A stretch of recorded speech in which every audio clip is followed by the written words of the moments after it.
やあ、皆さん、こんばんは。Good evening. Oh, looks like my, here's my chat. Alright.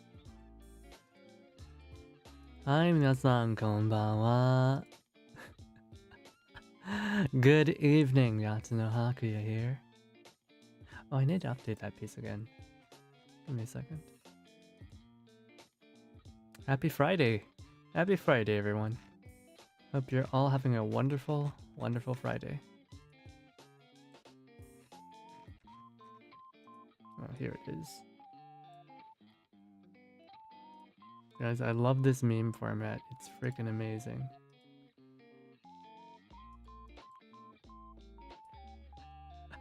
I love this meme format. It's too damn good. It's too damn good. They're like putting there's so many variations of this meme where there's just fishing stuff out of the water. Like it's like it's originally like a giant like spaceship, right, in the show, but then they're turning into people, other robots from other shows, all sorts of things. I really like it.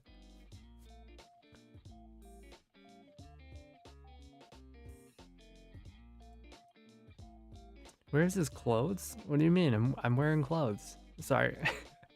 I'm wearing clothes. Hey there, Stas-san. Hey there, Chibity. Thought he was wearing his clothes in the tub. What do you mean? I am wearing clothes. Don't you wear clothes when you take a bath?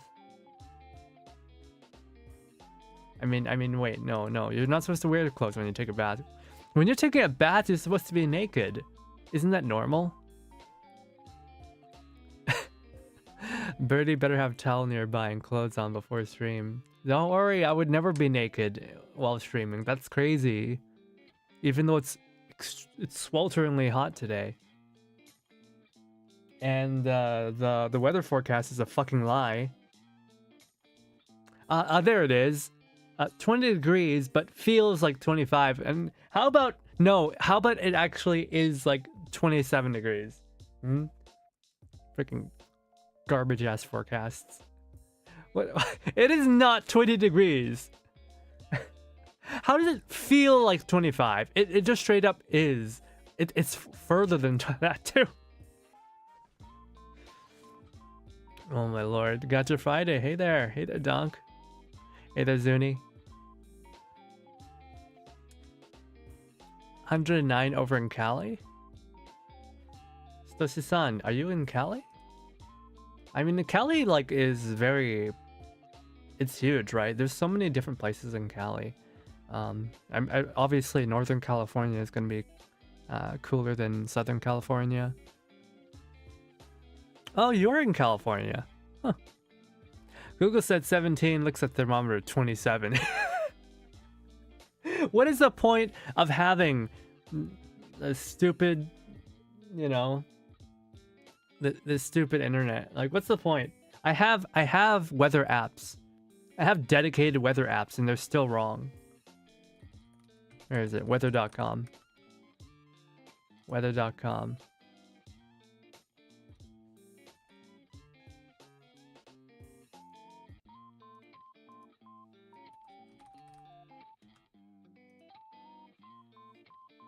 Yeah, where does it, what does weather.com say? No, I don't want freaking Ottawa.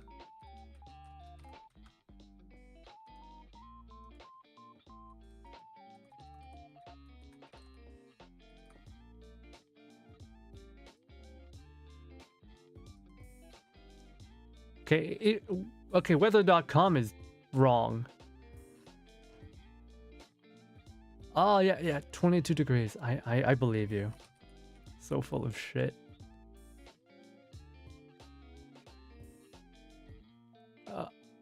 Okay, that's a little bit better. Alright, yeah, sure, fine, why not? Yeah, fuck Google. Hi Haku, I'm Kira because we have Resident Evil 9. Wait, do we have Resident Evil 9 now? That's quick. Resident Evil 9.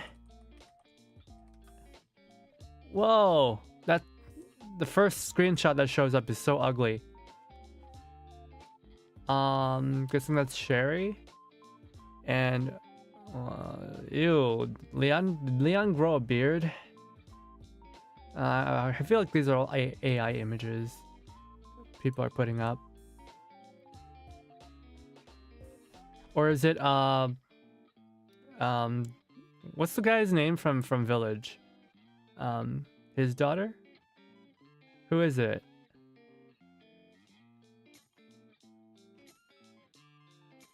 Here it's 28 degrees Celsius, but feels like 29 degrees. Oh, I'm sorry. I don't do well with the heat, honestly. I am built for the cold. I'm so glad that I have an air conditioner. Unlike some people, I have an air conditioner now. So fuck you. I hope you burn alive. Installation was such a pain in the ass. Got mail to fetch. Alright. 11 degrees Celsius is peak temp. Oh yeah, absolutely. Absolutely. Anything like warmer than 23 degrees Celsius is like hell on earth for me.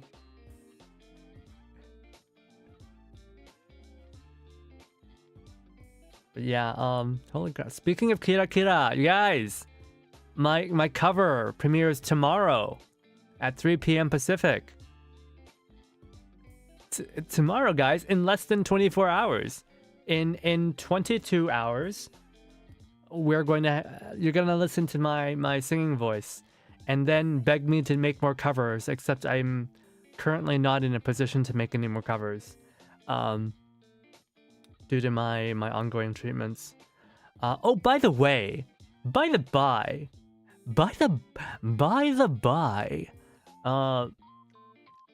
Yatano Mama, my mother, threw out my blood test and x-ray requisitions from my doctor.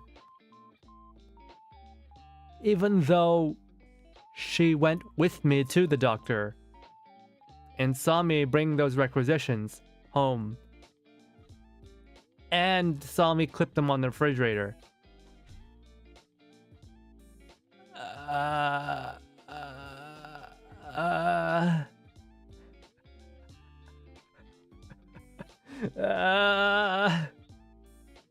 This is what happens when you. This is what happens when you are a 1.5th generation immigrant and your first generation immigrant parents refuse to learn the local language. This is what happens when they refuse adamantly to learn the local language. They throw out your very important and necessary medical documents that you need, and I won't be able to see my doctor to get new ones again for another 3 weeks because I will be going to off guy. I'm what they think is that they didn't think it was anything because they can't read English. Why do I have to learn English in an English-speaking country? It's not like I've lived here for over 3 decades. Why should I learn English?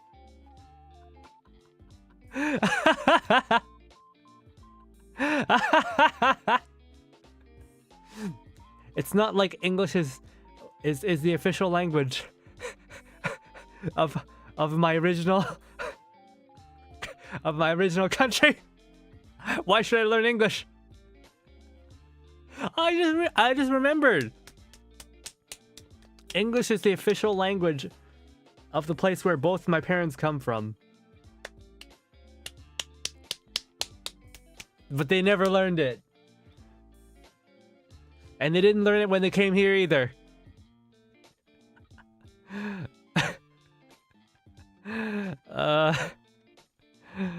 Will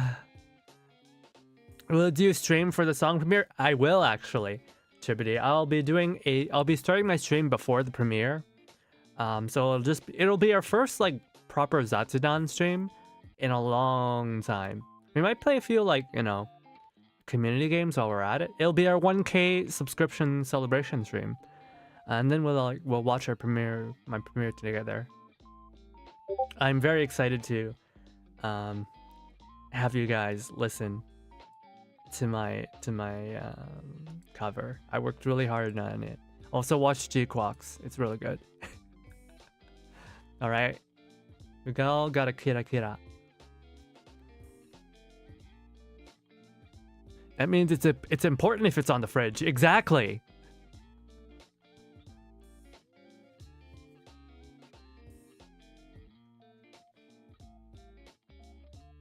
Let's fucking go back to the doctor.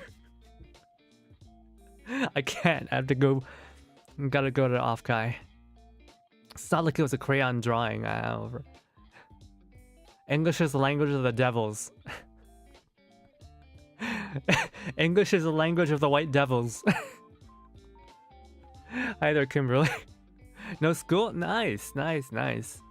Hey, Anjay. Hello, hello. Anjay, come listen to my cover tomorrow. I worked really hard on it. Yeah, it's Kira Kira back to the labs. Kira Kira back to the doctor's clinic. Oh my god.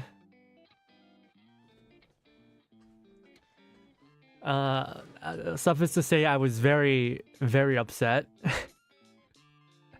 There's been a lot of, you know, issues with my medical stuff that I'm very, very upset about and very angry. And frankly, for the past 2 days, I was basically just bed rotting. I was just bed rotting because I was so depressed.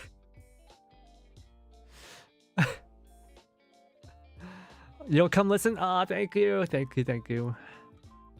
Yeah, Offkai should be really fun. I'll be going with Inari and some other people. I'm gonna meet up with my my V sister Guinevere.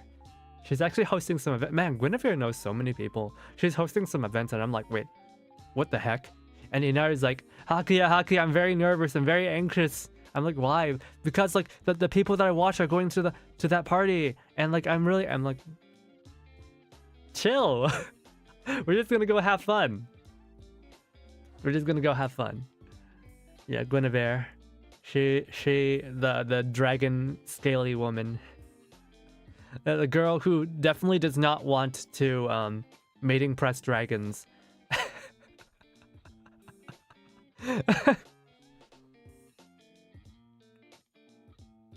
I don't know if I know her. We did a couple collabs before with the other Moons kids.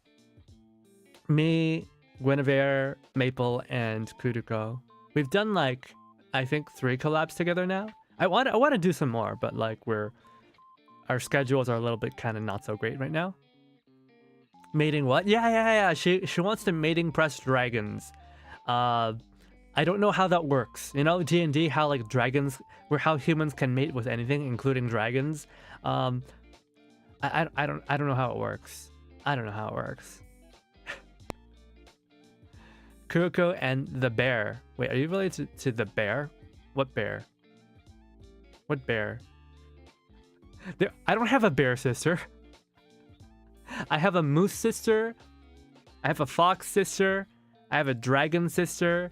I've got a cat witch sister. I've got another dragon sister. I've got a Menhera sister. What else?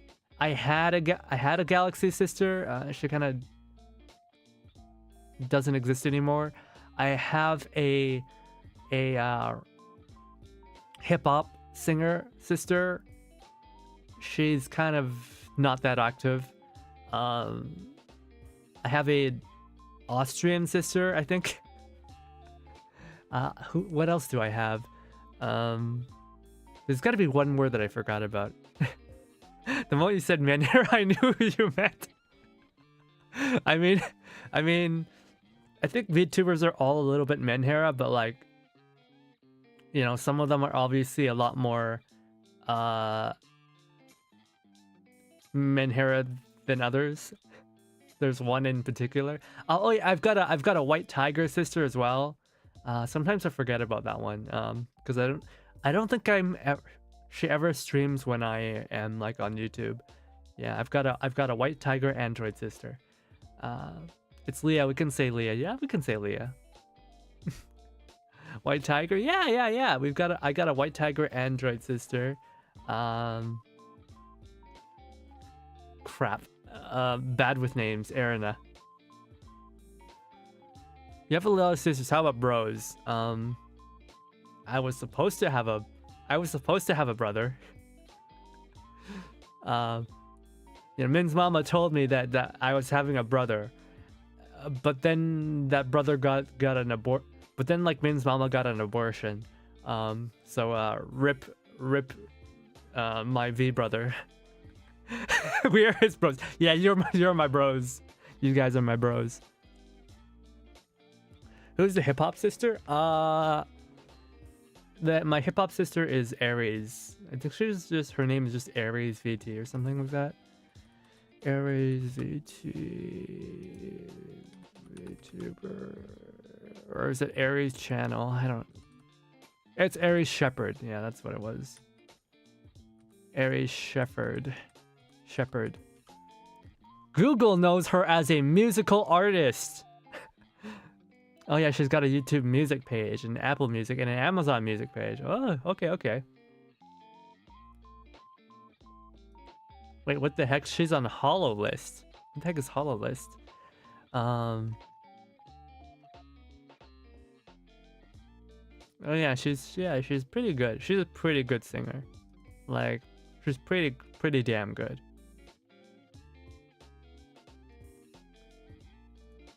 The Aries Shepherd? Yeah. What about her?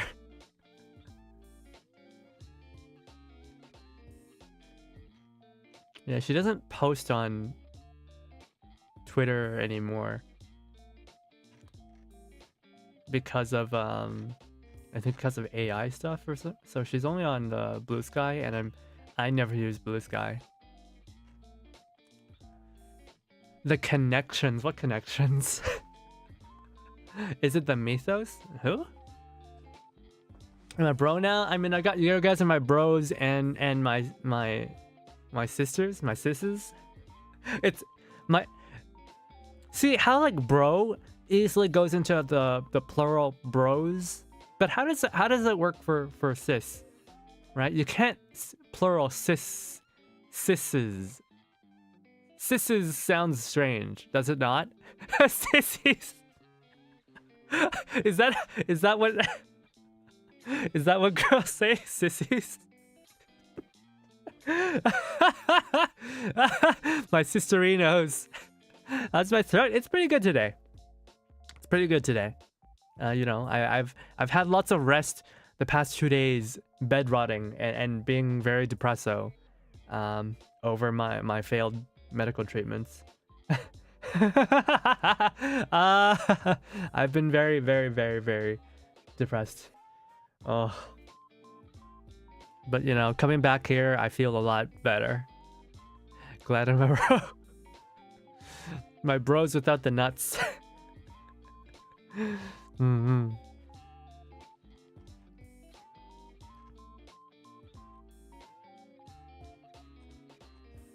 Riko Kumaya was oh yeah, Riko Kumaya. She's a friend of mine, but she's not my sister.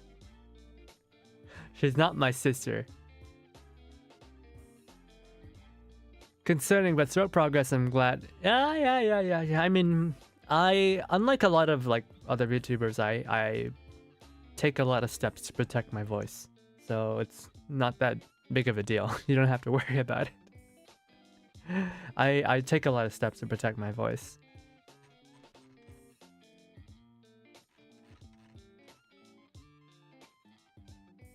But yeah, I feel a lot better after getting to talk to you guys. You know, the urge to scream at my parents, but it's no point. There's no use. there's no use getting mad at my parents. They're too old and stubborn to change. So I just gotta bear with it. And any new foods? I haven't ate. I don't think I really ate anything the past 2 days. I won't lie. I'm not gonna lie to you guys and say, oh, I've been very healthy and like eating my full 3 meals per day, because I have not. I haven't really eaten much at all. I miss hockey. I hope you feel well even after all the operations. Yeah, me too. Me too. Me too. Like, I don't know. Apparently, I am the first time that my doctor has had a serious complication in his patients, and he just doesn't know what to do. We took some new 3D scans, and he's going to consult an expert colleague of his, and I'm also going to use those 3D scans and consult a surgeon. Well, the surgeon that I was going to go to anyway, but like the surgeon is also an expert in this stuff as well, so I'm going to ask him for his guidance. I'm so fucked, man. So fucked. So fucked.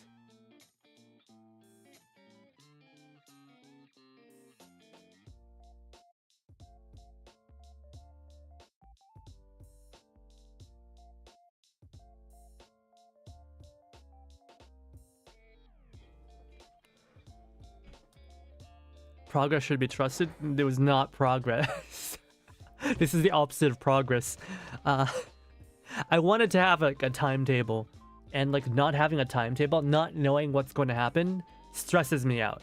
Not knowing what happens next stresses me out. Not knowing when I can have my proper VTuber debut stresses me the fuck out. I get so upset when you know there's ambiguity. When the doctor is like, oh, I don't know what went wrong, or I don't know how it went wrong, or I don't know what to do next to fix this, or like, you know, because I still need to get the treatment done, but we've hit a serious stumbling block, and it might have fucked me quite bad, permanently. So I don't know. I just don't know. I just don't know. Oh wow, you're messed up. Like what? Like really messed up. Remarkably, really. Not helping. Yeah. Well, it's just that like my doctor does not have the expertise, and unfortunately, the experts don't live in Canada. The experts do not live in Canada, because Canadian healthcare sucks ass. Alright, if you need any sort of specialized treatment, Canada is like the worst country in the world. Like, it's not the worst, but it's pretty bad. You know, free healthcare. This is I heard it's great because it's free. Not if you need specialized care. Not if you need specialized care. If you need specialized care, you're out of luck. You're shit out of luck. I haven't got my MRI results yet. I hope for the best. I don't want metal and screws on my back. Oof, yeah, that sucks.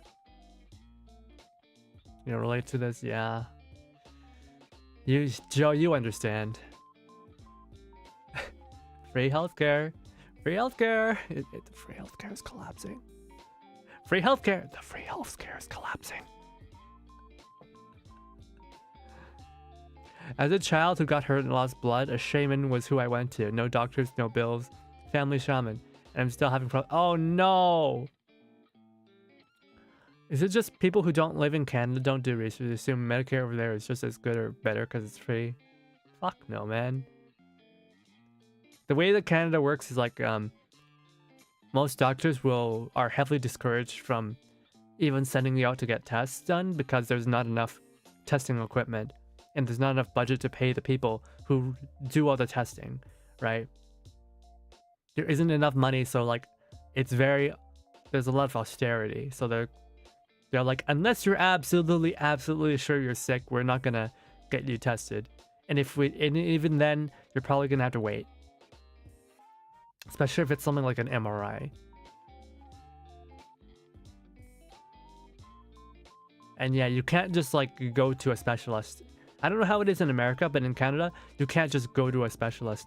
You absolutely have to have a referral from a physician. And if the physician doesn't want to refer you, then you're fucked.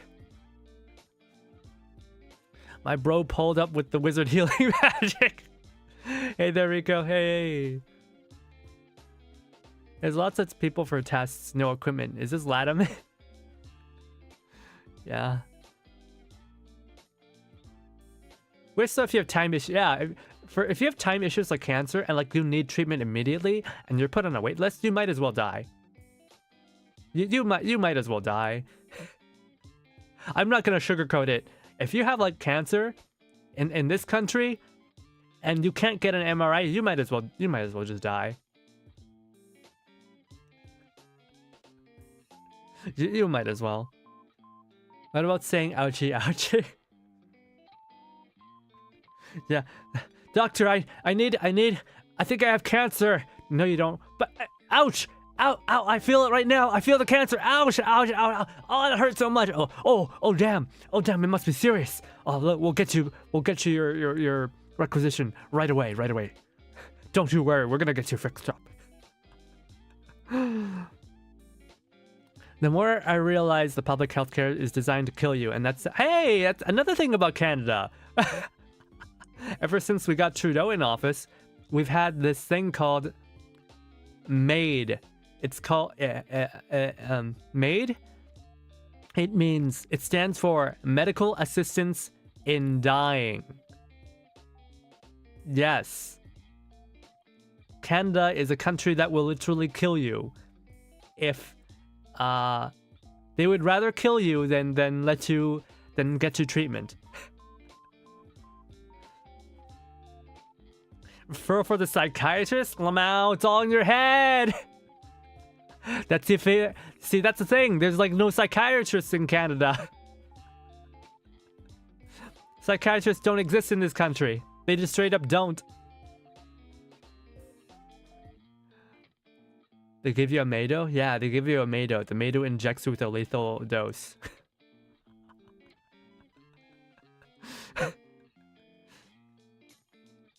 Oh, man.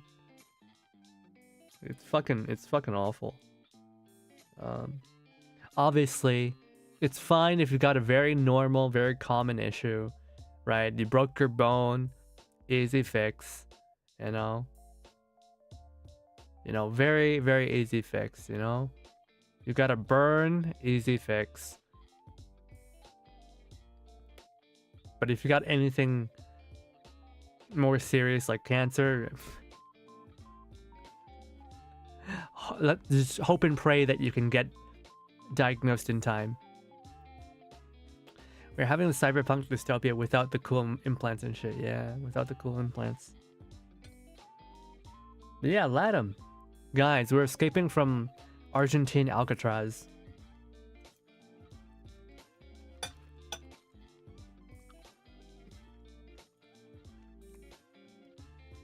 Which surprisingly is filled with book nerds. The Book Nerd Society. What you eating? I have food. I'm gonna be eating throughout the stream. I have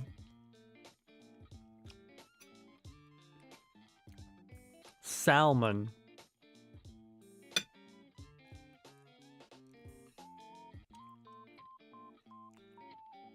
I have salmon. Salmon. It's pretty good. It's not that farmed crap. This is like actual wild salmon, which tastes so much better.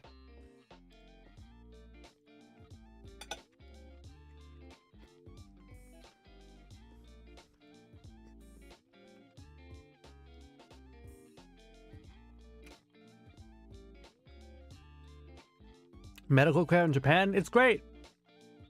Medical care in South Korea, it's great. Europe is good. Britain sucks. Britain is, I think it's high quality, but very slow. Like, incredibly slow. I don't think you can even get high quality care in Canada. South Korea is amazing on surgery, yep. Yep. And there's a reason why the Instagram models all look so good these days. They all go to the same Dr. Kim.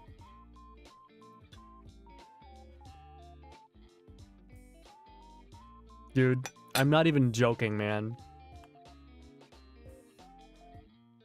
These like Japanese cosplayers I follow on Instagram, right? Like every other all the time I see them posting about like the specific doctor that they went to do their face.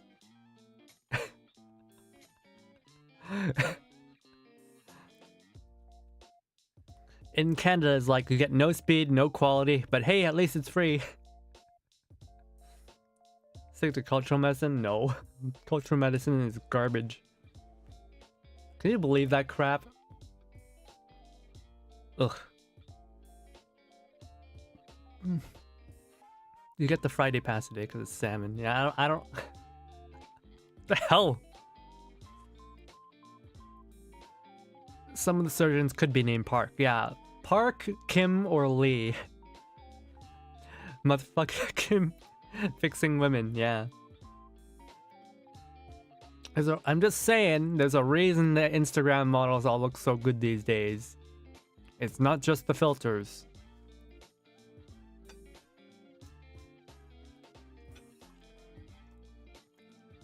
Making women too.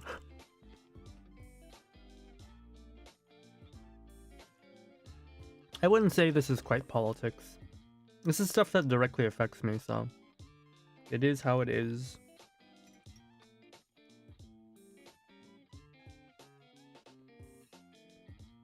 America is you get quality and speed, but not cheap cost, yeah. America is great if you got money. If you're rich, America is the best place on earth.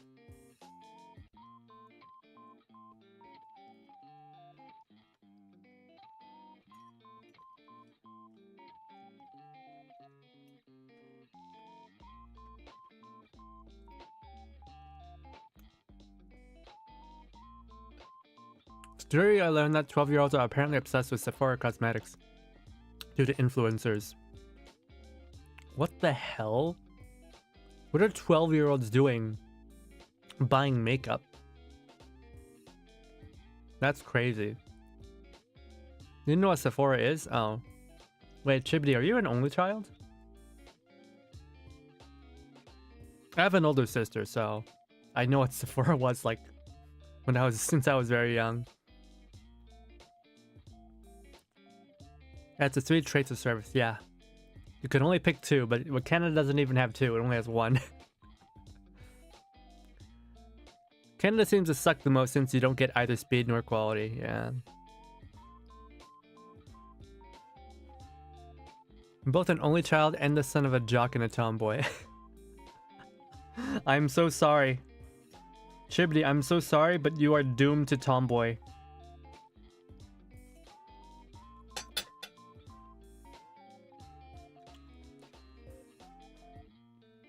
I'm sorry. I'm sorry, Chibity.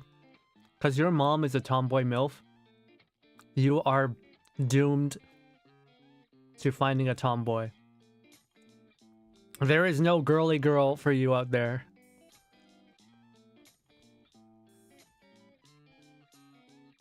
Personally, I'm a fan of girly girls, but I don't hate tomboys. I grew up around tomboys. Those tomboys all became lesbians. But they don't even...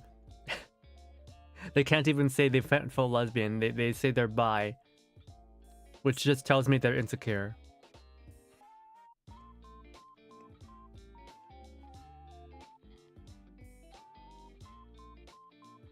Kind of based.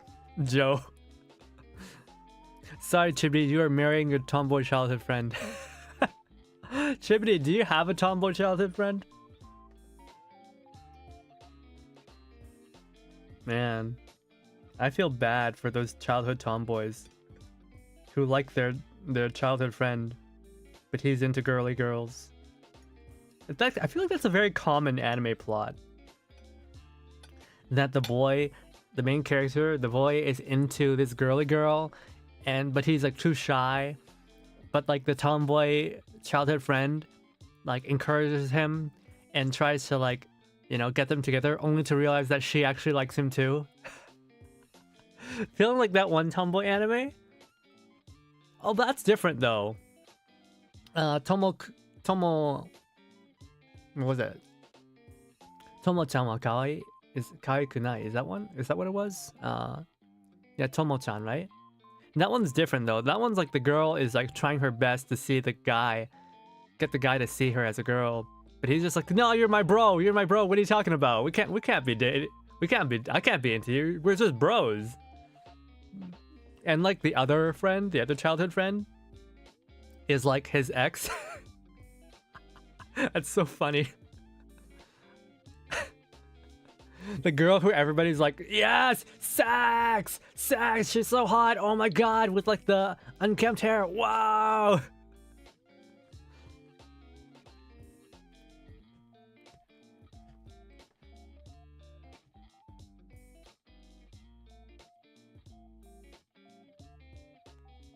I don't have any childhood friends. Oh no. I probably would have married my childhood friend, but then I moved away. Canada is Latin. Let me explain. So in XIX, this century, French scholars pushed the Latin American denomination over Hispanic America to promote the independence movements. The second half of it. What are you, Putin? What are you, Putin? What are you, Putin? Throwing at me a 2-hour history lecture?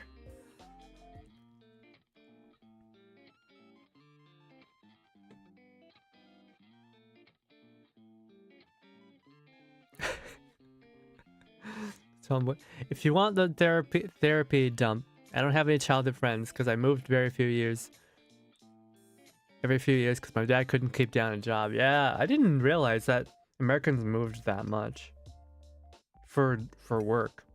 Moving for work seems very alien to me, despite being a horrible immigrant.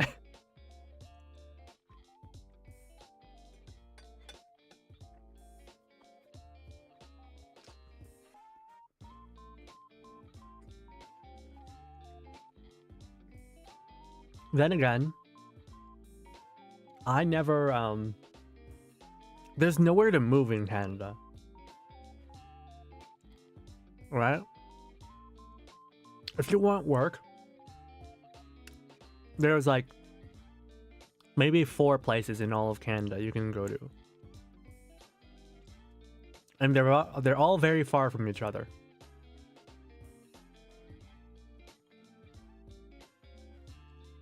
Knowing history does not make me a KGB agent. You're lying. I know you're under Putin's payroll. Okay, I know you're a Russian agent.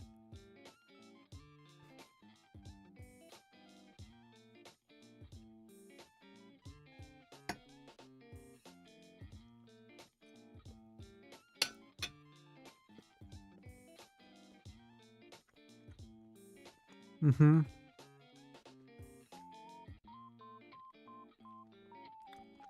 Toronto,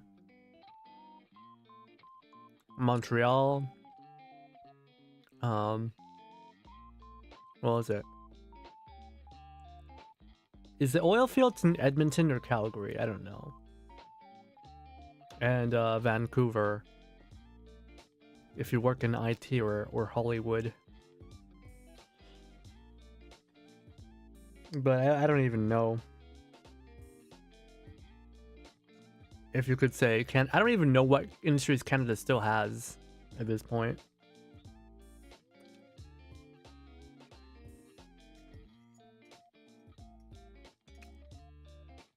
At one point, Canada was like the top of the world in telecommunications, right? You know that the 5G internet technology that China has was originally developed in Canada by French people. Isn't that crazy?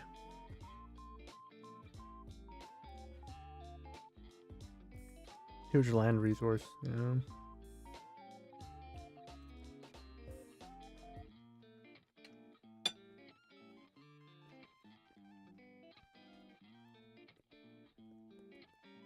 Video games? Man. Sleeping Dogs was made in Canada. It was really, really, really good. But nobody bought it. I appreciate femininity more than tomboyism up to a point. Like, I know nothing about fashion or makeup, but if a girl wants to talk to me about it, I'm not gonna tune out. That's so weird, man. A lot of guys like tune out when girls talk about shit. But I'm like, why would I tune out? This girl's talking about stuff she likes, and I like the girl, so why wouldn't I listen? Although sometimes, like, I go to my hairdresser, and like we're friends from like before she became a hairdresser, so she'll like tell me all about her day, about her gossip, about her relationships, and I'm just like, girl, your head is so up in the clouds. Your the amount of like entitlement you have towards men is so insane. I don't know how to do anything but nod my head and just agree to everything you say, because oh my god, some women out there, oof, the mental gymnastics is crazy. Most of the population centers are near the US border, pretty much. Canadians live around the country? Who the frick believes that? Most of Canada is Arctic tundra. I should know. I would know. I live in a colder place. Most of the high population cities are near the US border. When they didn't have to censor population and attack people's bank account when they protest. Okay, let's not talk about that. Okay. Social care is one thing, politics is another.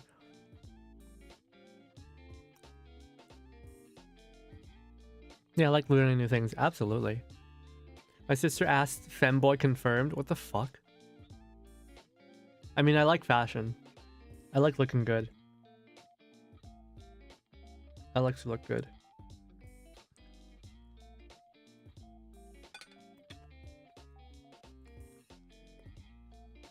The three largest industries in Canada by share are real estate, rental and leasing, manufacturing, and mining, quarrying, and oil. Oh, so the last one is the only thing that actually creates value.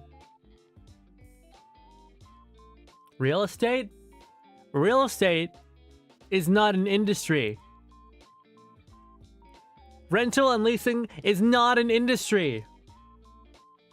You're not making value from that. That's not how you build an economy. That's how you get a market crash.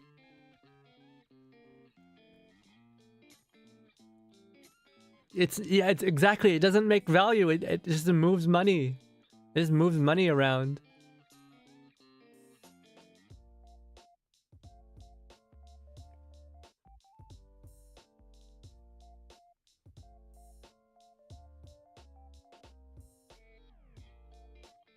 Yeah, you have to think like a city builder game. Yeah, exactly. Not that I've played City Skyline, but I agree. Crash out, so many big words. Man.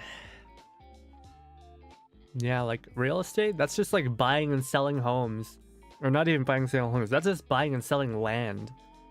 And like charging people to live in your house or apartments. That doesn't make money. That doesn't make money, that just moves money. At least, you know, manufacturing is the best one, but it's hard to do that. Mining is is extracting resources, which is, at least it's an actual industry. At least it's actual industry. Man, it's so sad. That's how you know your country doesn't have any actual jobs. It's when the first one says real estate. When you Google search and the first thing is real estate. That's how you know when your country doesn't actually have jobs. What a nice way to start Friday. Yeah. I mean, you know. Sorry, I apologize. You know, I've been down the past 2 days because of my medical stuff. Why don't we play the game? Let's escape from Argentine Alcatraz.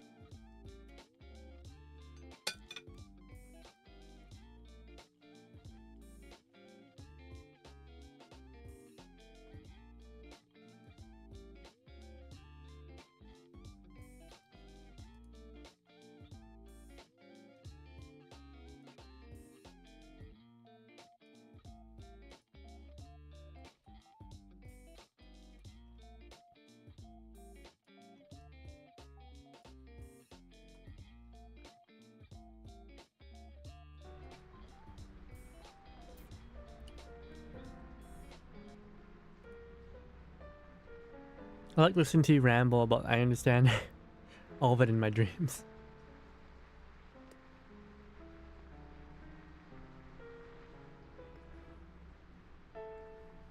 Your house is already built, so you're just getting something that's already built.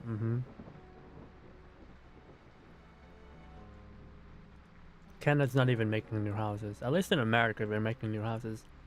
Even though, like, I watched a video today, a YouTube short, where, like, apparently American contractors, when they're building a new house, I just have this creeping feeling that we're still trapped in a ghost town. When they're building a new house, right? A foolish ship, they drifting eternally in restless waters. They use this stuff called thermoply. Won't fade easily. And thermoply is when they're like building the bones of the house, right? They use this stuff called thermoply, and it's basically cardboard.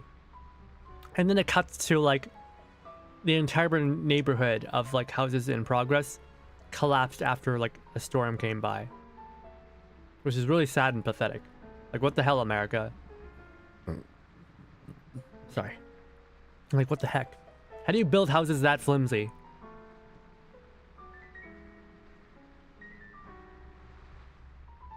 Yeah, you're not like building a new house. Like, at least like that is an industry, right? Building new houses. Was Aleph the idealist? No, Aleph was the doctor. And not just the doctor. Aleph was the doctor's like the voice in the doctor's head.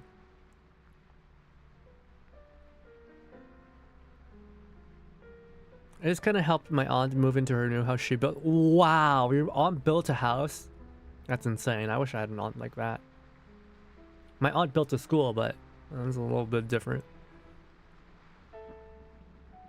Buying homes and leasing out a rent, yeah. It's stupid. That's not an industry. Shows people with no amount of foresight.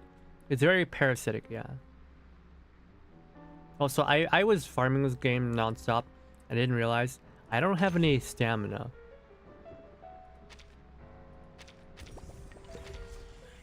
Oh well. Oh well.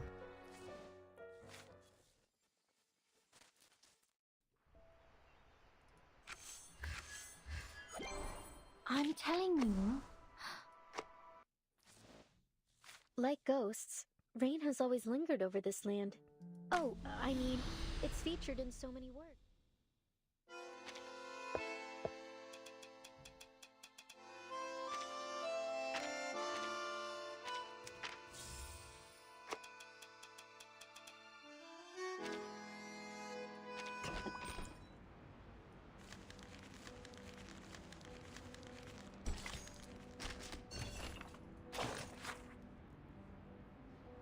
When they speak of Manus Vindictae, their tone is always light, often laced with jokes. Colorful descriptions like a greasy-headed musician smearing tiles like a drunk Edward Goya, frequently crop up in their poetry. Even though I've never seen such a scene myself, I can still grasp your attitude towards Manus Vindictae. It was an oppression surpassing even their past sufferings. Yet subconsciously they ignored the similarity. Perhaps out of denial, or perhaps because this prison had already taught them to obey. But as far as I know, Manus Vindictae did bring their terror here. Those masks drove Arcanus to insanity and caused unbearable suffering, as if they were caught in an inescapable snare. After prolonged torment, they lost the ability to utter even a single phrase of their own language, reduced to slaves of this underground faction, and left with only a singular thought, their souls having left the empty husk of their former selves. As for humans, it seems they were driven to death en masse. At night they were not even allowed prolonged sleep, woken by their companions every hour to sit beneath the watchtower and chant prayers, and by dawn, high-intensity training interrogations that did not require or expect answers would begin. The purpose of Manus Vindictae is buried beneath these cruel methods. As clear as the deepest crevasse in the ice field, it is nothing but destruction. They seek to completely destroy humanity. How much do we hate Recoleta today? Absolutely. With all of our being. Kick Recoleta down some stairs. Drown Recoleta. Throw Recoleta off cliff. Kick Recoleta down. Chokeslam Recoleta.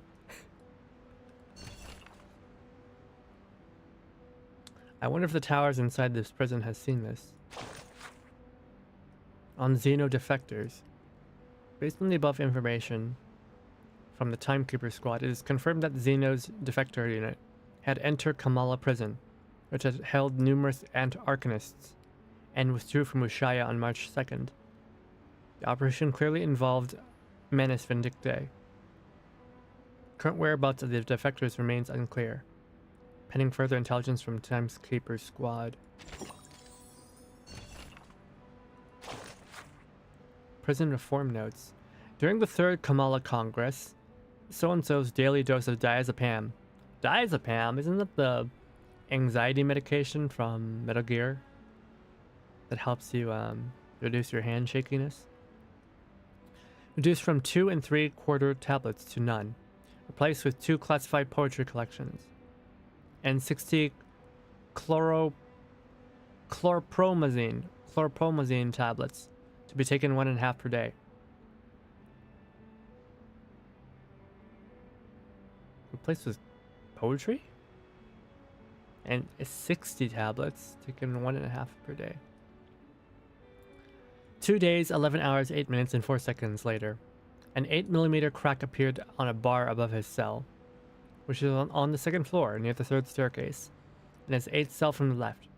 He scraped off a 4x3mm fragment from the 32nd tile. That's very specific. Mentions of the other me increased 3 times in 48 hours to 25 times in 48 hours. Someone's going schizo. 4 days, 3 hours, 7 minutes, and 8 seconds later, he transitioned from merely collecting manuscript paper to collecting manuscript paper and mirror fragments. Within 24 hours, he collected 11 mirrors, which totaled 103 shards. During the 6th Kamala Congress, so-and-so's supply of fluoxetine. Hey, I've used that before. That's like ADHD medication. Fluoxetine and valproate was completely discontinued, replaced with 4 classified literature selections and 4 rolls of bandages? What the fuck?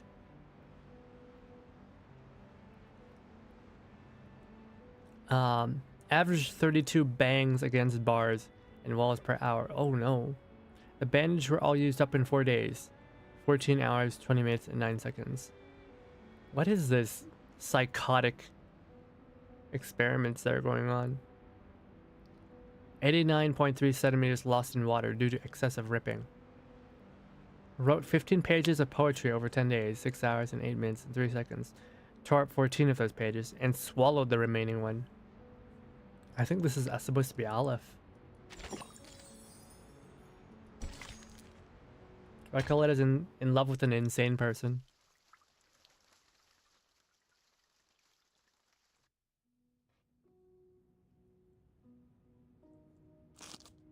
La cabaña con el techo azul estaba silenciosa The como cottage with the siempre. blue roof was silent as En un always. sueño fugaz, In a fleeting dream, investigadora de the paracausalidad paracausality researcher descubrió la verdad uncovered the tras truth el dado de behind the die Babilonia. of Babylon. Examinó cuidadosamente She los carefully patrones examined hidden ocultos, patterns, con much like un an astute astuto astrologer astrólogo tracks the rastrea movements los of the stars. movimientos de las estrellas. Lo que pueda parecer What may seem like errors errores or o accidents accidentes doesn't negate no the niega verities las of verdades destiny. del destino. On the contrary, Por they el affirm its very contrario, existence. afirman su Just existencia. ask the great Solo Heraclitus. pregúntale al gran Heráclito. En un universo no observado, In an unobserved el dado de universe, the Babilonia die of gira Babylon spins in perpetuamente, perpetuity, dictando el dictating destino the de fate of all todos, in time en that un is both tiempo que es infinitely tanto long and infinitamente infinitely largo short. como infinitamente corto. Mira, Look, cerró los she ojos. closed her eyes. Respetaba She la respected the aleatoriedad randomness de of los numbers números and y el destiny. destino. She respected the Respetaba die's el juicio judgment. del dado. De lo contrario, se habría Otherwise, perdido she would have sumisamente en los huecos del acquiescently tiempo lost herself y in the gaps vagaría of para time siempre como un and wandered fantasma del forever as a olvido. ghost in oblivion. You didn't spend money on this game, right? No, definitely not. In the solemn prison hall, under the half-light of the next day, the prisoners of Kamala gather. Octavia steps onto the podium with a stern expression. First, allow me to make one thing clear. I had absolutely nothing to do with what happened to the idealist yesterday. I swear it on my career as a writer. As you all know, the idealist and I are the representatives of the two factions of La Sociedad de Poetas de las Américas. As you also know, we have been at peace since the Let Sleeping Dogs Lie agreement was signed a few months ago. Despite our differing views, we have coexisted to this day under the watchful gaze of the Central Tower. Rest assured that we will work tirelessly to locate the missing idealist. Don't put so much pressure on yourself, Miss Octavia. His death wasn't your fault. Yeah, the costume is pretty long. You could probably garrote someone with that. After all, he was the one who threw the first verbal dagger. The murmurs cascading below reached the ears of the prisoners from another faction. Show some respect, you morons. Oh, The idealist is missing, not dead. I'm sure he'll show up in one piece before we know it. Better face the hard truth now, Roberta.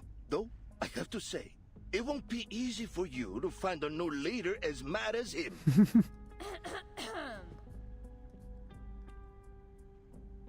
a polite call from the hostess pauses the debate. Please, everyone, quiet down.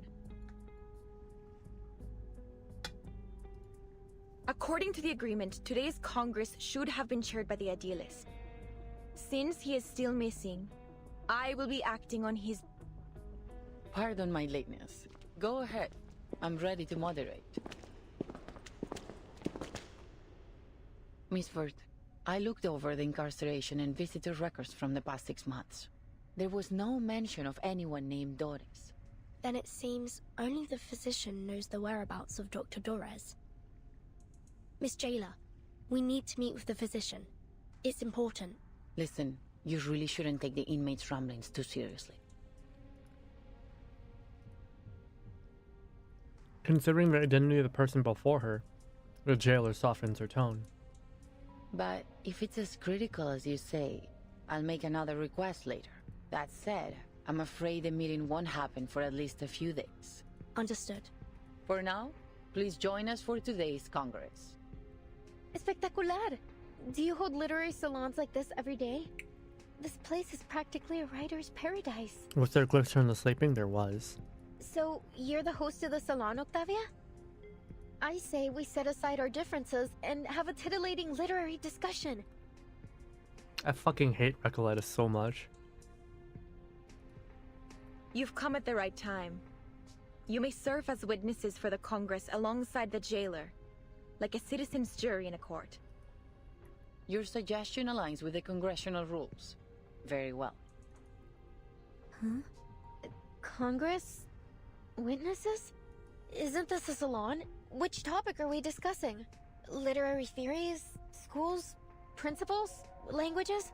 Oh, narrative perspectives? A jail full of nothing but writers? That just sounds insufferable. Absolutely. None of those. Oh yeah, they're also all mentally ill. But then again, they are writers. Octavia lowers her head, giving her questioner a long and deep look. This Congress is about the randomness of fate, Miss Recoleta. What? That's not literature. That's philosophy. Randomness of fate?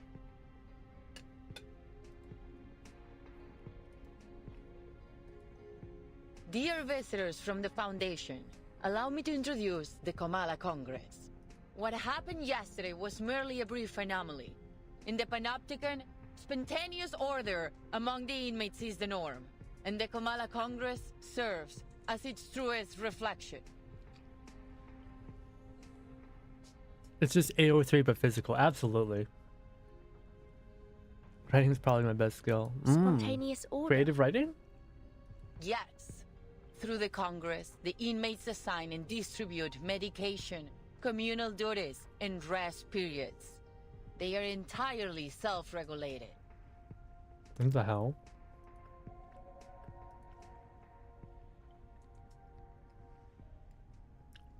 Can that even be called institutionalization? If they're self-regulated?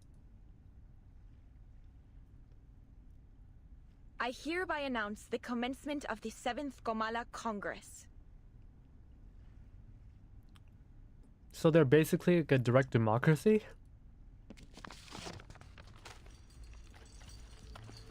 Oh no! I wanted to avoid politics, but the politics came to me instead. As her words fall, Octavia takes out a worn lottery box and a small trinket from her hand. The prisoners move in perfect order, like a swarm of ants. A cardboard box, and is that a paper die? It has 20 sides. Does she have a toy pig hidden? Does she have a stress toy? Huh? We carefully examine hidden patterns, much like an astute astrologer tracks the movements of the stars. I abstain. Isn't this just like the Die of Babylon? The MacGuffin that weaves through the entire plot? The infinite symbiote of fate? And the symbol that compresses time into a shriveled circle? What may seem like errors or accidents doesn't negate the verities of destiny. On the contrary, they affirm its very existence. Just ask the great Heraclito. In an unobserved universe, the die spins in perpetuity, Dictating the fate of all in time that is both infinitely long and infinitely short? Stop bringing up astrology. They peddle garbage. What's the point? Look, I've closed my eyes. I respect the randomness of numbers and destiny. I respect the die's judgment. They called it a MacGuffin outright. I mean, yeah, they mean it in the literal original meaning of MacGuffin. Also, Chibity. This is a game that is aimed at women, at a female audience. Do you really think they're gonna they're gonna do that? Otherwise, we will acquiesce and lose ourselves in the gaps of time and wander forever as ghosts in oblivion. That's creepy. I don't understand what's going on. Oh, but the irony that I probably have more idea what's going on than anyone here. Miss Recoleta, this is all in your novel, isn't it? Oh my god. Her name is Recoleta because she recollects.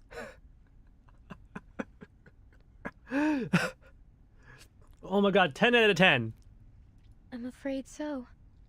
The recitations. What the a references masterpiece. to an astrologer and Heraclito. They couldn't possibly be just a coincidence. Hey there, Doc. Then, could it be? Will they look to the die to dictate their fate? I shall perform the first roll. Its result will determine the subsequent roll order for this Congress.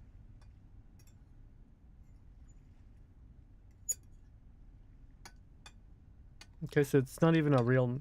It's not even a democracy. They just let the dice choose. It's a real Kojima name.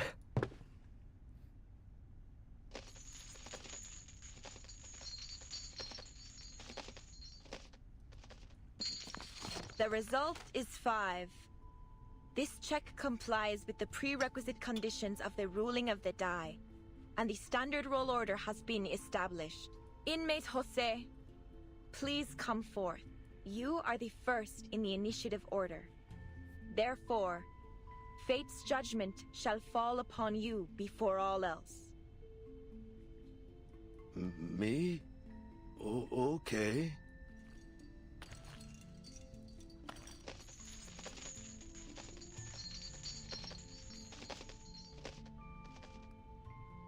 Right up there with Skullface and Cold Hartman. Wasn't it Cold Hartman? 17! It's 17! Ah, what a wonderful number! 17! Like an oasis in an endless desert. The result is 17, and the score combination 6 plus 4 plus 4 plus 3. According to the ruling of the die, he shall receive 60 risperidone tablets, 40 clozapine tablets, and 40 diazepam tablets.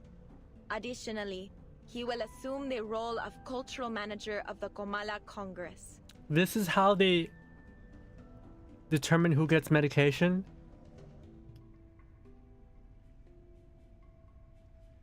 By lottery. Damn, and I thought Canadian healthcare was bad. Before he takes office, inmate Jose must clean the first restroom for the next 7 days. Damn. I'm so glad I don't live in Latam. Wonderful! I'll gladly clean the toilet. I've got the brooms here, the toilet detergent, oh, and the toilet brush too. I have been waiting for this opportunity. As cultural manager, I will speak with every inmate and complete the Comala memoir, finally capturing the moments when literary sparks ignite and explode. I swear the hospitals aren't less than Latam. Are you sure, Doc? Are you sure? Next is inmate Eduardo. Please I come don't know. forth. Delta was telling me to move to Latam, and I'm just like, live like a king.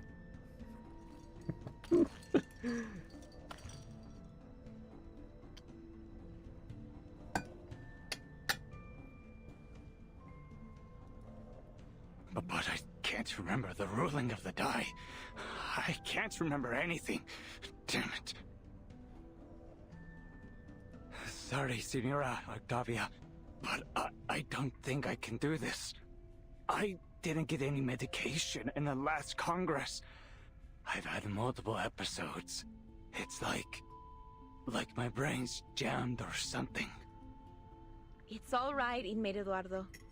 It's easy. You don't need to know the rules to roll the die. Give me your hand, I'll help you. My sincerest apologies, inmate Eduardo. The die dictates that you must voluntarily descend into the sewers and write the thematic keyword that currently causes you the most anxiety on the walls. I thank you very much, Miss Octavia. I think my head's about to split in half. I need a moment to rest before I head down there and fulfill my destiny.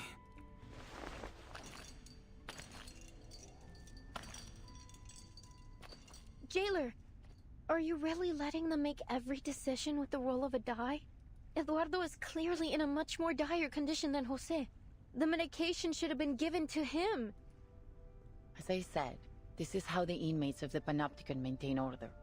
The physician periodically provides medication, food, and other necessities, and the inmates distribute them in this spontaneous and efficient manner. What is efficient? I mean, if the goal is to kill the inmates, then I would say this is indeed very efficient. Damn. Canada should learn from LATAM. Neither authority nor violence is involved in this process. This is what sets Kamala apart from all other custodial facilities. Is that it? You abdicate all agency to the role of a paper die and call it the randomness of fate? What kind of sick joke is this? Oh, wow. Recoleta finally not being awful. Please calm down, Recoleta. This is the method that the inmates have collectively decided to recognize. They're prepared to face the possible sacrifices that it brings. If you're born in LATAM, the second you open your eyes, you see a sign, escape from LATAM.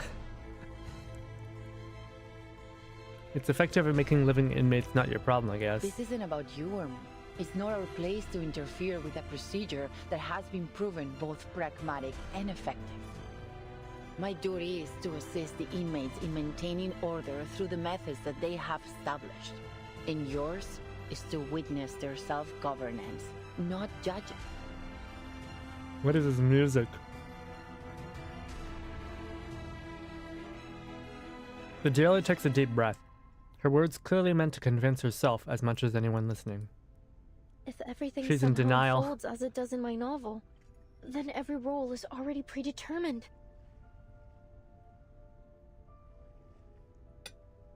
Verton, do you remember the story I told you last night? The odds of both success and failure were consecutively multiplied. I remember. As soon as a character experiences a failure, they continue to suffer failures in an endless chain reaction. None of Eduardo's future dice rolls will ever result in a number higher than 10. At this rate, this system, this sociedad, ruled by the dice of Babylon, is bound to collapse.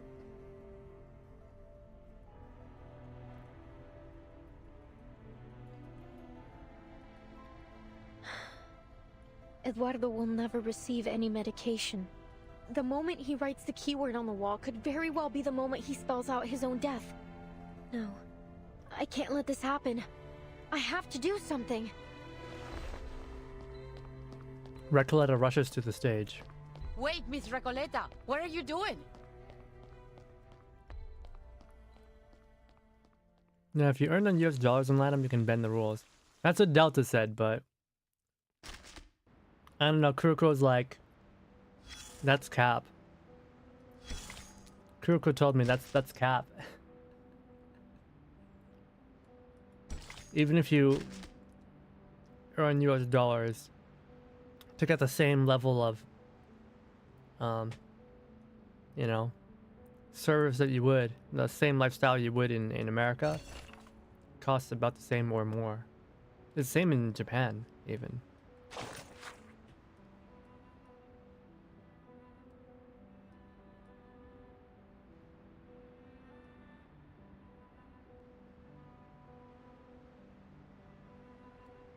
Oh yeah.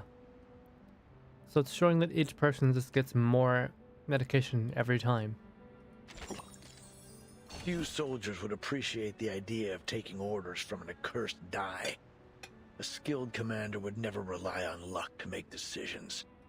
On the battlefield, the distance for every maneuver should be clear and precise. Not two numbers with a D in the middle. Unless you're looking to invite a mutiny. Lamau.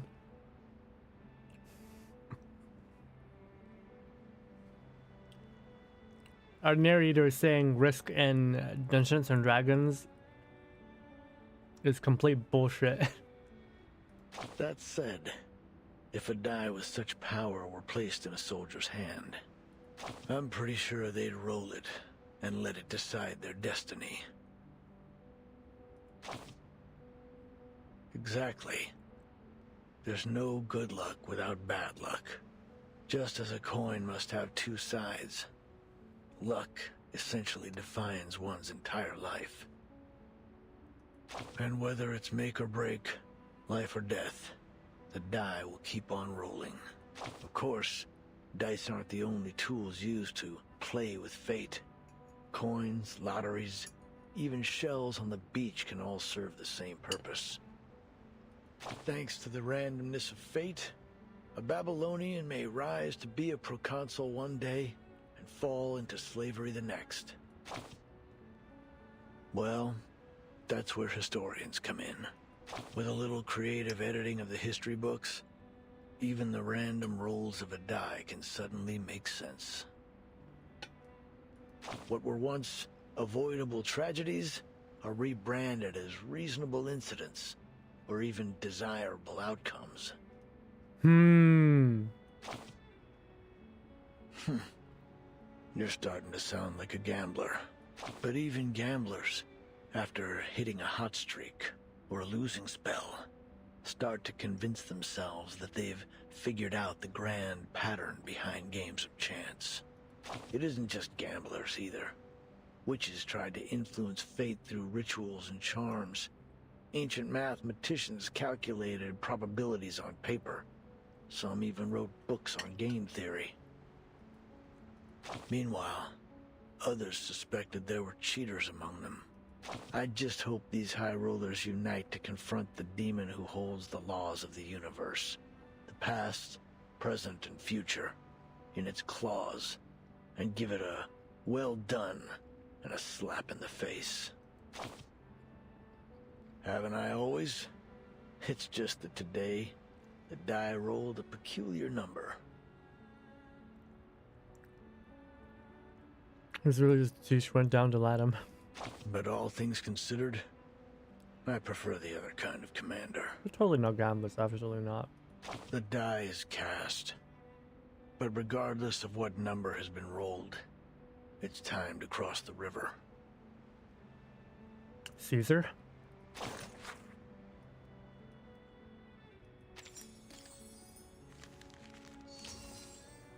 It was Caesar who crossed the Rhine, right? Or who was it?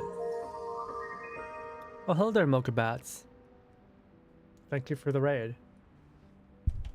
I don't think I'm familiar with you, but my name is Yatsuno Hakia, Sunraven VTuber, and we're playing Reverse 1999 today. What were you doing? What the heck?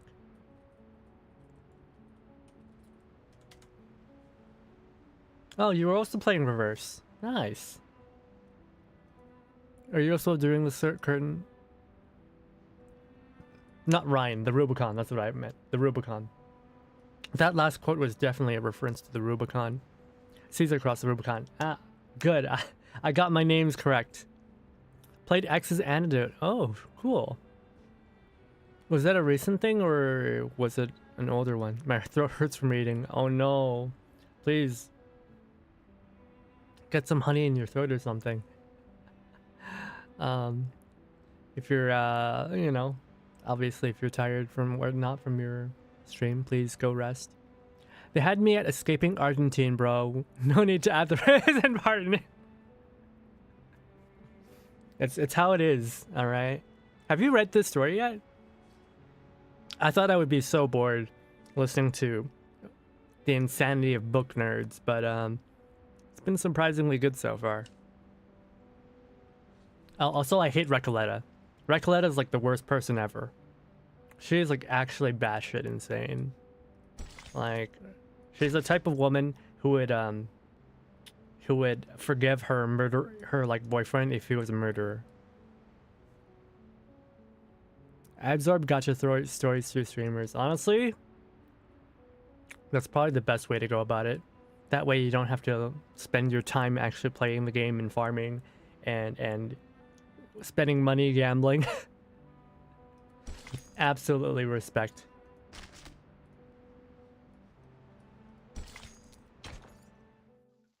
We're about halfway through the story right now.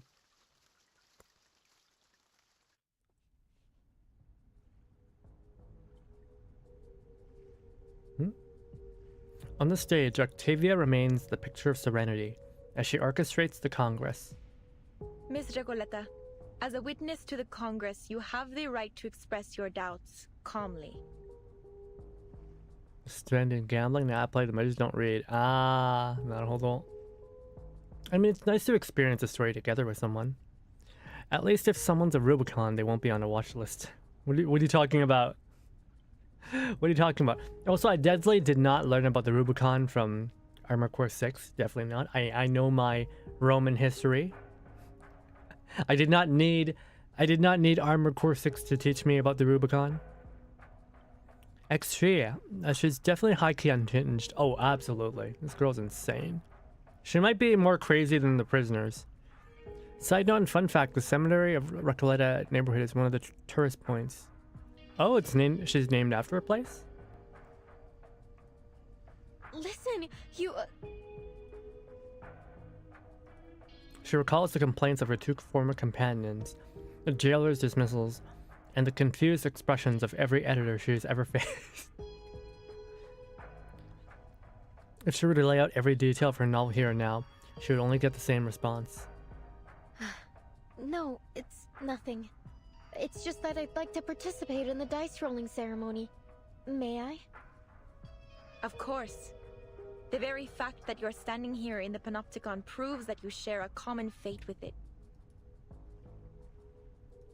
So yeah, we just learned that all the prisoners are basically in a cult. And the prison guards don't actually do anything in this prison.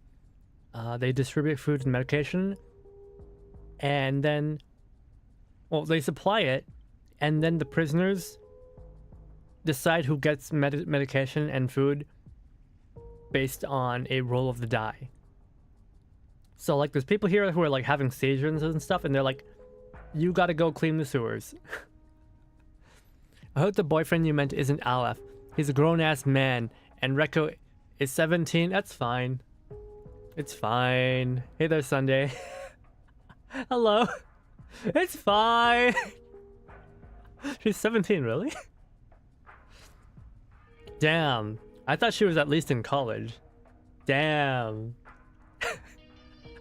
Well, she doesn't even know how old Aleph is, does she? And besides, I've seen enough of how much women are enamored by older men. Don't tell me it's not realistic, because I know it is.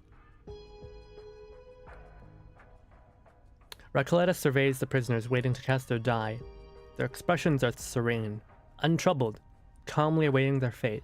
The joys and misfortunes of those before them do not affect the long, winding queue in the slightest. Maybe Aleph's a Rubicon. Go clean the sewers and roll a d20 to get your meds. Aleph can suck a thumb.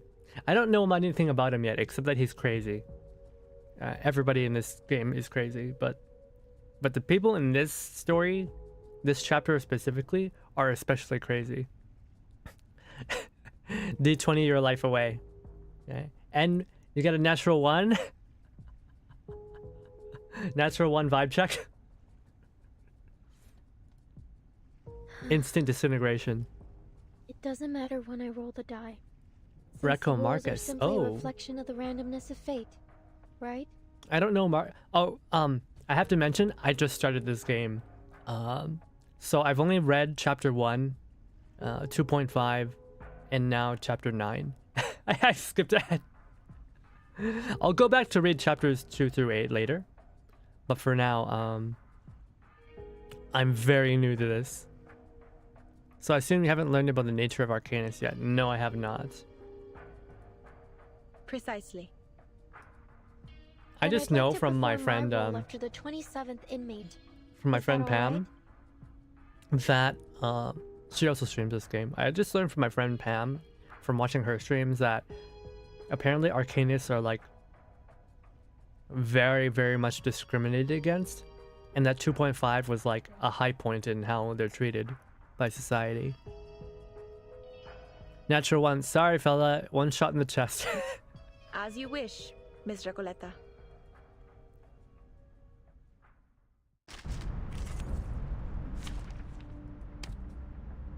I love how this game has you fighting against Campbell's chicken noodle soup. Now, who am I kidding? This is darkness. This isn't their chicken noodle soup. This is their mushroom soup. Ew. Field check complete. Move carefully. Campbell's stinky mushroom soup. Deal 1 damage to a random enemy. Triggers 4 times.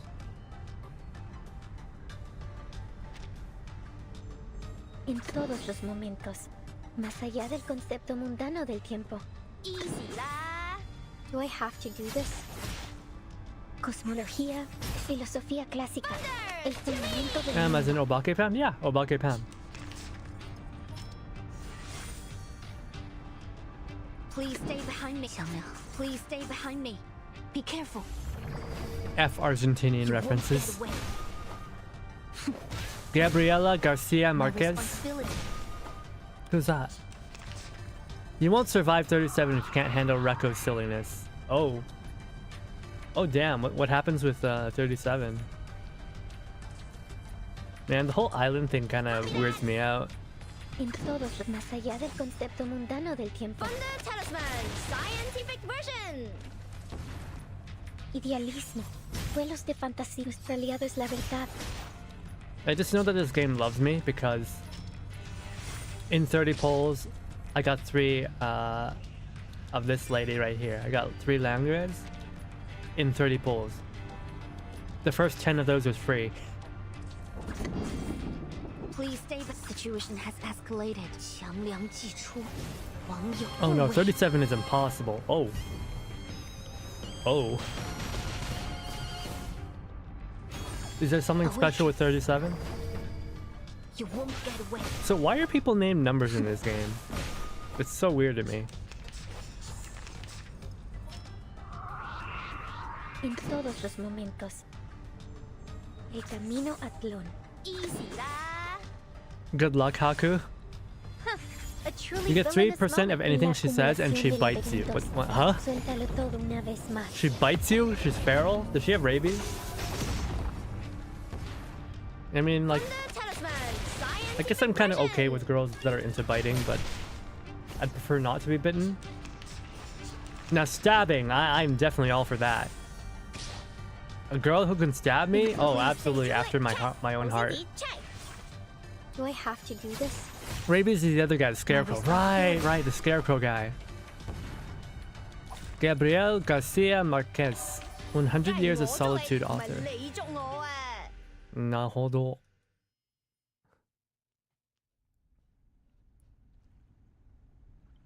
It seems fate favors you, Mr. Coletta. Here are your supplies. Wow, you get a bar of soap, a towel, and drugs. Not just regular drugs, it's the type that you inject. Hell yeah! Man, we're gonna get so high. Please be sure to follow the distribution rules of the Congress. This is an essential structure of Comala, and a belief shared by all its inmates. She's gonna share it with the guy who was sentenced to sewer duty, isn't she? Just as I suspected. These supplies belong to me now, Octavia. I'm free to use them however I please. Recoleta strides towards Eduardo, who has curled up in a distant corner, clutching his head as his body trembles in silence. Here, Eduardo. Take them. I like how they still call him Inmate 4. But I haven't fulfilled my destiny yet. These precious tablets and capsules, I can't accept them. They are gifts from fate. The die has placed them in your palm. But I don't need them.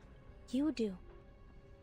Okay, Recoleta not being awful for the first time in this whole story. Thank you, kind senorita.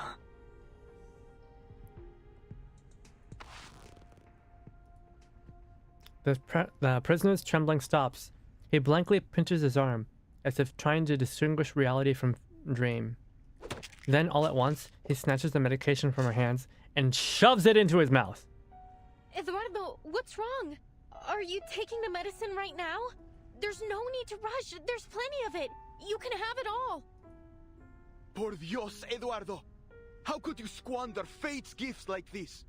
Kind señorita, please, give me the medication. I need it more than anyone else. Well, now she's gonna understand why they're doing this, which is that they don't have enough meds. No, I'm the one who needs the most. Give me the medication. I beg of you. Recoletta not understanding the rules. It's like how Angry Man in New Year's wasn't even angry anymore. Oh yeah, you're right. With the protection of these amulets, I might finally be able to get a peaceful night's sleep. No more trembling floors and wailing ghosts. Yeah, Recoletta forgot everyone here is mentally ill. The prisoners shove and struggle, countless hands reaching towards the hapless writer, trying to snatch a small round of pills of salvation. Enough! Enough! The game does that quite a lot. NPCs have names, but the subtitles refer to them by their role, as if it were a script draft. Yeah, it's very strange. You shouldn't have done that, Miss Recoleta. Do you like beans? Do you hate math? So you definitely... What's wrong with beans? I love beans. They're so tasty. Your ignorant generosity could shatter the very basis of our survival. She steps towards Eduardo, now writhing in pain, and picks up a few stray capsules scattered at his feet. The pills dissolve into a stream of voided sand, vanishing as it pours through her fingers. We have never had such chaos at the Congress. Understand this. We rely only on the randomness of fate to distribute supplies and assign responsibilities. If you disrupt the status quo, the entire system of the Panopticon will collapse beyond repair. It is only by respecting the arbitrariness of fate and adhering to the rules of the Die of Babylon that we have kept this place functioning all this time. The Die of Babylon? Tell me, how did you know this name? Are you the one orchestrating this whole thing? Recoletta, equally confused and furious, grabs the hostess's collar. ¿Podría ser? ¿Eres Aleph? Tal como sospechaba Verdun? Let go of me, Miss Recoleta. Have you gone mad? The roll of the die is absolutely random. I'm not orchestrating anything. Before the Congress began, I made an oath. I intend to keep it. Please, calm down, Miss Recoleta. I think she's telling the truth. Sorry, Octavia, but please, you have to tell me how you learned about the Die of Babylon. I must know. Only my pen pal and I should have any knowledge about this die. I heard about it from the physician. He described it as a symbol of collective consciousness that we could harness to maintain immaculate order in the Panopticon. The physician isn't actually a doctor. The Comala Congress was coined, iterated, and perfected by the physician based on this concept. He's not a physician. The physician again. Everything eventually leads just back like how Kakani is not actual a just as we suspected. Just like how Kakani is not an actual licensed psychiatrist. I see. It's all a misnomer. This is why I like 2.5. You know? Noir was a director. Not Noir. Yeah, Noir was a director. Right? Liang Yue was a cop. You know? Kaising was an actor. Right? Everything was exactly what they said they were.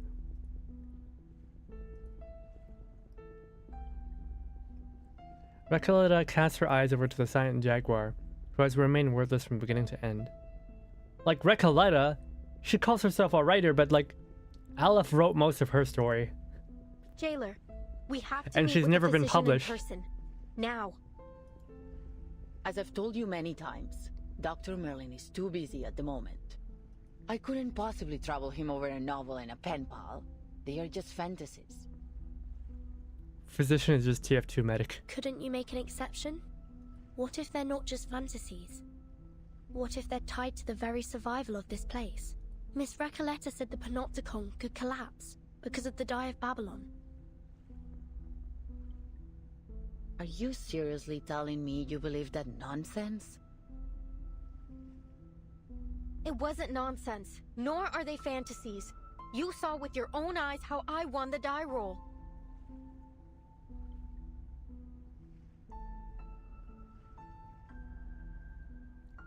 Well, she says nonsense, but they literally decide how this place is run with a dice roll. It was just a coincidence. How can you at the same time believe in coincidence, but also the absoluteness of the dice? It doesn't make sense. The jailer's words are at odds with the subtle motions of her eyes and face. Foundation's investigators seize on a prime opportunity to apply pressure. What if we present you with stronger evidence to prove it's more than just a coincidence? If everything in the Panopticon proceeds according to Miss Recoletta's novel as she says, she should be able to predict what happens next. We were talking before about the whims of Canadian healthcare. Maybe they're under the eyes of Babylon. Oh shit. Maybe. Maybe the Canadian healthcare system is under the control of the dice of Babylon. Including the roll results of the absolutely random die. That's right. The die of Babylon isn't random at all. It's nothing but a supercilious fraud veiled under the guise of fate, and an actor of the inescapable loop of history. And not one of you is paying attention to me whatsoever. Ugh, to hell with this era of ignoring unknown writers. Miss Recoletta, please make your prediction for the next inmate's die roll. Look how that jaguar uses the blade. Probably in its teeth. But you would wonder, like, why would a jaguar need to use a blade when its teeth are already so sharp, right? We were talking, yeah, it's a contradiction, but it's coin whose face they show when it suits them. Exactly. This way, you can prove to Miss Jailer the irrefutable connection between Kamala and your novel, The Rise and Fall of Sanity. You finally remembered its name! Oh, what sweet balm to my spirits. Oh no, she's never gonna let you live it down. Miss Octavia, please continue the Congress and let the next inmate perform their role. Then Miss Recoletta's statement will be proven true. I appreciate the reminder. No matter the interruption, the Comala Congress must go on. Though not for Miss Recoletta's sake, of course. Next inmate, please. It's gonna turn into chaos when she reveals that die is not random. Hello, inmate Garcia. You know what to do. Oh no, Garcia, I like that guy. Of course. La sexta cara. Un pilar roto. El flujo de la fortuna y la calamidad. The sixth face. A broken pillar. The conflicts of fortune and calamity. So the result of the next roll will be a 6. Her prophetic precision plunges the Hall of New Encounters into breathless silence. As fate reveals, the number is 6. Just as Miss Recoletta predicted. That could still be a coincidence. Do it again.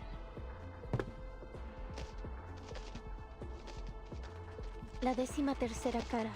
Una cadencia desconcertante, sin un verdadero principio ni fin. The 13th face. A bewildering cadenza lacking a true beginning or end. La cuarta cara. Un hombre que se ahogaba usó el último de sus fuerzas para nadar a la seguridad. A fourth face. A drowning man used the last of his strength to swim to safety, only to discover he'd mistaken a mirror for the surface of the water. La 17ª cara. Cojeaba hacia el distante oasis, solo para que la débil humedad y la inquietante quietud revelaran cruelmente que era un espejismo. The 17th face.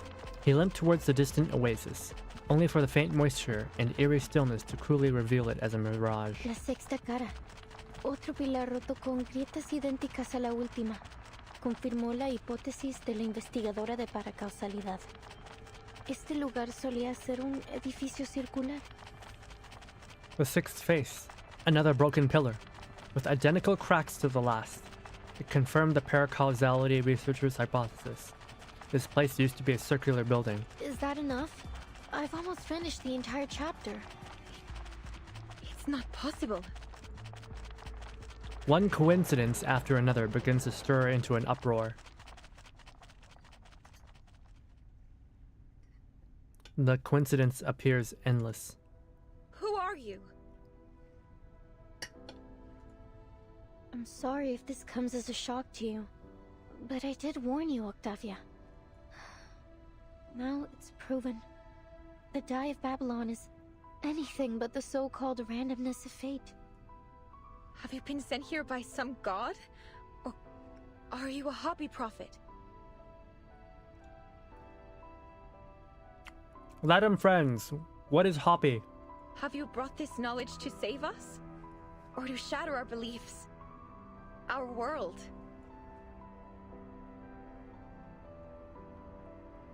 A question destined to never need an answer.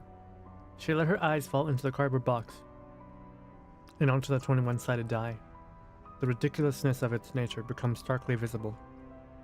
What is this? Yeah, what does Hoppy thing mean? in my hand?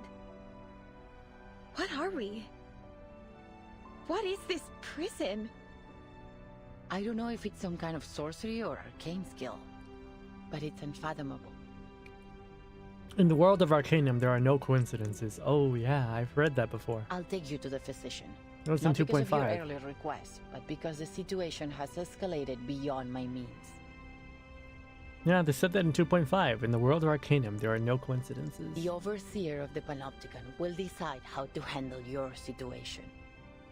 And hope we see To be honest, Liang Yu again. I wasn't sure you'd be able to correctly predict everything.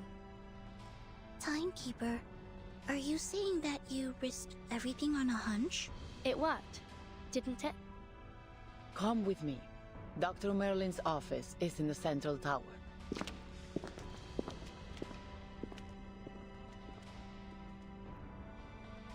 For her part, the now vindicated writer. En la sexta versión de mi novela, todos en el pueblo I hate when the game mueren does a causa that. del dado de Babilonia.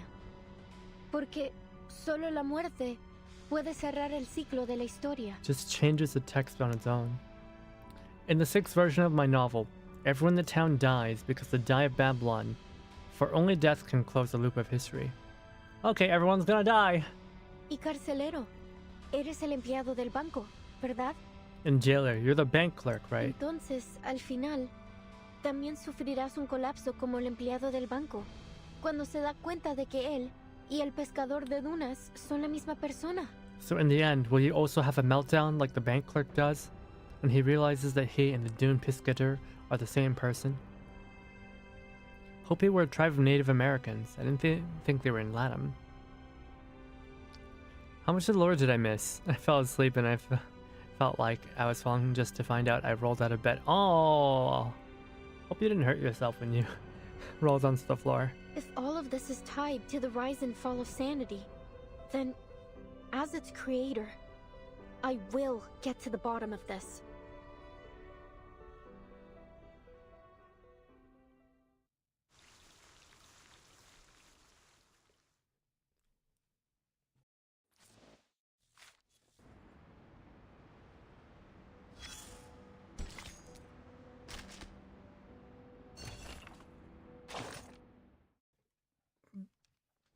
Oh, another Doris story.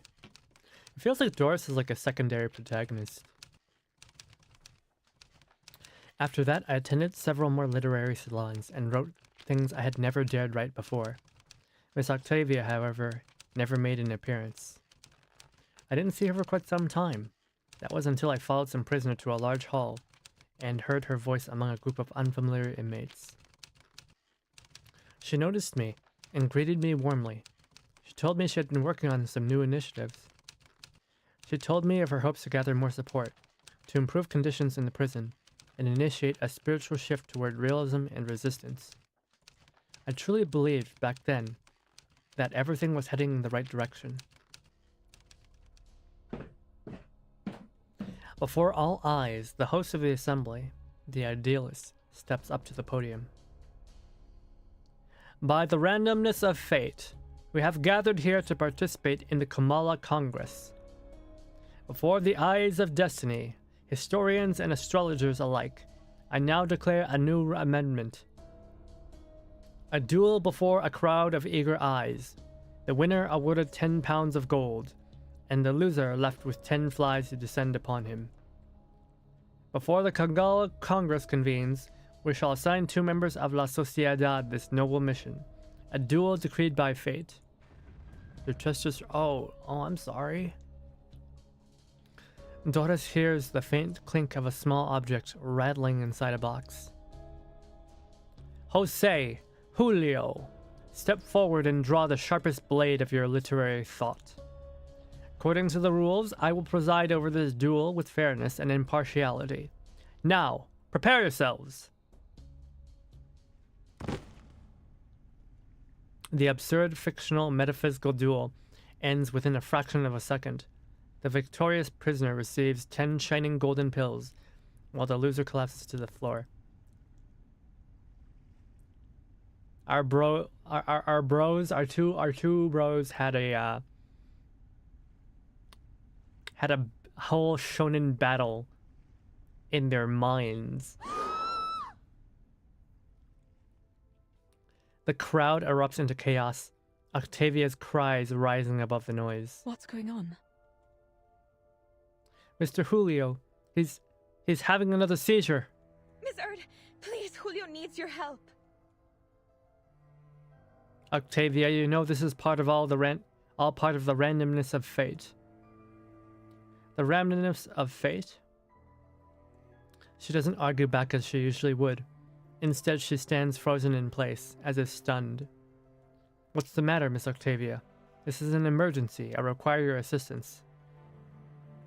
Answer me, Octavia. What are you trying to change Julio's... Why are you trying to change Julio's fate? Because no one should die like this. I don't want him to die. Please, Miss Octavia, help me so I can help him. Her voice cracks, leaving only the sound of her stifled sobs lingering in the air. What's wrong, Miss Octavia? How's his condition now? Miss Octavia.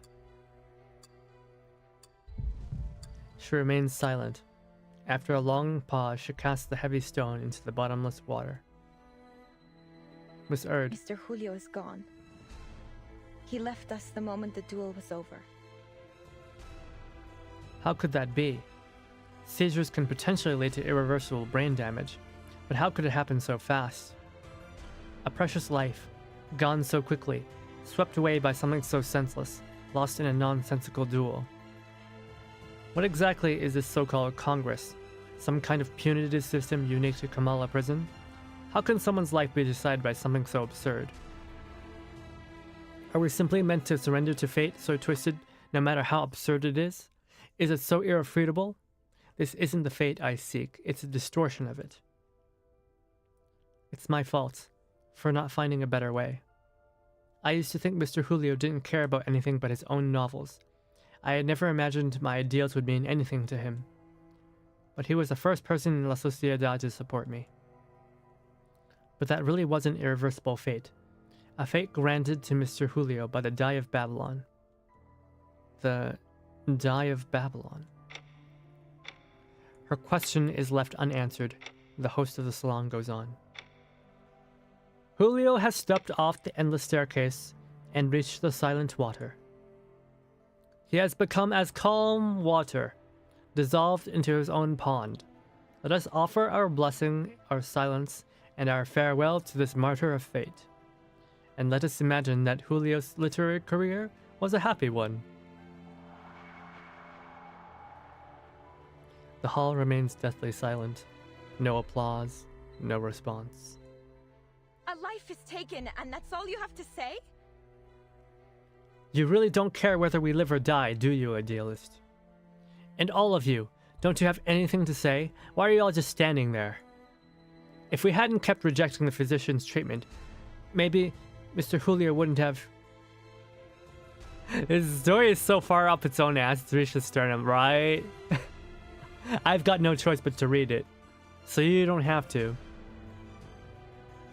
Rejecting? How ridiculous. You have no clue what that demon in human skin is capable of. He'll reach into your mind and mold it like clay, reshaping it until it becomes your prison. In the realm of fiction, fate, unreality, The dissolution of the ego is inevitable and irreversible, and therefore we must not resist the unending dealt to us by the die of Babylon. Man, makes you think they really did hire a literature major to write this, because oh my god. Do you even know what you're talking about? I've never truly understood you, idealist. I'll find a better way. I must rewrite this tragic tale. Yeah. It's so presumptuous. If you disagree, then leave La Sociedad. I will not have our great poem disrupted by an offbeat syllable. Besides, your tedious talk of social responsibility should have been purged long ago. Modern Latin America belongs to visceral realism, and you are too ignorant to even attempt to seek it out. What a ridiculous, laughable man you are. Yes, I see it clearly now. It's your tyranny that has driven everyone to ruin. Well, let me tell you something. I'm not leaving. I'll establish a new literary movement right here in Kamala, right here in La Sociedad de Poetas de las Americas. And we will use our literature to rescue the inmates who all suffer around us. I've had enough of your condescending stone-hearted ego and your pompous sophistry. You're the same, though! He'll only bring misfortune upon us with his constant rambling about that visceral realism. I hope I never see you again. Miss Erd, we have to get you out of here. Another second around this maniac might doom us all. Man, Chivity, I sympathize. What is happening? The true overseer of this prison can save us from this situation. He's the one who put you here, isn't he? Please join our society, Miss Torres. Help us build a renewed Sociedad de Poetas together. I've already spoken with the jailer. As long as we follow the rules and help them manage Kamala, we'll be free to discuss literature. Forgive me, Miss Octavia. While I truly appreciate your kind offer, I'm afraid my conversation with the physician must remain private. Why? I can confidently say that the team at Blue Block is composed of theater kids, book and math nerds, and film junkies. Yeah, like I'm pretty cool with the film junkies, and maybe the theater kids, but the book and math nerds, they're on something else entirely. Yes. Tell me, at the center of the structure, is there a watchtower? What? Impossible! You guessed it exactly.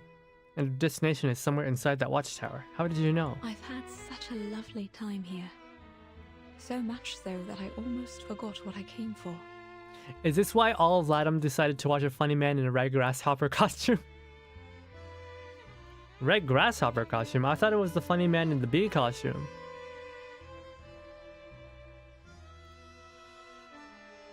The main chapter titles are literally named after literature. No! This is precisely why I must put an end to this cruel farce masquerading as fate. Do you intend to rebel against Watchtower's gaze, just like the idealist? You misunderstand me, Miss Octavia. That inescapable gaze, and the permanent theme of fate. To get closer to the truth, I have no choice but to meet the administrator that young lady spoke of. You've decided to save the people here with your own hands, in your own way, and so have I. There are things I must face alone. Though she is well used to death, the pain of Julio's passing still lingers in her heart, causing her to say these words that don't quite feel like herself. Bumblebee Man is based on El Chapulín Colorado, a real Mexican comedy character. I see. Lend me your palm. I'll draw you the way to his office. Good luck to you. And to all of us. Farewell, Miss Octavia. I truly hope all goes well for you in the days ahead. Except for Chapter 5, which is named after philosophical concept, and Chapter 7, which is named after opera. I can deal with opera. I can deal with opera. Yeah. As Octavia retreats, slowly fading into the distance, she quietly adds, And in your journey, finding answers about fate, too.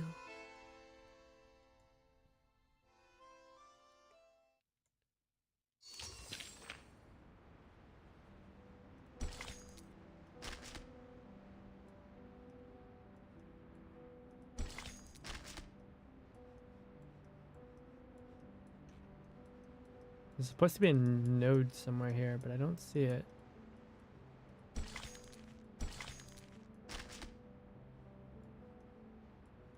Yeah, there's a node hiding somewhere on this map. And the game the game is not telling me where it is. What the heck? There's something to click on, but the game is not telling me where.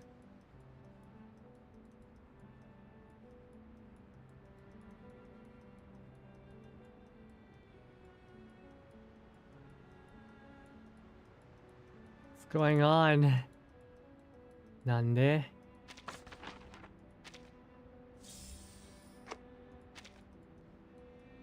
Yeah, I don't see it anywhere. But like this little diamond here tells me that there's something to click on. But I don't see it.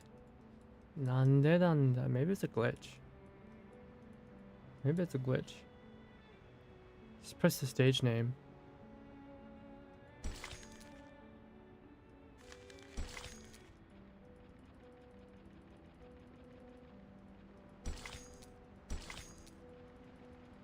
It's not going anywhere.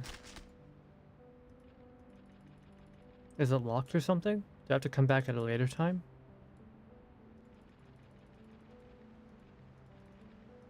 That's weird. The operating name is Tosca. Behind the operating curtain. Disrupted this era. What unraveled time? A shadow lurking in the ruins answers madness. Madness, I say. Madness!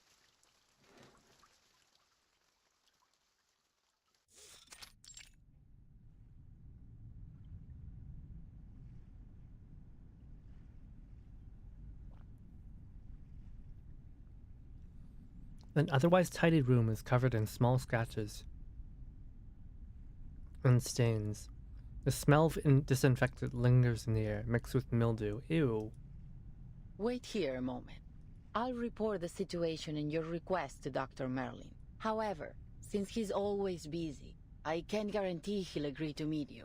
But I'll do my best to persuade him. Just kick down the door. Jaguar's figure slinks out through the inner door. Now's our chance, Sinetto. Our chance?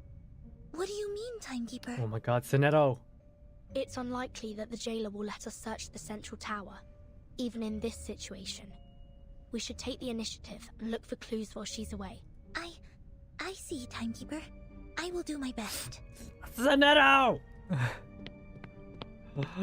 Oh my lord, this girl. Sinetto swiftly conducts a thoroughly unauthorized search. Thank you for your assistance, Miss Recoleta. Without your precise predictions, we wouldn't be standing here now. I haven't yet grasped the connection between the die, your novel, and what's happening in this place. By process of elimination, it's almost certain that your pen pal, Aleph, is right behind this door. Sometimes by process I envy of your elimination. decisiveness, Burton. I'm sure many people have praised this special talent of yours. Are you all right? You don't seem as excited as when we first entered Kamala. The all-seeing sentinel of the Panopticon, veiled within the central tower. If it truly is Aleph, I don't know how to face such a terrifying and increasingly plausible reality. Sorry to interrupt, but... Timekeeper, I think you'll want to see these. Signed Erd. This is a letter from Dr. Dorez. Her handwriting. It's as beautiful as I'd imagined. Who is it addressed to? Dear Mr. Aleph. Aleph? Looks like Dorez and Aleph are acquaintances. Or at least, they've had some correspondence. Dear Mr. Aleph, my apologies if this reaches you at an She was also looking for Aleph. I am Dorez. That's why she came. Pen name Erd. An ordinary inmate of the Panopticon of Kamala. I write seeking your guidance, if you wouldn't mind offering it to me. I heard from the physician, Dr. Merlin, that you have the answer to every question. a statement which has been echoed by the idealist and the other inmates. I have something I wish to ask you. What exactly is your role at the prison? Chief Warden? A secret backer? An observer who dominates the prison? Are you truly the supreme ruler of the Panopticon of Kamala? They tear out the next letter, eager to read on. Dear Damn! Stoshi-san, how did you predict that? Very good, very nice. I do indeed have answers for every question, including yours. I'm afraid every one of your speculations is off the mark. I am merely an inmate who chose to imprison himself here, and allow me to point out that your identity isn't as ordinary as you claim. Why is it that you, my fellow inmate and guest of Manus Vindictae, are so interested in Kamala? Dr. Doris? A guest of Manus Vindictae? A muffled shattering of glass interrupts their reading. It came from inside the room. Do you think they're okay? The jailer and the physician! What happened? The door defies any attempt at an answer. I'm not sure, but it could be bad. Come on, let's go in and see if they're all right. Time to kick down the door.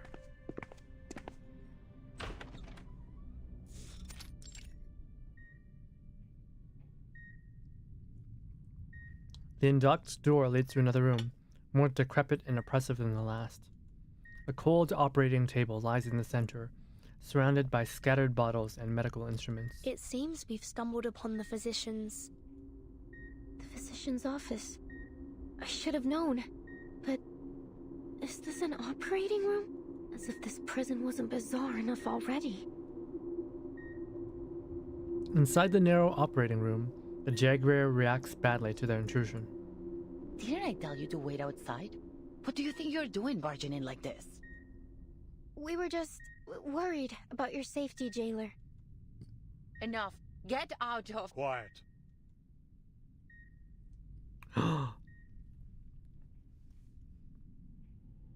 The reptilian complex governs all our fundamental functions. Oh my god, the reptile brain! The reptile pod, the mammal pod, Metal Gear? Our heartbeat, breathing, fight or flight responses, and our territory and hierarchy awareness. Our primitive ancestors, like reptiles and birds, followed such instincts to survive. Through millions of years of evolution, we developed the limbic system. This processes emotions and forms memories. It allows us to feel fear, sadness, anger, joy. Our behaviors are given meaning. Now it's the neocortex that makes up more than 2/3 of our total brain volume. Language, perception, logical reasoning, abstract thought. This is what forms the complexity of human nature. We read, create, perceive. We try to understand both the world and ourselves. We are forever setting goals, one after another. And all this, these multitudes, happens within the confines of the skull, in the tight folds of the crowded cerebral cortex. Is he performing surgery? Such a delicate and elaborate organ. Were it unable to forget, what would come of it? Can this space, no larger than the palm of my hand, truly accommodate dozens of people at once? What the hell is he talking about? Dozens of people? At last, the physician sets down his operating scissors and needle, signaling the end of the surgery. At the same time, the old machine issues an alarm, signaling that his patient's vitals are wavering. What's happened to the patient? It looks like he's dying.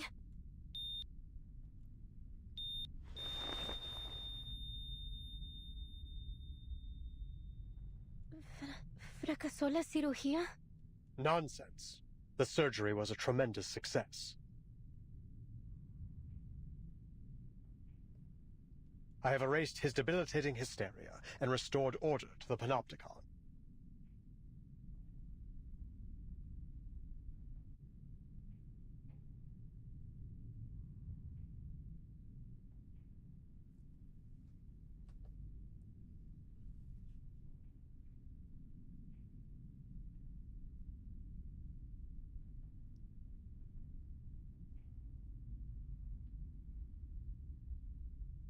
What are you trying to achieve by barging in here? The man behind the operating table stares at the uninvited guests, but does not give him a chance to respond. Forget it. The next operation requires my attention. Jailer, show them out. Bring me the next patient in 15 minutes.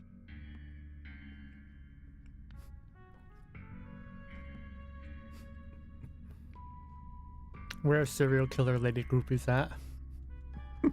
I'm sorry, Miss Burton. I'm afraid you have to leave now.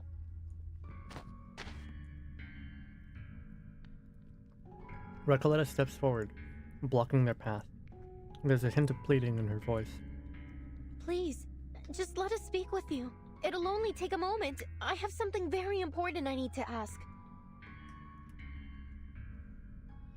Her question is not given time to take shape. Important. Nothing is of greater importance than my experiments in the Panopticon, outsiders. To ensure they continue, the stability of time and schedule is absolutely paramount. Experiments in the Panopticon? So you really are the controller of the prison, then? Controller? What an outdated notion. Superficial, really. The Panopticon has no need for such power, regardless of who occupies the central tower, or even if no one's there at all. Every inmate is both the observer and the observed, both wielders and subjects of power. Achieving such a state requires no physical or violent measures. The structure of the Panopticon itself is the mechanism which sustains it. Kamala is simply a manifestation of this model.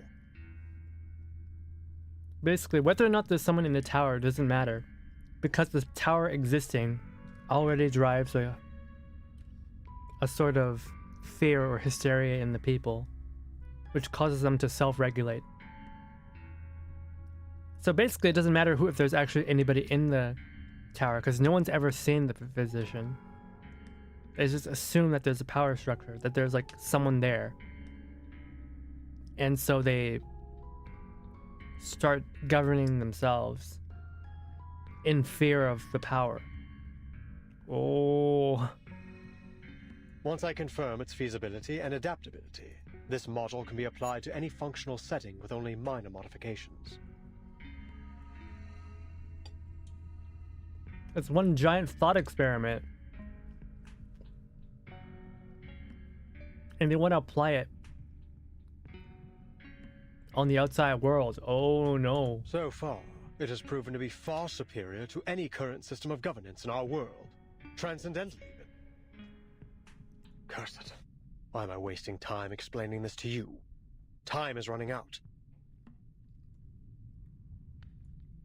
The investigator keenly senses the key within his words. Dr. Merlin, you keep mentioning time. What exactly do you mean by that? Yeah, I happen to be a keeper of time myself. Really? You need to ask? Even those oily-headed lunatics know it.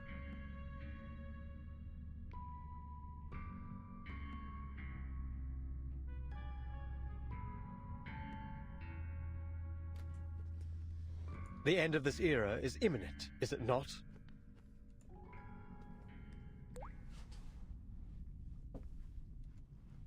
You know about the storm?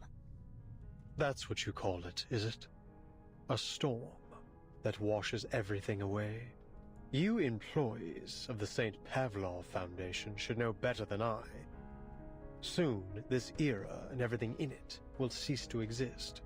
I must prove the feasibility of the Panopticon model before this place is turned to ruins, or something even more unrecognizable. A storm that washes everything away? Burton, what on earth are you two talking about? Right, I still don't know what the storm is. Conversation extends beyond even the most imaginative creations of the aspiring writer. No one can predict the era to which we will be reversed. I have seen the eras change time and time again. The transformation of this place, over and over.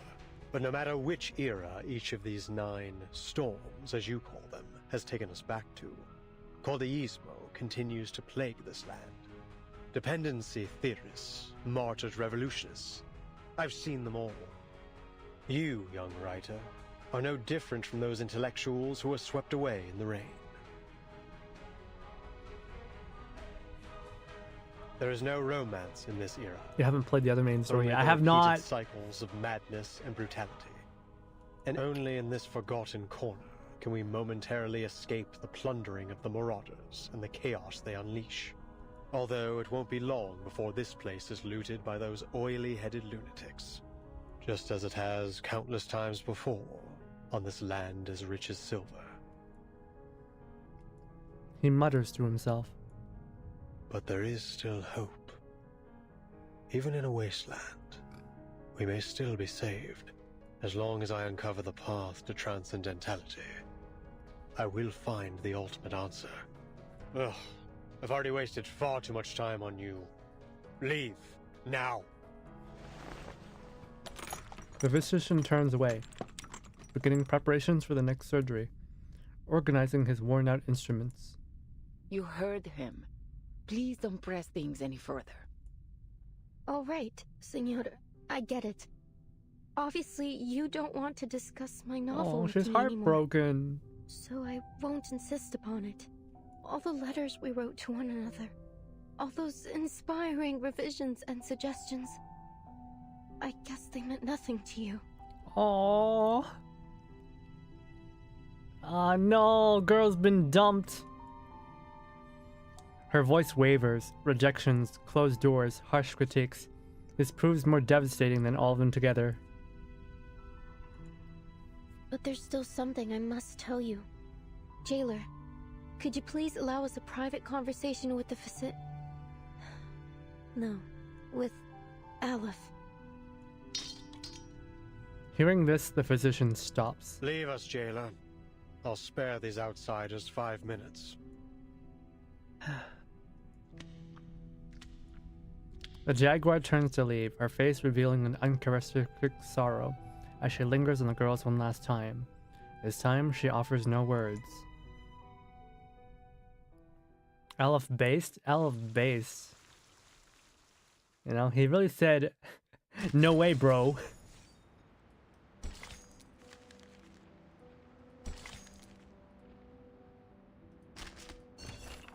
When he pulls out the ice pick, don't be afraid. Panic is proof that you're still lucid, for now. Oh no! Oh no!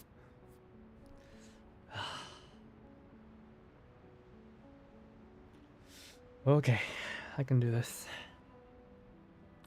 In 1935, Professor Antonio from Portugal became intrigued by a medical study documenting how gorillas became docile after the removal of their frontal lobes.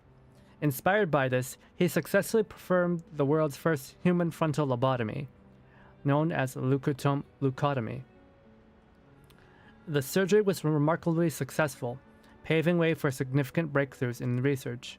In 1949, Professor Antonio was awarded the Nobel Prize in Medicine for his work. Through continuous practice and refinement, he and others eventually improved and perfected the procedure, even developing a specialized leucotome. However, the surgical technique required a high level of expertise, and as a result, it was never widely adopted. In 1945, American Dr. Walter Freeman modified the procedure, which became famously known as ice pick lobotomy. This technique involved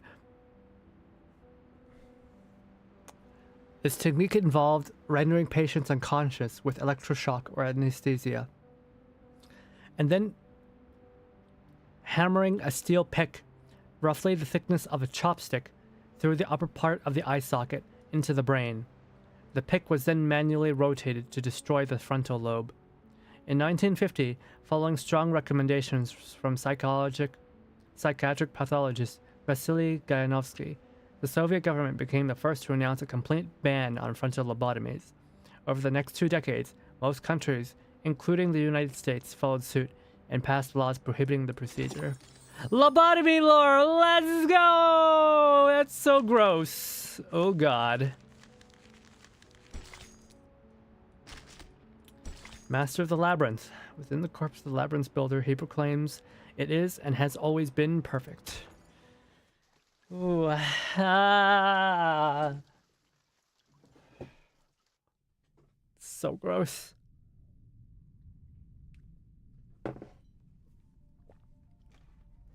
Only the steady beeping of a heart monitor keeps the eerie silence at bay.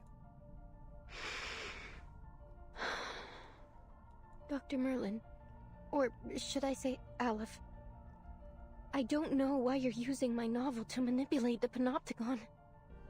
But you need to know that it won't serve your purpose, whether in fiction or reality. You claim that the inmates are both the observer and the observed, and both wielders and subjects of power. How could you be so blind as to not see the true state of the Panopticon? The inmates haven't achieved any perfect order. No, they've devolved into pitiful caricatures of themselves, performers in some endless pantomime to be watched from the central tower. Soft spoiler, chapter 7 begins with electroshock therapy. Let's fucking go! Even their medication has become a prop to demonstrate the so-called randomness of fate in the theater that is the Panopticon. This farce hasn't made the Panopticon a better place. Press circle to resist torture. It has warped it into a twisted theater of cruelty, where the sick are denied treatment and left to quietly perish in the dark corners of its halls. And literature has died alongside them. This prison is a monster, born under the gaze of this all-seeing power. Aleph, is this truly the ultimate answer you've been searching for? The physician seems startled, stepping back and accidentally knocking over his tools. What? Are you suggesting that this is the answer I've reached? That my experiment has been a failure all along, and I've been too blind to see it? No. Impossible. Foucault's theory is flawless. Anyone want to explain to me what Foucault's theory is? Someone Google it. Having his life's work denied is something he cannot tolerate. The man searches the tabletop with feigned composure, but in doing so, he unintentionally sweeps all the surgical tools to the floor. I have removed every obstacle to the running of this prison. It is pure, sacrosanct. Sacrosanct means something that is like so holy and pure that it is... you cannot be allowed to criticize it. I have constantly re-evaluated the system, adjusting my instructions to my subordinates to ensure the most efficient maintenance of the established order. And now, you stand here and tell me that everything I've done has been meaningless from the very beginning? That the power model I have implemented has already been replaced by an alternative? No, outsiders. The perfect order of the Panopticon shall not be disrupted. I will not be swayed by your lies. This facility is superior to all of us. Nothing here escapes my notice. At last, in a barely noticeable corner, he finds a 20-sided die wreathed in black mist. That said, it isn't easy to work a miracle, as we all know. Ew. I shall personally verify it, all myself.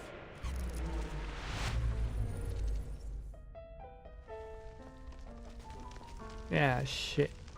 All of his emotions dissolve as he grips the die. The narrow operating room shakes, as if responding to him, emitting a distorted screech. What's happening?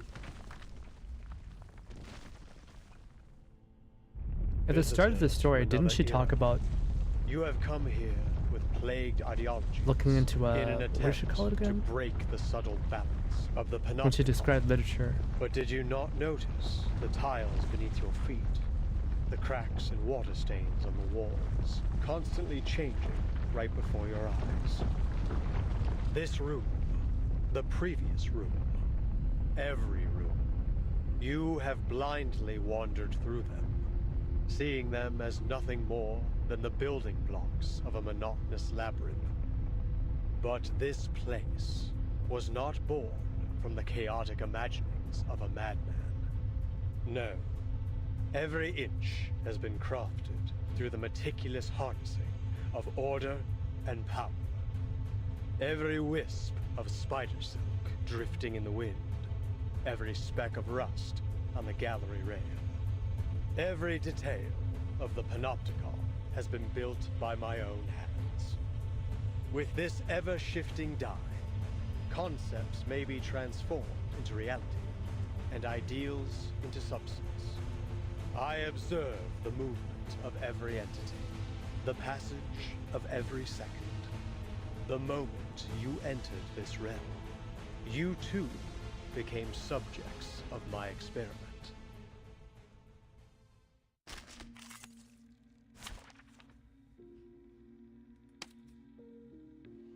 Chief and only doctor of Kamala Prison, overseeing its order and everything within. Even amidst ruins, as one finds itself, the path leading to transcendentality, all answers will come.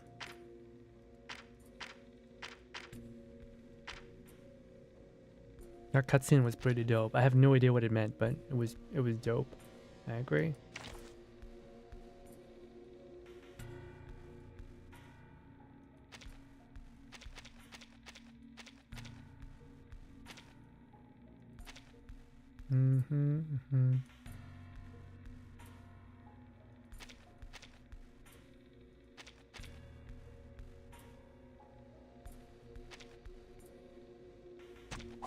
It's an honor to meet you.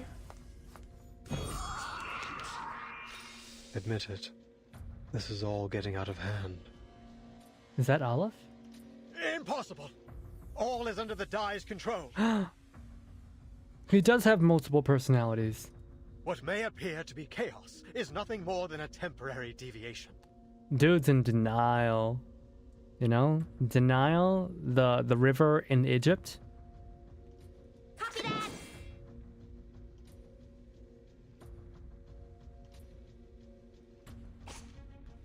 Easy la. It is here. I can hear it. Crickets and fireworks! Mon officier n'est pas un capitaine, Winterstürme wischen den Wundermond.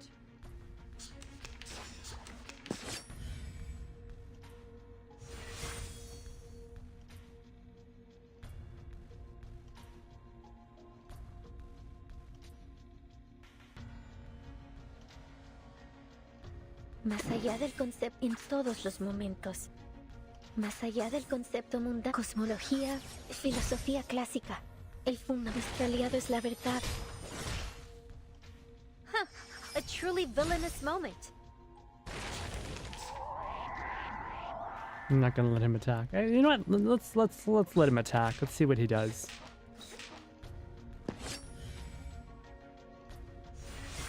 What?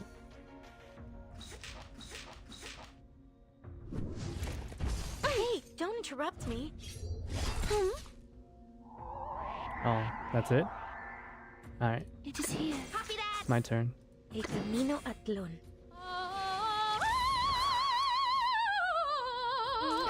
Lily! En la acumulación de laberintos. Suéltalo todo una vez más.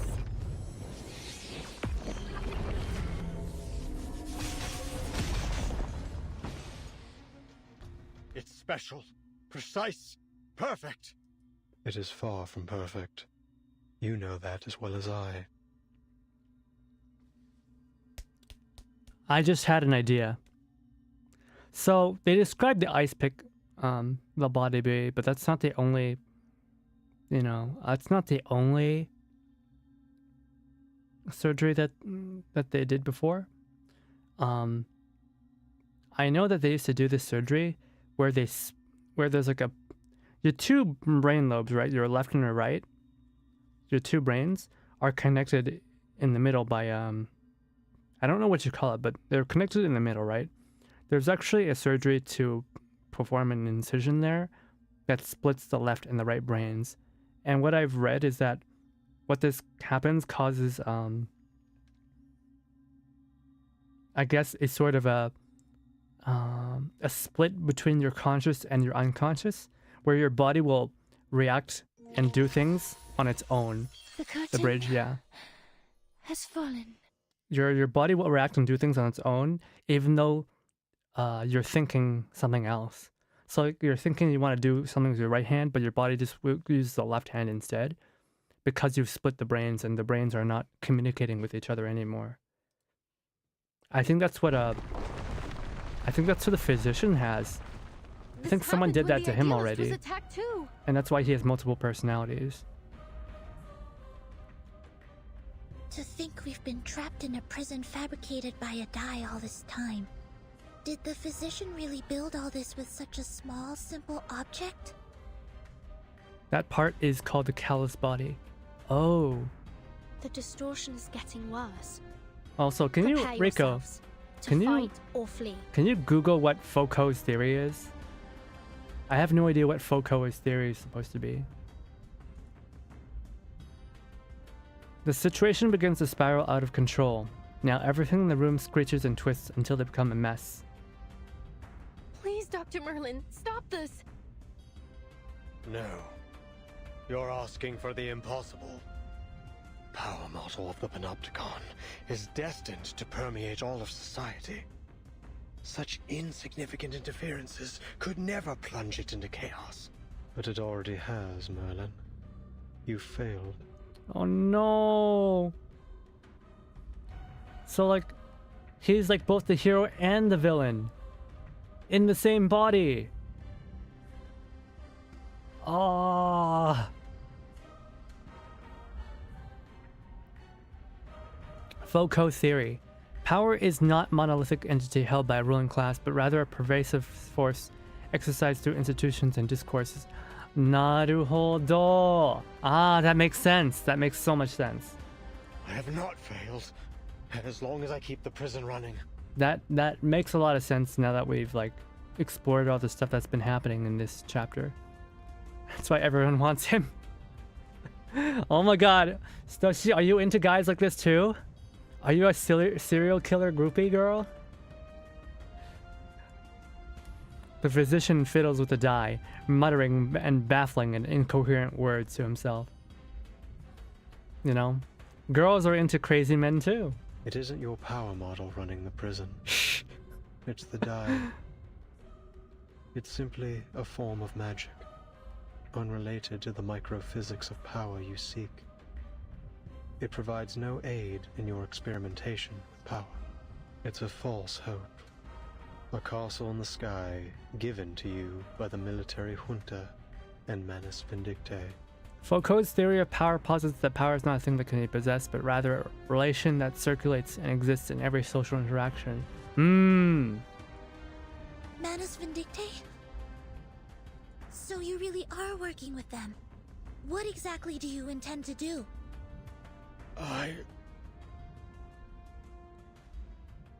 Uh-oh. Then I've also failed. Oh no, a man's having a mental breakdown. I've ended up a pathetic fool, lost in the chaos of reality. Just like the idealist chasing visceral realism, Paracelsus seeking the fountain of youth, and Zahir obsessing over the one-sided coin. Oh damn, I didn't expect they'd talk about Zahir's one-sided coin. When did it all start falling apart, Aleph?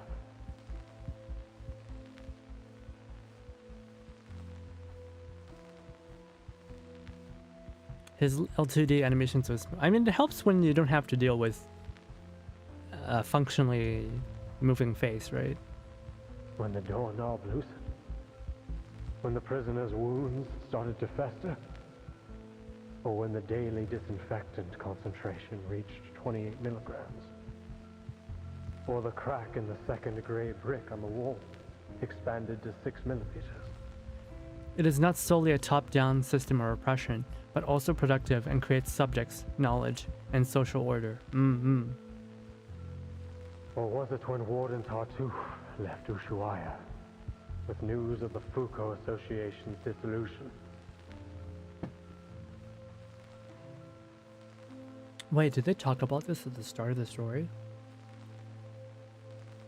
Warden Tartuffe. You weren't the original warden. In fact, they never call you a warden. No one here calls you a warden. Were you a prisoner here originally? This place should have been the ideal ground for psychoanalytic practice. Why did they halt all research, all discussion? We've been abandoned, haven't we? By eras old and new.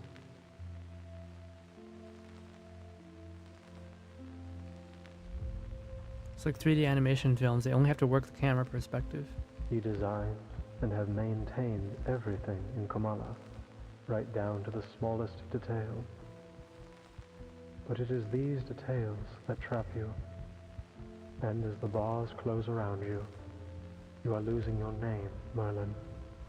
And you're becoming a physician, a man forever imprisoned within these walls. All right, Dr. Merlin. Aleph has hyperthymesia. I don't know what that is. I don't understand. All these false eras are like a dreadful novel with no conclusion. Trying to find answers within such things is, in itself, a mistake. Much like them, you are destined never to attain transcendentality.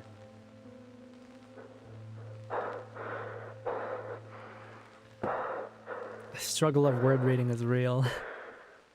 Tell me, Olive, does the ultimate answer even exist? The die becomes too heavy for him to hold any longer. It drops to the floor. Photographic memory, but much more severe. Ah. The distortions and tremors of the prison finally subside, as if the pulse of a massive heart had stopped for an instant. Yeah, that makes sense for someone who observes the prison. He did mention, oh yeah, we saw the reports, right? It came down to like the very second, right? Talks about the number of scratches on the walls. The exact like millimeters of the cracks. Amid the swirling dust, the girls help each other to stand, but fail to notice the truth revealing itself before them. Timekeeper, are you alright? Yes. And you? And Miss Recoleta? Are you okay, Miss Recoleta? The smoke clears, but no one responds. The named girl simply stares in shock at the figure before her. You're...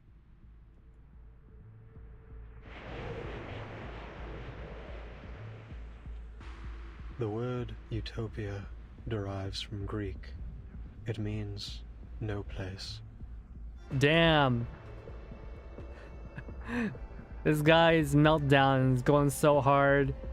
His loss of self has become so insane that he turned into a Picasso painting. People cannot understand the structure of the labyrinth, yet they continue to follow its paths. They cannot comprehend the mechanics of fate, yet they believe in its jurisdiction. Man's sense of self has been so ruined that he turned into Picasso. As if, by doing so, everything will naturally fall into place.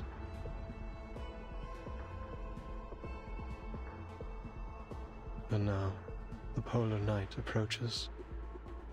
Hey, he said my name! Hakuya means polar night, by the way. Oh, he's wearing a prisoner's uniform now.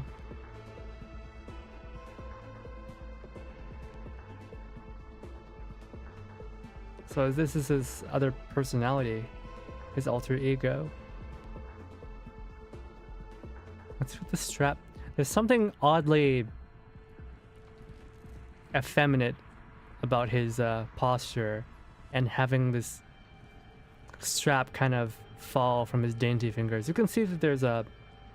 It almost looks like there's frills in his shirt here, even though those are just supposed to be stripes, prison stripes. It looks like he's wearing frilly sleeves. He looks like a girl pop.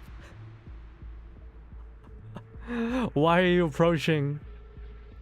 Polar Knight is already here. Yeah, I've been Polar Knight. Polar Knight has been here this whole time. But yeah, it looks like a frilly shirt. Oh, that's some really good character design. Polar Knight is also a Verse 1999 EP. That's crazy. They named an EP after me? That's insane. What's a girl pop? Chibi, you do not know what a girl pop is? Oh. It's like a girly girl. How good it is to see you, pen pal. What to see is tame. Dang, he looks so girl pop.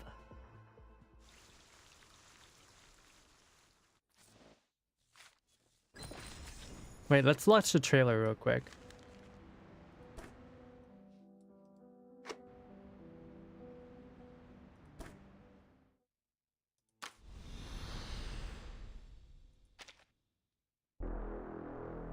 Hear this! For us! For us! For poetry! For poetry! For us! For us! Idealist. For free will! For free will! For us! For us! For literature! For literature! Our haven! Our haven! The Panopticon! The Panopticon! Nowhere else but here!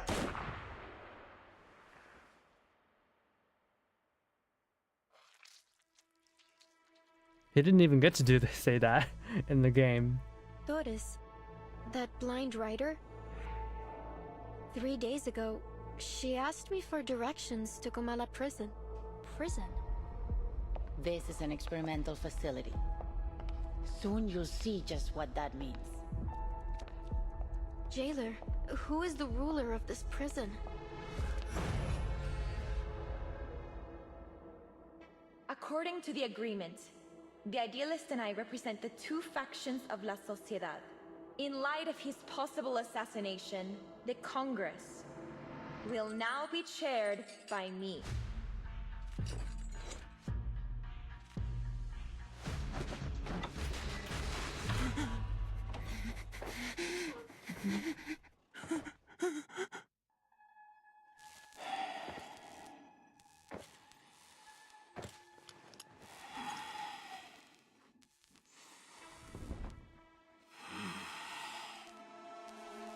What are we doing here? What even is this prison? You are a prisoner of Comala and a guest of Manus Vindictae. Fiction and reality are two parts of a whole.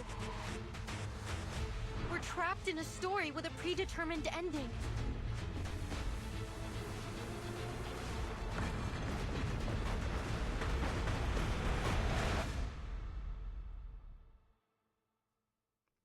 Wait, what part of that showed hyperthesmia? What part of that foreshadowed his hyperthesmia?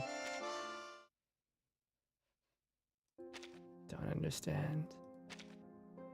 Don't understand.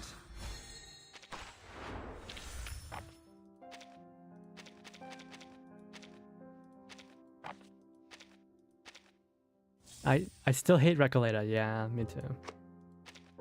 I still hate Recoleta.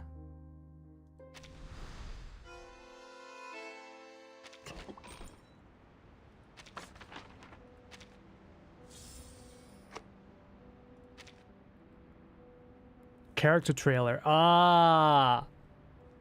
All right. We can take a moment to watch the character trailer together then.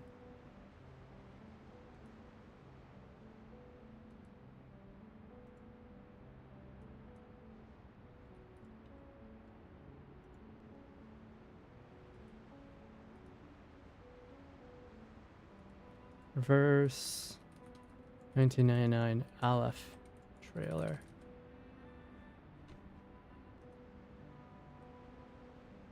Alright, alright.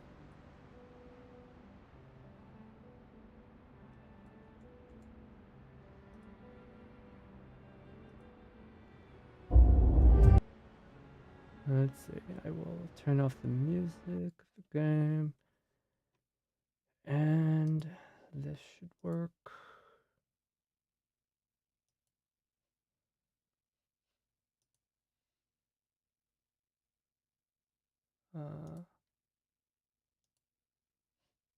There we go.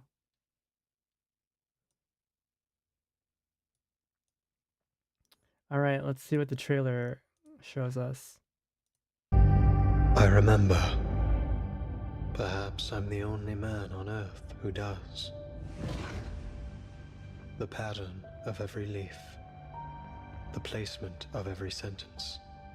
Every crack in the wall. Every twitched nerve. The beginning of every collapse. No! Let go of me! I won't believe it, Olive. Visceral realism will not die here. It can't. Shut it. You've wasted far too much time, and all for nothing. Wait, what? I will prove that this prison is the only path to transcendentality. How can he be both outside and inside the cell? Memories endlessly Oh, I see. Like an infinite garbage heap. He's kept his other personality to reach imprisoned. transcendentality have come back to bite us. Olive. Finally, I've reached one end of the thread that runs through this labyrinth. Fight Club, very Fight Club. Unassailable. Indisciplinable.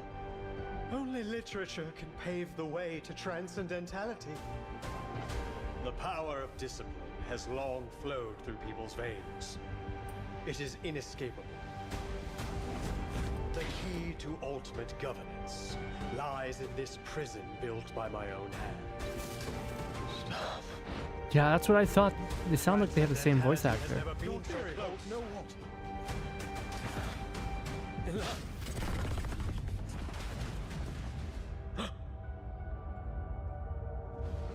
Is this the transcendentality you sought? Wait! Idealist and the others have never been in the same place at the same time. So he's actually three people. Boundless reality. I remember it all. Yet the ultimate truth. Still Wait. What was that? What was that? Oh, he's actually three people. Is visceralism realism equals realism from magical realism from the 1960s? Yet the ultimate truth still lies beyond my reach.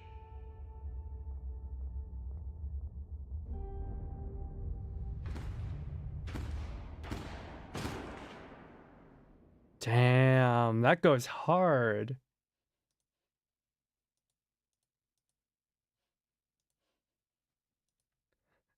That went so hard, man.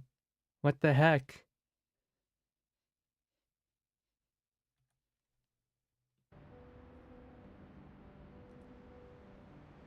I know it started bleeding. Oh no.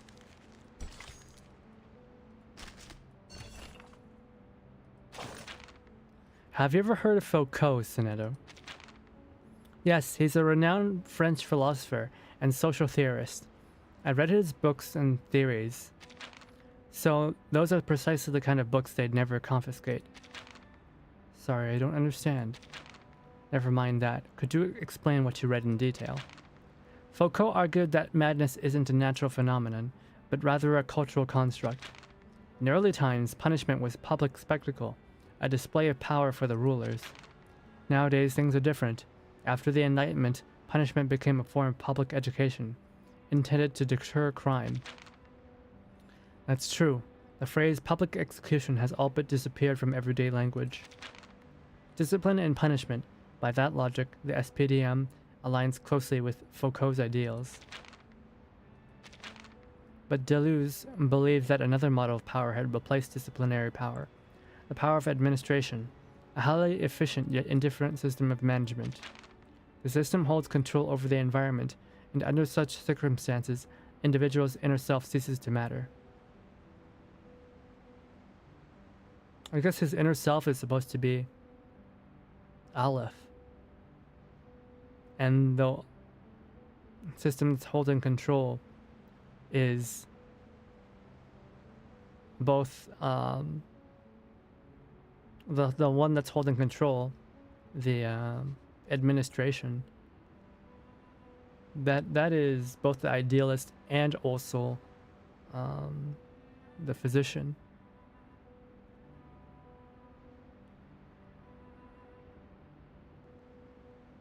Idealista, Doctor, and Aleph.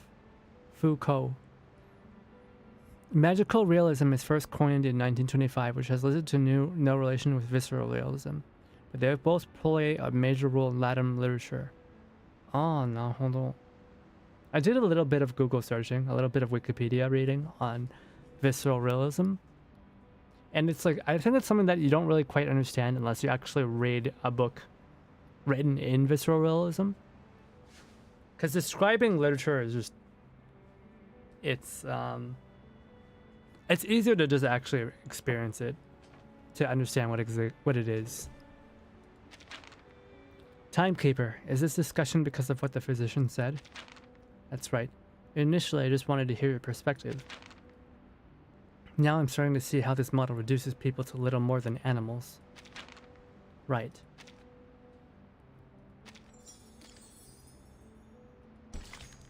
The mask in the mirror. Between the two mirrors hangs a single object. One face. Two faces. Cascading into the infinite. Man. It took so long to get to Aleph. Though, I guess we've been with him the whole time. Where did the physician go? As soon as the idealist showed up. Man, that's great. Because, like, Recoletta's been so... It's been so painful being around Recoletta. Aleph, though. Aleph is interesting. Describing magical realism is much easier than describing visceral realism. Sunday, are you a literature nerd? Sir? I mean, I enjoy writing... I enjoy reading short stories and whatnot. Right, I enjoy reading stories in general, but I wouldn't really call myself knowledgeable or like a nerd about literature. I've never really written much. I've not really done creative writing. Maybe a little bit. I dabbed a little bit when I was younger, but not to any like real degree.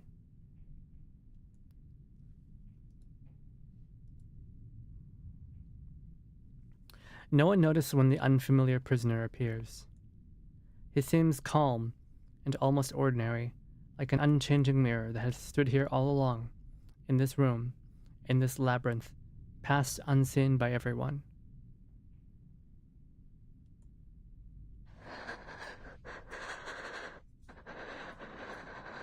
Oh God. She's gooning! Recoletta, behave yourself! Just because your boyfriend showed up. Oh my God. Aleph is also the first letter of the Hebrew alphabet. Like it's equivalent to alpha. Yeah. People have said that before. That was the first thing someone said about Aleph last time. I write and draw comics. The answer she now sees plainly makes her step back in a panic. But in the end, she says the same name out loud. Sound is heavy, cold, and leaves her at a loss. Aleph. It's your boyfriend! It's you. My pen pal. Quotation, bracket, boyfriend, bracket. You are, in fact, in Comala. All those letters. All the ideas we shared. They weren't just my imagination or some prank. Verton, Soneto, it's all just as I told you. I told you my long-distance boyfriend was real. They weren't meaningless.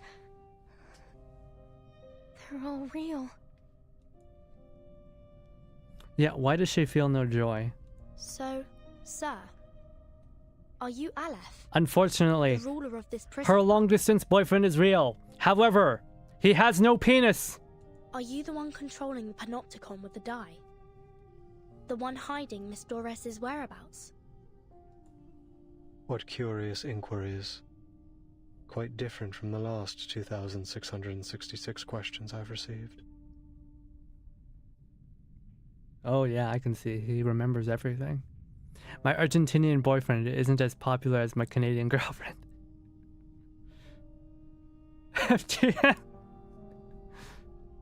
My guests, you may call me Aleph, or by any other name, be it a symbol of God's oneness or a farcical epithet. I am merely one of the many prisoners who voluntarily reside here. A single letter in the alphabet of the Panopticon. A letter? The way you speak is quite different from Dr. Merlin. Still, I wonder what your relationship is with him. Under the dim lighting, the man looks drained of all energy. But allow me to make a guess. You're Dr. Merlin, aren't you? I'm afraid that's not entirely accurate, but you may think of it that way. I guess he's three people, or I guess he's Dr. They're all Dr. Merlin, and his personality got shattered in 3. 2666 is another famous book by Roberto Bolaño. Merlin is a figment born of my mind. Oh. An incomplete reenactment. He is me, yes, but not entirely.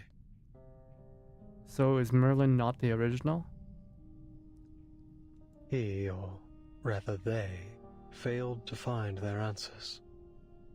They fought against their predestined fates, only to be inevitably crushed under their weight. I simply stood by and watched it all unfold. That was the extent of our relationship. They? You've already met Merlin and the Idealist, even witnessed their demise. Shackled by the delusions of verses, the Idealist lost his own name. Merlin, too, imprisoned himself within the system of the Panopticon. I'm sure their desperate pursuits caused you some trouble. Please forgive them. After all, your fleeting encounters led to the demise of them both. I think I understand now. The Idealist and the Physician are both parts of you. Or, to put it another way, they're your alter egos. So who shot him then? Himself? And why? Oh. I wonder if he shot himself in order to allow Octavia to take control. Seems the jailer's diagnosis that the whole prison is mad has been shown to be more accurate than anyone could have imagined. I wonder what the Jaguar thinks is going on. Magical realism term was 1925, but until the 1950s, 60s, didn't got literally relevance as gotten nowadays. A gunshot is reference from 100 Years of Solitude. Oh, man. How do you know these things? Like, I've definitely never read any of these stories. The Physician mentioned Manus Vindictae. What's the relationship between this prison and the Manus? Visitors from the Foundation. We all witnessed those eras perish. I have read, what was that? What was that, novel called again? The one where the guy turns into a bug. I forgot the name, but I read it a while ago. It was very sad. I don't think that has anything to do with Latin, though. Metamorphosis, that's what it was. Like the hentai, not like the hentai. In 1977, yeah, it's not Latin, not long before the fourth storm, I arrived in Ushuaia. Shortly after, some members of the National Foucault Studies Association reached out to me. But it wasn't just them. An arcanist organization called Manus Vindictae also approached me. Each of them wanted answers. They named me their advisor. You acted as an advisor to the Manus? The two parties presented me with a concept and a parable, respectively. A concept and a parable? The Foucault Association sought to explore the feasibility of the panopticon concept here. In 100 Years of Solitude, one of the main characters is shot dead in his room for no reason, and the story never explains who did it or why. Kafka's Metamorphosis. Oh, yeah. It was Kafka, that's what it was. While Manus Vindictae showed me a parable of the past and future. Day and night, I wandered through endless texts, endless realities, as I searched for answers. And thus, Merlin was born. So Kamala prison placed at Argentine? Yes. Hello there, Alan. Apparently it's based on a real prison.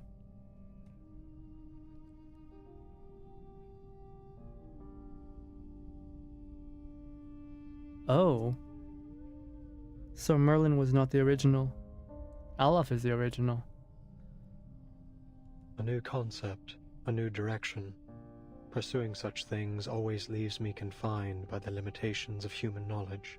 Merlin spent his entire life exploring Foucault's theories in pursuit of that singular yet infinite answer.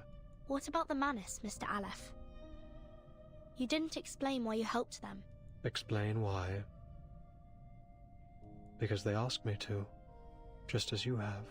I simply worked to answer their questions. So you're saying that, to you, we are no different from Manus Vindictae? And if we ask, you'll answer us, without holding anything back? Is that not precisely what is happening this very moment? Aleph picks up the fallen die. It flickers with familiar, comforting glow. This is what the Manus gave Merlin. A magical die named the Tear of Kamala. It was once a gemstone that belonged to a god. At the beginning of the century, explorers plucked it from an ancient gate they discovered in Antarctica. Oh, that's cool. Wait, is this like Cthulhu? Aleph is basically a walking ChatGPT. Metamorphosis is one of the pioneers of magical realism, although it wasn't called that at the time. Ah, damn, Sunday, you are very knowledgeable. It does sound very Lovecraft, doesn't it? To the explorer's amazement, the gemstone could turn human desires into reality. So they cut it into a die, a symbol of fate, and used it to build a sanatorium, which was later transformed into the panopticon you are standing in right now. His words are direct, yet they still leave the outsiders perplexed. Then, Aleph, you really are the mastermind behind the panopticon? The silent girl grips her notebook. Her knuckles turn white from the pressure. I can't believe my boyfriend, who's a prisoner inside an insane asylum, is actually insane. The next main story patch is mixed with Latin literature and Lovecraft. Oh. The draft of the unpublished novel, with words that only she knows. The countless hours spent at her desk, the self-reflections, the meticulous questioning, revisions, and scrutiny of every word. That book holds the life of its writer. You said Merlin used the panopticon to seek his answer. What does that have to do with my novel? Insane? Yeah. Crazy, cuckoo, loco, delulu. Wonder how those people are safe from the storm. I don't get it, Aleph. Why would you use my novel to manipulate this place?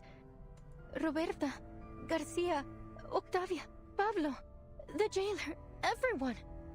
Not one of them deserved to be trapped in a deadly loop in which everyone's fate is already predestined.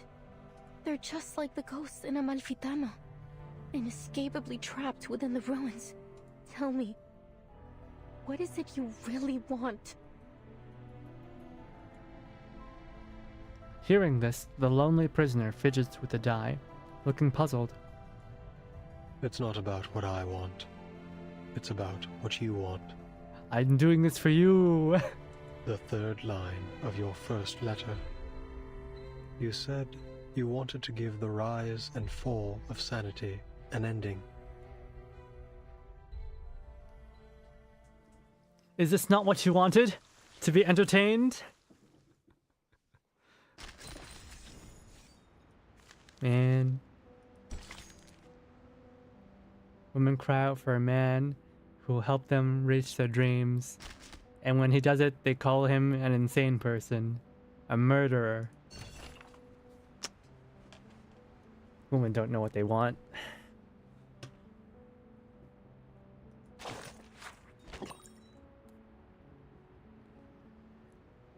Draft of a strange incantation. Regarding the blurred by waterstains ritual.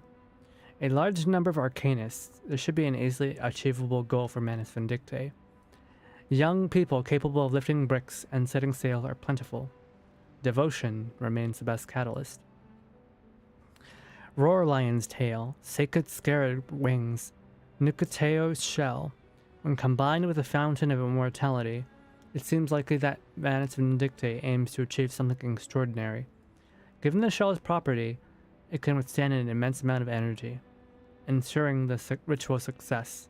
This is indeed an incantation requiring considerable meticulous preparation. The location, buried by waterstains, remains an excellent choice. Before the ritual itself, timing is of paramount importance, but the time referred to here is not our traditional understanding, but time itself.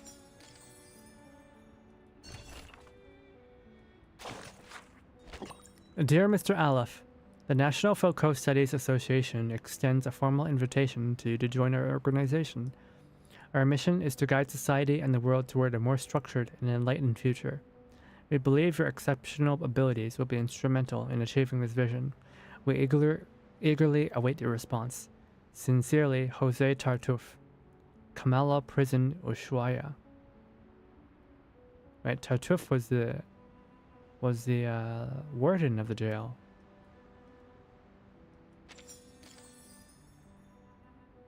They were the original warden.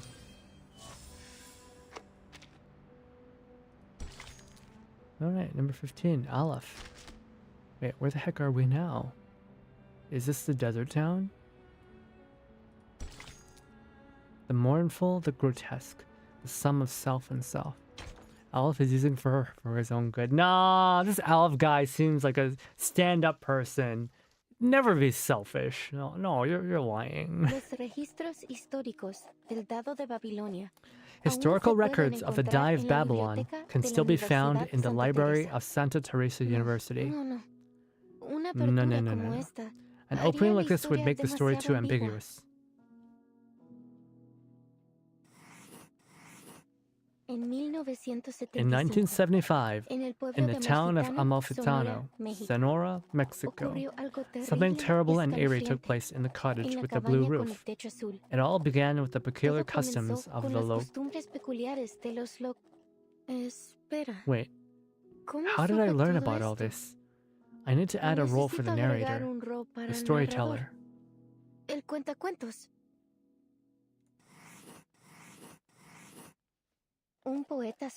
surrealist poet from Mexico told me this story. An old woman walked into the bar she frequented in town at the same moment. Alright, this is a surrealist. The bank clerk entered the bar too, ringing a new multinational corporation was going to build a cookie soap factory in Amalfitano. Espera, empleado del banco. Blank clerk. I didn't know there were banks in Amalfitano. Oh, I hate it when I try writing a novel and someone plagiarizes it, builds a physical and mental prison based on it. I mean, he didn't plagiarize. He wrote half the story, didn't he? Why would the idealist go for looking of the self that magical realism looks for?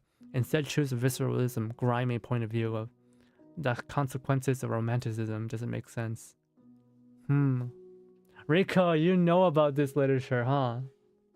You understand. Pero sí, tiene sentido. But it does make sense. Commercial banks are no doubt a hallmark of capitalism. Thanks, pen pal. Amigo por correspondencia. Before he became a bank clerk, he was an advocate of the town's ancient customs. He was a dune piscator. After accepting the fate bestowed by the Die of Babylon, he chose to leave everything behind, the sad, horrifying village, and the cycles hidden within infinite randomness. Oh, how ironic. But it's still realistic too. Now we just need a contrasting character, a believer in fate. Aleph will get eaten by ants. What the fuck? I like his reading voice. I like both their reading voices. An elderly weaver sat in her ancient workshop, tirelessly spinning her wheel, a precious gift bestowed to her by the Die of Babylon. The blind weaver softly recounted all she had experienced. What a brilliant idea, Aleph. A blind weaver couldn't possibly witness the murder. Actually, I like this. I like the sound of people reading out loud in general. I think that when people read, something comes out of, you can feel part of their soul. That's why I wish I could do better reading, but like with my current condition, with my vocal debuff, it's difficult for me to read well. I am the ant. I will eat Allah. Hello there, Sir Fruity. Hello, hello. 100%. Fantástico. Fantastic. In that case, I'll add a donkey driver who gets murdered in this chapter. Is getting eaten by ants something that happens a lot in magical realism?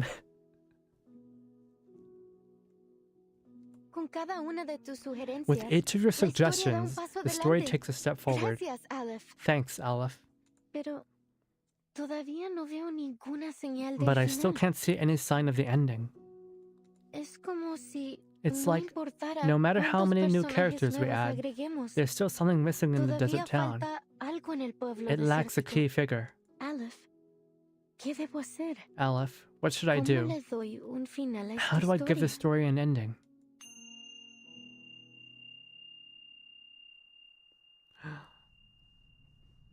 Oh, that's why he's doing it. Tú misma me preguntaste, ¿cómo le doy un final a esta historia? You asked me yourself, how do I give this story an ending? Just intuition. Uh-huh. Me describiste cómo tus palabras se habían transformado en un rompecabezas desmesurado infinito, un lenguaje irreconocible, una colección de información ambigua, y una parábola que había perdido todo su significado. You described to me how your words had transformed into an immoderate, infinite puzzle, an unrecognizable language, a collection of ambiguous information, and a parable that had lost all meaning. La ausencia de un final aún te roe, atrapándote para siempre en ese abrasador pueblo desértico. The absence of an ending still gnaws at you, forever trapping you in that scorching desert town. Todo lo que estoy haciendo es intentar encontrarlo para ti. All I'm doing is trying to find it for you. Ah! Women say, where are the men who support women in their dreams? And Aleph here is supporting Recoleta in her dream of finishing her novel. And she calls him a murderer. She calls him insane and crazy and evil. Women don't know what they want. ¿Estás diciendo que has estado manipulando los acontecimientos en el panóptico desde que intercambiamos cartas por primera vez septiembre pasado? Are you saying you've been manipulating the happenings in the panopticon like this ever since we first exchanged letters last September? 100% we stand a supportive man. We support this guy. He's supportive. We stand him. He's doing his best to make her happy. Currently, she doesn't want to be happy. Recoleta was 16. What the heck? Are we de-aging her now? Someone said she was 17 earlier. Now you're saying she's 16?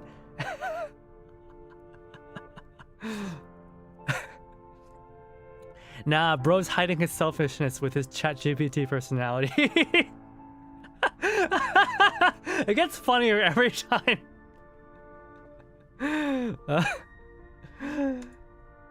Sí, cada vez que revisabas la novela, se hacían ajustes correspondientes en el panóptico.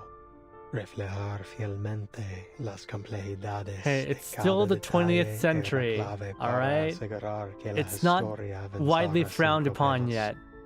It's still the 20th century, you know? Celine Dion still married a man 20 years her senior, who she met when she was 12. You know?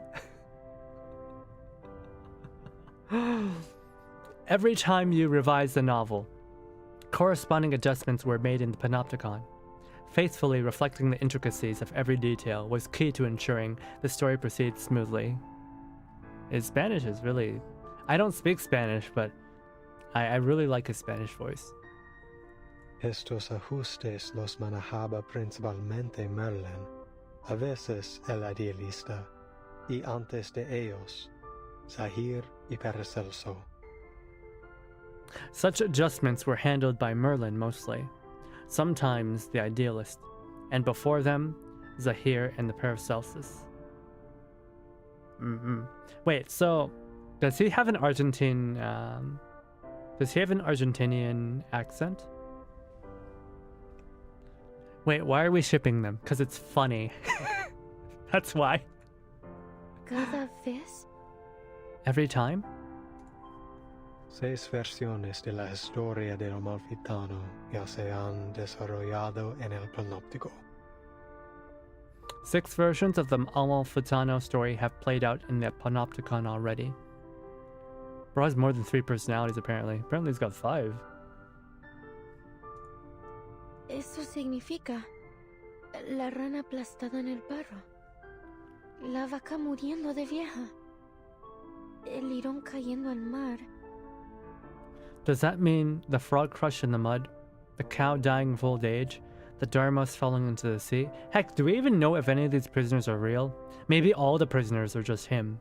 Maybe everyone here is just Aleph. El fantasma asesinado en el duelo. Y los cambios repentinos al dado de Babilonia. The ghost killed in the duel, and the sudden changes of the die of the Babylon. Todas las revisiones que sugeriste. Todas las muertes. El caos y la locura. ¿Realmente sucedieron aquí mismo? All the revisions you suggested, all the deaths, chaos, and madness, they all actually happened right here. Well, he is trying, sometimes you don't even notice. He sounds a little USA and Colombian for me, but maybe someone else do hear something else. The ever-knowing prisoner falls into a long, dark silence. He will not answer a question when the one asking already knows the answer. Incluso la eternidad tiene sus límites, o Recoleta.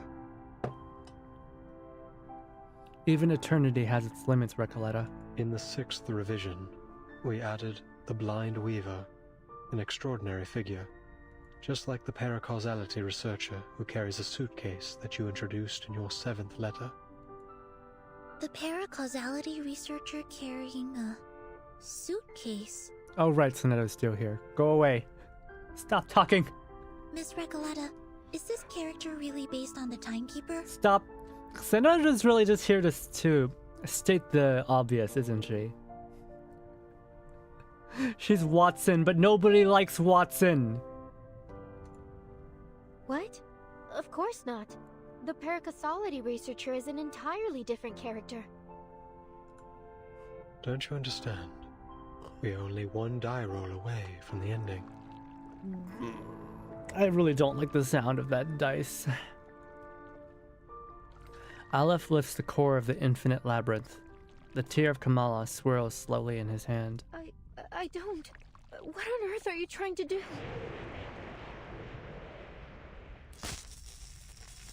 The filament lamps of the operating room dim in time with his motions.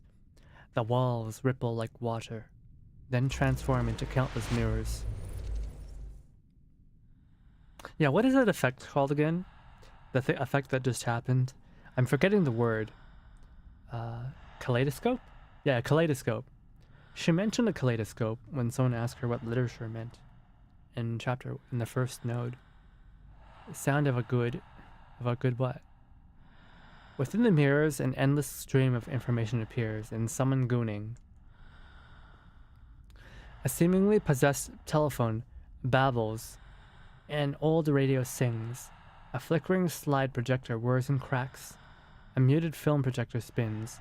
A timetable opens, and dictionaries of countless languages flow past. This is the room from the trailer.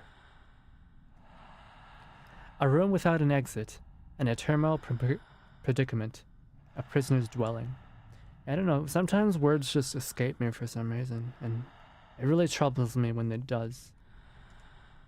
Recoleta, it is the cycle of fate that has brought you to the panopticon of Komala in Ushuaia. And it's not even that I don't know the word, it's just like, sometimes my brain just doesn't work. It's like timing. Sometimes my memory is working, sometimes it just, bleh. Now, return to the rise and fall of sanity. Return and become a character once more. You've been searching for its ending. But how could you possibly find it when you're no longer inside the story?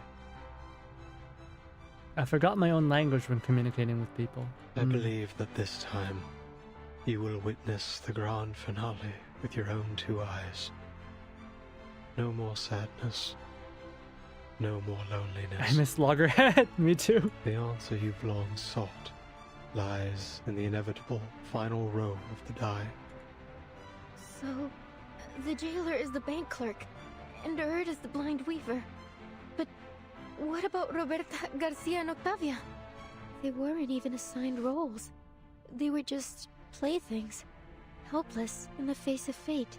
What right do you or I have to decide what happens to them? To dictate their gains and losses? But they couldn't possibly understand such a thing, could they?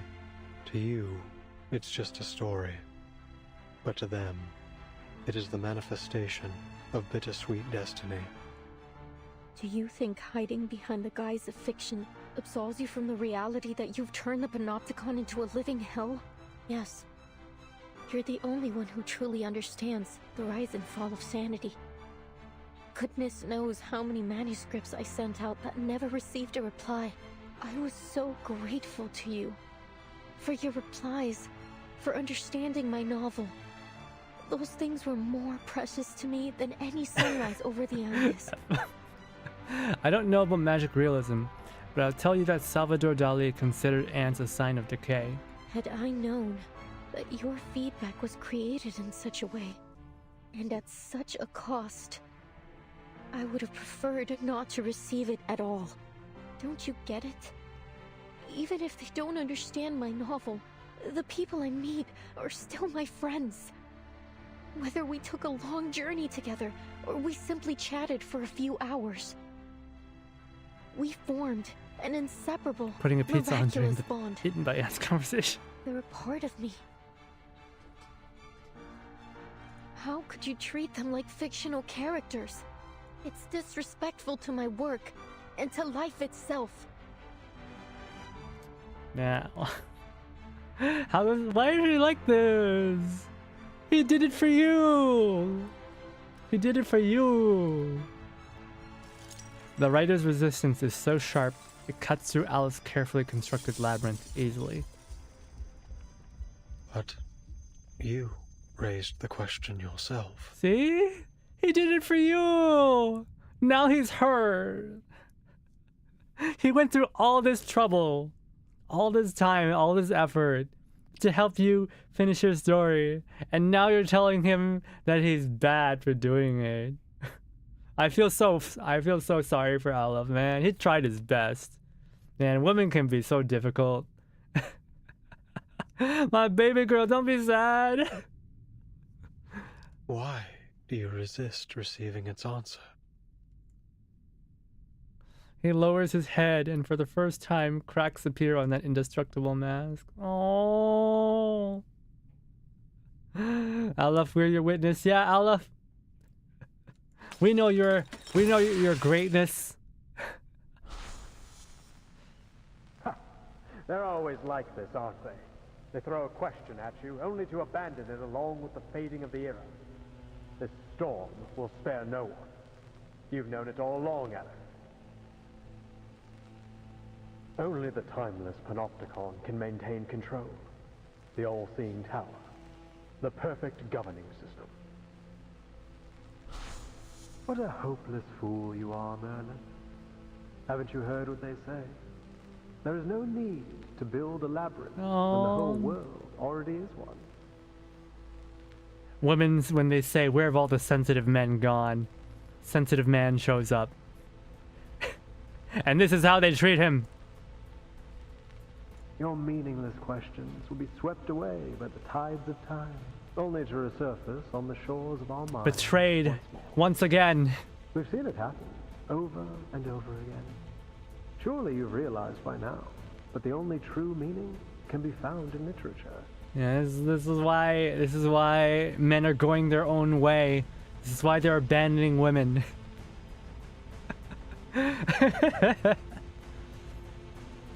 She doesn't even want to help him. Aleph, can't you see he's suffering? Oh. She doesn't know Aleph is in prison. She does know! She knew from the beginning! For over a century, literature has remained the singular, ultimate answer. This lonely cowboy is simply feeling lost at the moment. Spare us your ramblings, idealist. You're wasting our time. Enough.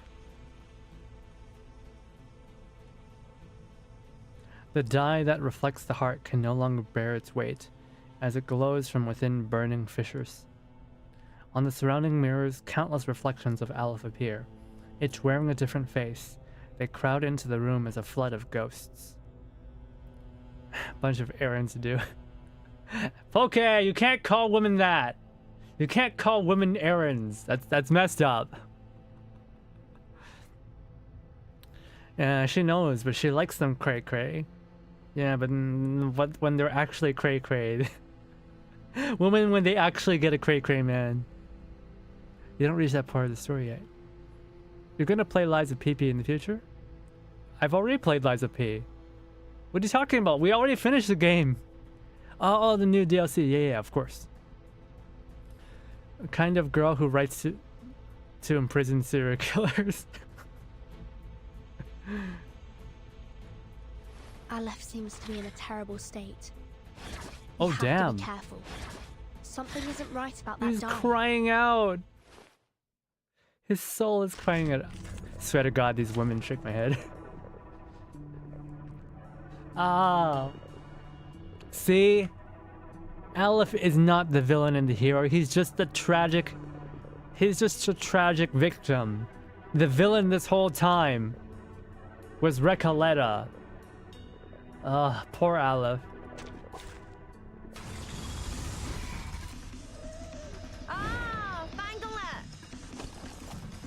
Whoa. What is this music? Go ahead. Keep the story going. Recoleta was the villain. She was the one who started all this. It's Recoleta's fault. Alright, my opinion of Recoleta was already at the bottom, but it's dived below sewer level now. I'm sorry, Recoleta. we gotta find a helicopter. You know, we gotta take Recoleta for a helicopter ride. How to punish Recoleta? I'll fire up the helicopter, guys. Carry it through until we We'll take her for our helicopter ride. Gratification of the ending. Your endeavors are doomed to fail. There's only madness in literature and art, not transcendentality. Also, this is a It's a killer boss design. Killer, because he's probably... That's why he went to prison, because he probably killed somebody.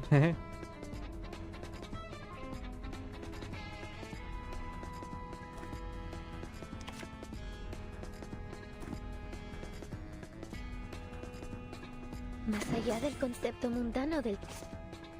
Time to heat up the... En todos los momentos, más allá del concepto mundano del tiempo. I'm an artist with steel. SWAT team. Nuestra Look what aliada es la Recoleta verdad. did to this poor man. Idealismo, vuelos de fantasía, patrones ocultos. I just got an ad for something called Dude Wipes. Did dudes not wipe?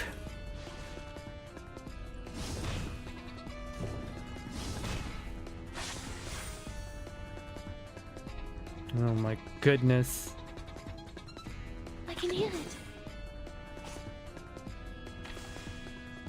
It's not giving me Recoleta cards. It is here. I can hear it. En todos los momentos. Wait, where did we have 5 AP? Más allá del concepto Sharp blade. Mon officier n'est pas un capitaine. Winterstürme weht den Mond. Cosmología, filosofía clásica. Nuestro adversario es el tiempo. Why don't I introduce you to the lady in my life? Yeah, we're gonna beat the literal crazy out of him. Give me Limbus Company vibes. I mean, isn't Limbus Company based on literature? Alright, let's see how powerful her nuke is. Hey, what happened to my precast? It's gone. Oh, really? We lost it?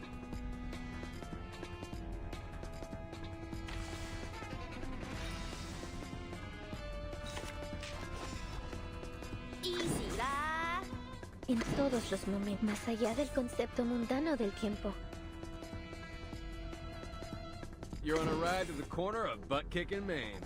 El camino a Tlón. Someone still likes Recoleta after this lore, just how? Idealismo. Yeah, vuelos how? de fantasía. Patrón, nuestro aliado es la verdad. Like, Melt it down. the story, board it up. if they're trying to make it seem like he's crazy, I feel like all it does is make Recoleta look bad. En la acumulación de laberintos, suéltalo todo una vez más.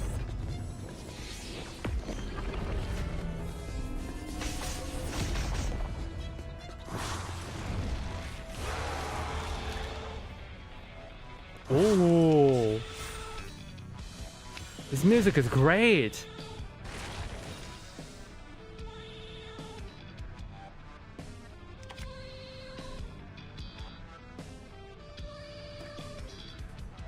Let's see, what do we do? What can we do? It is here. Time to heat up the... It's a tough one, boss. A sharp blade. Time to heat up the forge. Oh, this dear lands. My turn. Thunder Talisman, scientific version. Hate Street style. Why don't Dude I wipes are a introduce you to the lady disposable in my wipe life? product manufactured by Dude Products. Marketed as a flushable personal wipe specifically for men. An alternative to traditional baby wipes. Oh my god. Why? What's the purpose? I can hear it. What a tragedy. Jubilee, check. You're on a ride to the corner of butt Tu kicking peux la Maine. jeter maintenant, la charme d'opère. Men are dirty and don't wipe. Apparently this company's just they're telling people that dudes don't wipe. Limbus' stories are based on literature, but they limbified them with edgy world building Yum sum sum. and like Mama. Korean dystopia. 是命是陰，真係。 So I don't like that game much.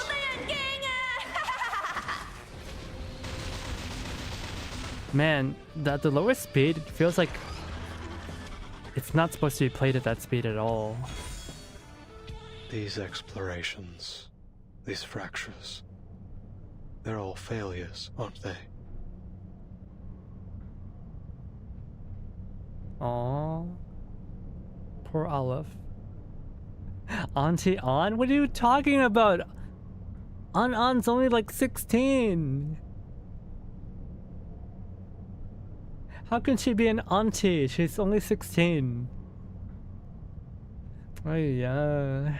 In this infinite expanse, I feel nothing but infinite sorrow. Man, Recoleta, look what you did to this guy! Oh, he's gonna need therapy after this. As long as I've got you at my side, I've got nothing to worry about. I became auntie at 12. Oh. Imagine beating up a clinically insane man. Actually, imagine. The chaotic battle comes to an abrupt halt. Wait! Mr. Olive? Are you human? God damn it, Sonetto! Man, these girls are all awful. What the hell? Are you human? Oh damn. That's it. I don't know who's worse, Sonetto or Recoleta. They're both so bad. Oh my goodness. I don't think Sonetto's done one good thing this whole chapter. It turns at this point.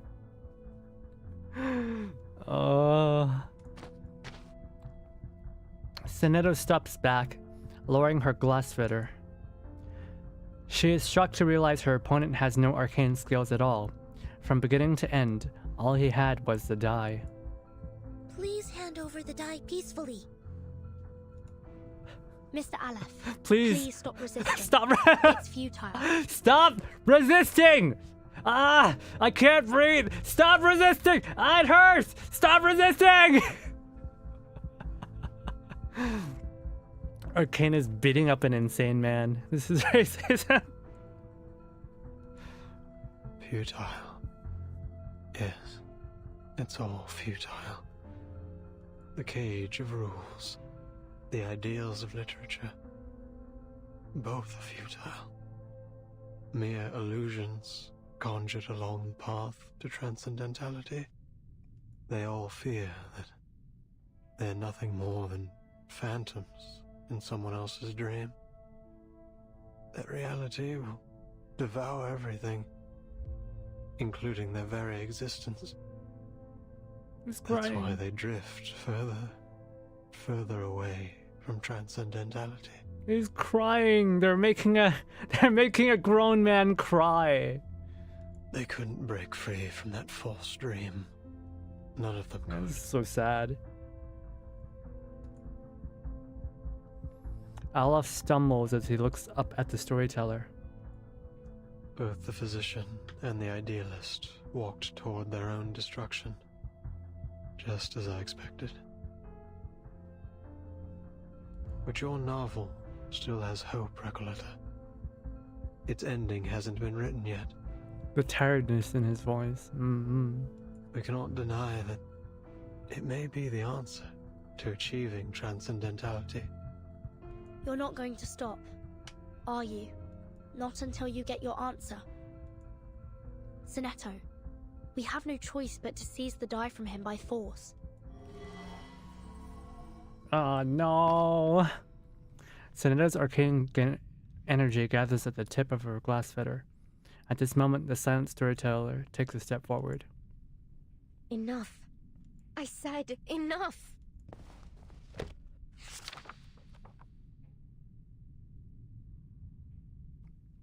She shakes as she reveals the notebook that has never left her side.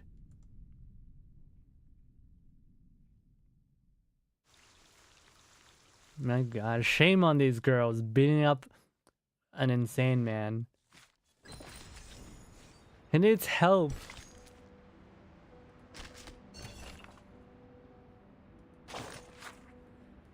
Dear Miss Recoleta, I have completed the 6th edition of The Rise and the Fall of Sanity, which you enclosed with your letter dated February 8, 1991. Below are some of my personal insights and suggestions for the story's direction. I believe we are nearing the conclusion, and I sincerely hope you never lose your passion for writing. Additionally, regarding the character of the blind weaver, the letter remains unfinished. It appears the correspondent encountered an unforeseen interruption. So he was just trying his best for her. He was trying his best. The boundary of fiction. And the whims. He fell victim to her whims. He used her to achieve his transcendent. No. He was just trying his best, alright? 1990, Guadalajara International Book Fair. People move between bookshelves and corridors, engage in heated conversations. The air is filled with the mingling of multiple languages. I'm afraid we can't publish your novel in its current state, Recoleta. We look forward to seeing more refined work from you in the future. Ah, Senor Cruz! What a pleasure to see you here. I'm an editor from the Naranja Dulce publishing house. Could you spare a moment to discuss the copyright for the Bluebird? We're huge fans of your children's literature. The editor leaves, hurrying after another writer, leaving Recoleta standing alone in place. The 17th publisher to reject her today. Hey, relax, Recoleta. Look at all the books around you. This place is heaven. You can't get down on yourself. Not here. Alright, wasn't someone trying to arrest her because of something that happened at this fair? There's so many writers and publishers here. It's only natural you'd be turned down 17 times. This is just the beginning. The young writer, attempting to forget her 17th rejection, flips through the event guide in her hands. Now, which section should I visit next? Oh, this brochure might help. She turns to the last page of the thick handbook, where all invited authors and their contact details are listed. Estupendo. An exchange of ideas between writers. Nothing could be more incredible than that. I recall James Joyce was inspired by a letter he received from Henrik Ibsen. So, maybe what I need is to find someone to share my manuscript with. But who? Tadeo Emasums. Aleph. Averroes. I don't think used is the right word. Yeah, I don't think it's the right word. Knock at the door interrupts her daydream. Oh, it's you, senor. Don't worry. I promise I'll catch up on the rent next month. Although I must say, this apartment's hardly worth the price. The cracks on the walls must date back to the last century. Make all the excuses you want, Ingrid. If you don't pay the rent soon, you'll either end up in that crumbling colonial building on the corner or on the street, selling oranges at the San Telmo market. By the way, Julia told me you lost your job at the textile factory.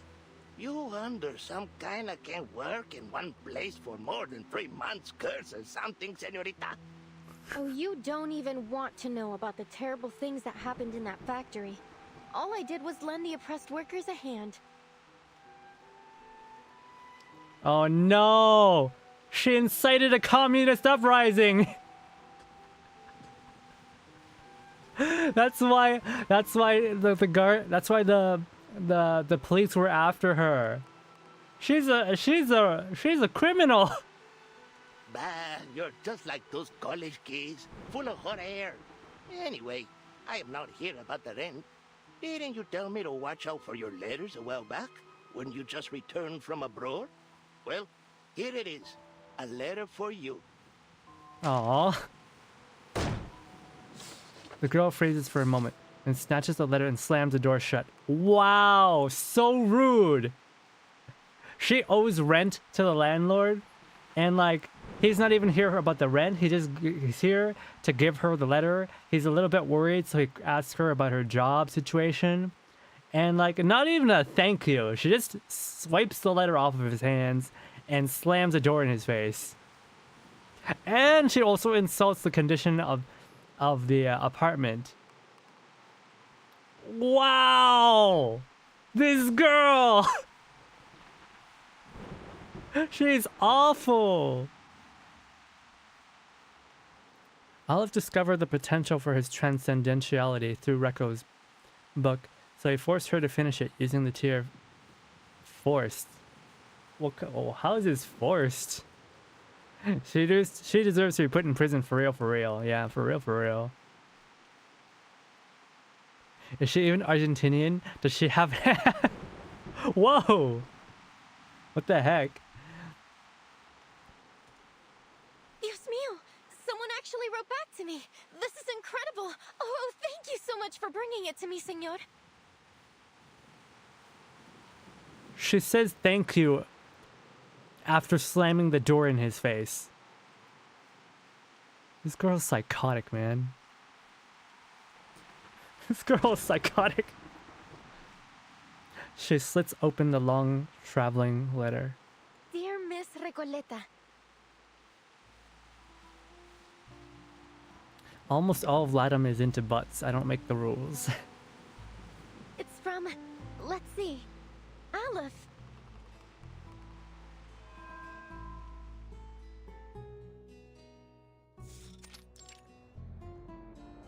Hey, I've been watching you. You're not local, are you? What are you writing? Oh, hola. She's You're an right. arcanist that I checks. just arrived in Buenos Aires 3 days ago. My trip's been a lot like a Copes Tango performance. Full of twists and turns, but nothing much worth telling, really. I'm actually writing a reply to my pen pal. Long story short, I sent him a manuscript of my novel, and to my surprise, he actually wrote back. Amazing, isn't it? In our recent letters, we've been discussing how my novel lacks a key character to drive the story toward a decisive ending. So we've been debating whether to introduce a new ghost to act as a turning point for the story. Oh, so then you're a writer? Hey, Pancho, come over here. I found an actual real-life writer. Well, person who wants to be a writer anyway. She hasn't had a single published work. What's the big deal? I wrote plenty of poems in middle school. Right? Oh, so you're a poet. I have a feeling we're about to embark on an incredible adventure together.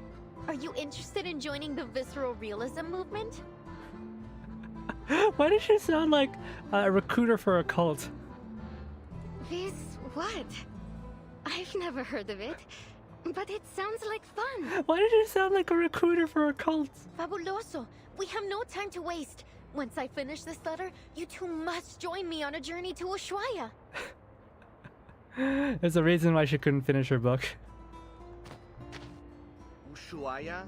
The end of the world? Why the heck would we go to that icebox? Oh, don't be such a downer, Pancho. Just think of the fun we'll have, the breathtaking scenery we'll see, and the incredible stories we'll hear.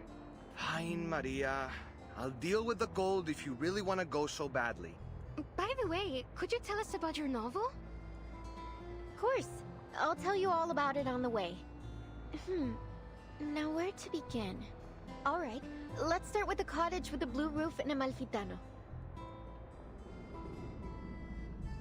What's up, brother? How you doing? Hey there, OBK. We didn't start the day too hot, but like... It's been 6 months since we the first story has been exchanged letters. gripping me.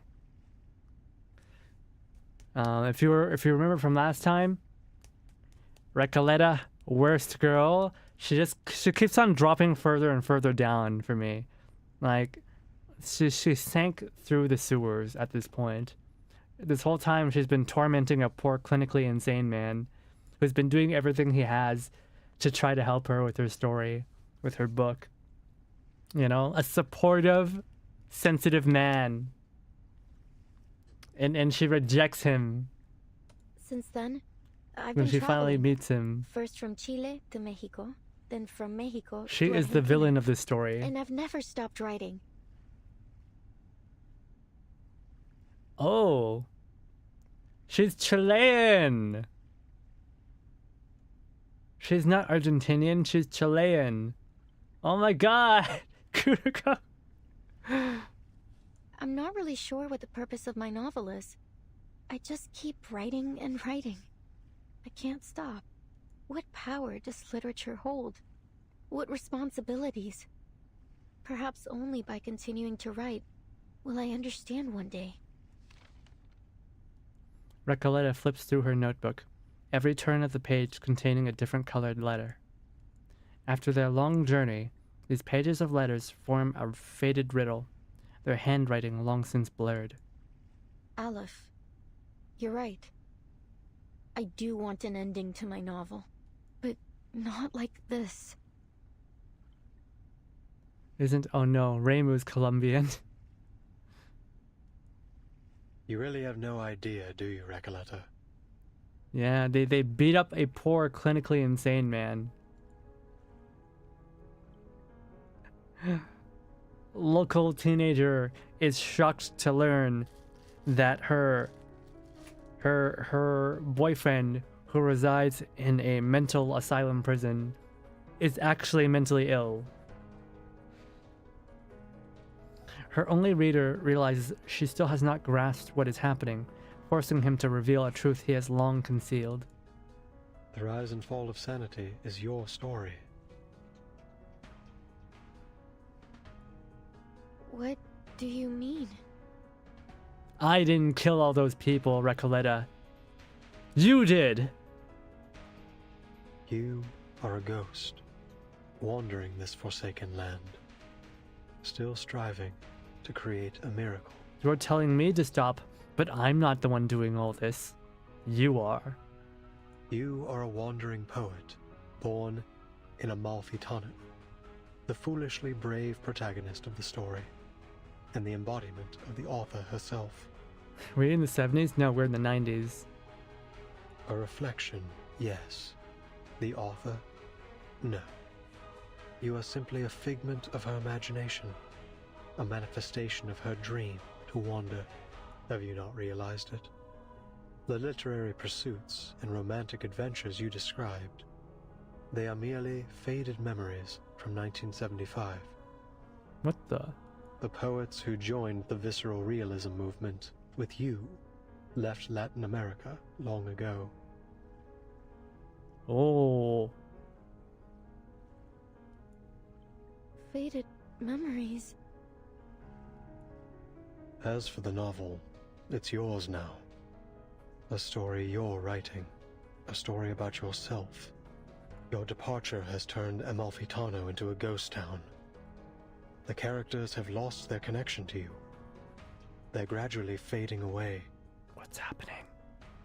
What's happening? What's going on? If the novel is destroyed, you too will cease to exist. She's not real? Wait. This is... Miss Recoleta? Is what he said true? Ah! She is the villain. She's the bad guy. I know you never lie, pen pal. In your first letter, you told me that a character's role in fate must be determined from the outset and consistently adhered to throughout the story. Short explanation, Recoleta is the undying passion of the Latin author that died in the 70s. Ah! She's just an imagination of herself. Reading the perspective and insights of a walking encyclopedia, having such a person be willing to share their thoughts at all, was an exhilarating experience. Damn, she called him an encyclopedia. He's not even a person to her. I hate this girl. I hate her so much. She's so awful. I had never imagined my novel could develop in this way. She's just using him. Describe how I felt in that moment. No one but you has ever understood the story of that town, let alone offered any revisions. Oh my gosh, she's gaslighting now. Following your advice, I added the bank clerk, the dune piscator, the blind literally weaver, objectifying my poor Aleph. Yeah, we stand Aleph here. I don't have enough resources, but we're gonna pull for Aleph. If I could like get rid of Recoleta, I would do that. I regret building her. An empty town with a single blue-roofed cottage. The new ghostly residents had begun to fill the skies over it. The story was finally reaching completion. I could feel that the ending was within reach. I became increasingly eager to meet my pen pal. I couldn't get the thought out of my mind. I wasn't sure what I would say to this Aleph. A simple thank you, perhaps? Or maybe a discussion about the future of Amalfitano with its sole reader. Or maybe I'm no different from everyone else. Led up the garden path by fate. And it makes sense that nobody wants to publish her work. Her writing is completely out of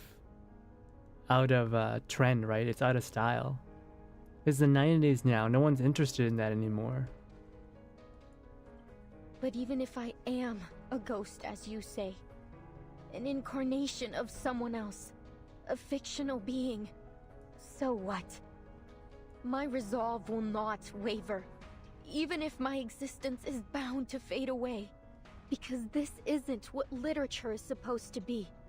You once told me there isn't an ounce of reality in fiction, only voids and glorified lies. Isn't she a living painting, if nothing else? Mm-hmm. Let me tell you this. Whether real or fictional, corporeal or intangible, I have accepted my existence. Now, let's put a stop to this, Aleph.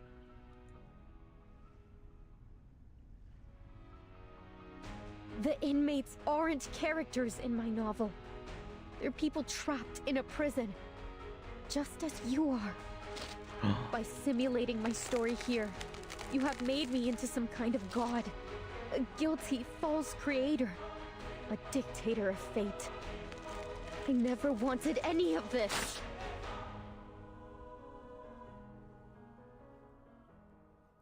Did she just commit Sudoku?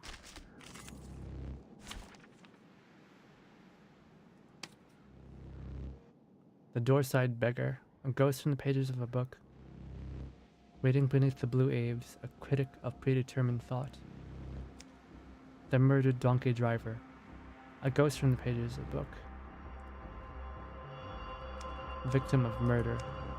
The Doomed Piscator, a pessimist who welcomes the truth. Every villain is a hero in their eyes. The reason she only knows about literature is because she's a manifestation of it, similar to how Awaken gained consciousness. So she's basically like, she's like Loggerhead. So the ghosts have lore. I have all the essentials for writing poetry. You, me, and our opponent. Lo veo. La frecuencia perfecta. Creo que lo he encontrado.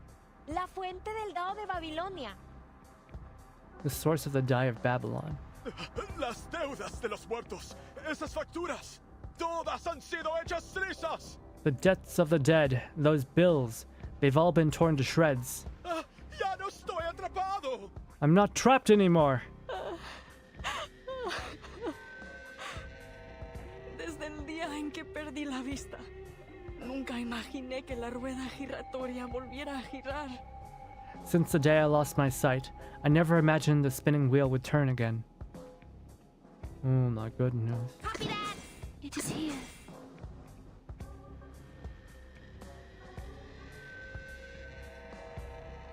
Más allá del concepto mundano del tiempo. En todos los momentos. Crickets and fireworks! Tu peux la jeter maintenant, la charme d'opère. Nuestro aliado es la verdad.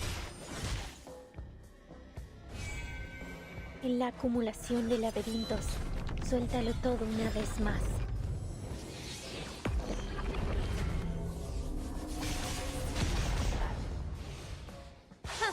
A truly villainous moment.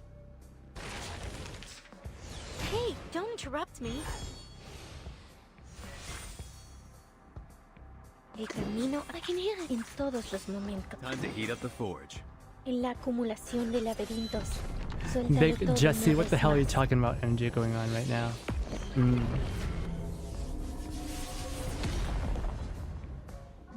She's literally a ghost. Do I have to do this?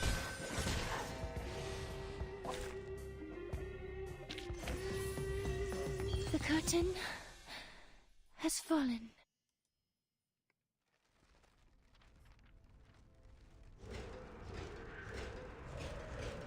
Shattered words and ghostly illusions roar forth, breaking free from the story's structure, and the gaps between its fine lines filled with regret and obsession. Torn letters and book pages flutter in the air, like snow in a crystal globe on a winter night. Everything is quiet. Huh? Miss Recoleta has vanished. She was never real in the first place. Did she really cease to exist like Aleph said? Recoleta.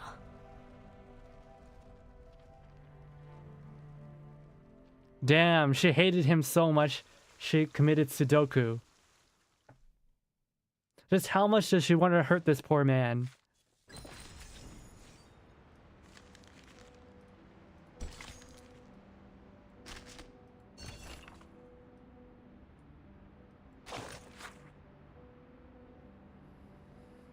The Book Fair Guide.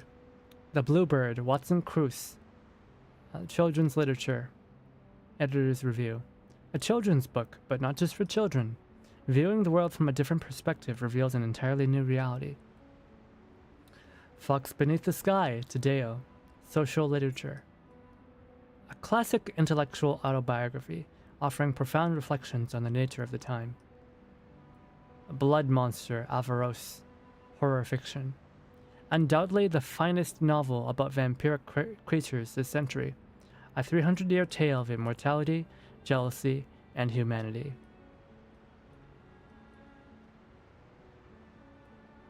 Attending authors' contact information: Tadeo, Zuns, Aleph, Avaros. Cesarea,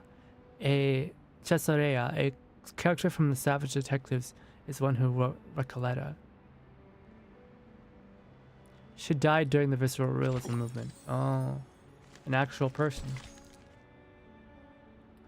Beneath the earth, those who were never granted a marble, nor memorials, call out her name.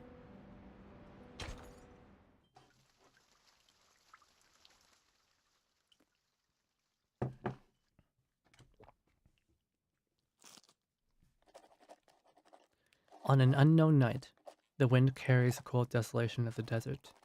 In the cottage with a blue roof, a girl dreams of a circular prison. Then she wakes.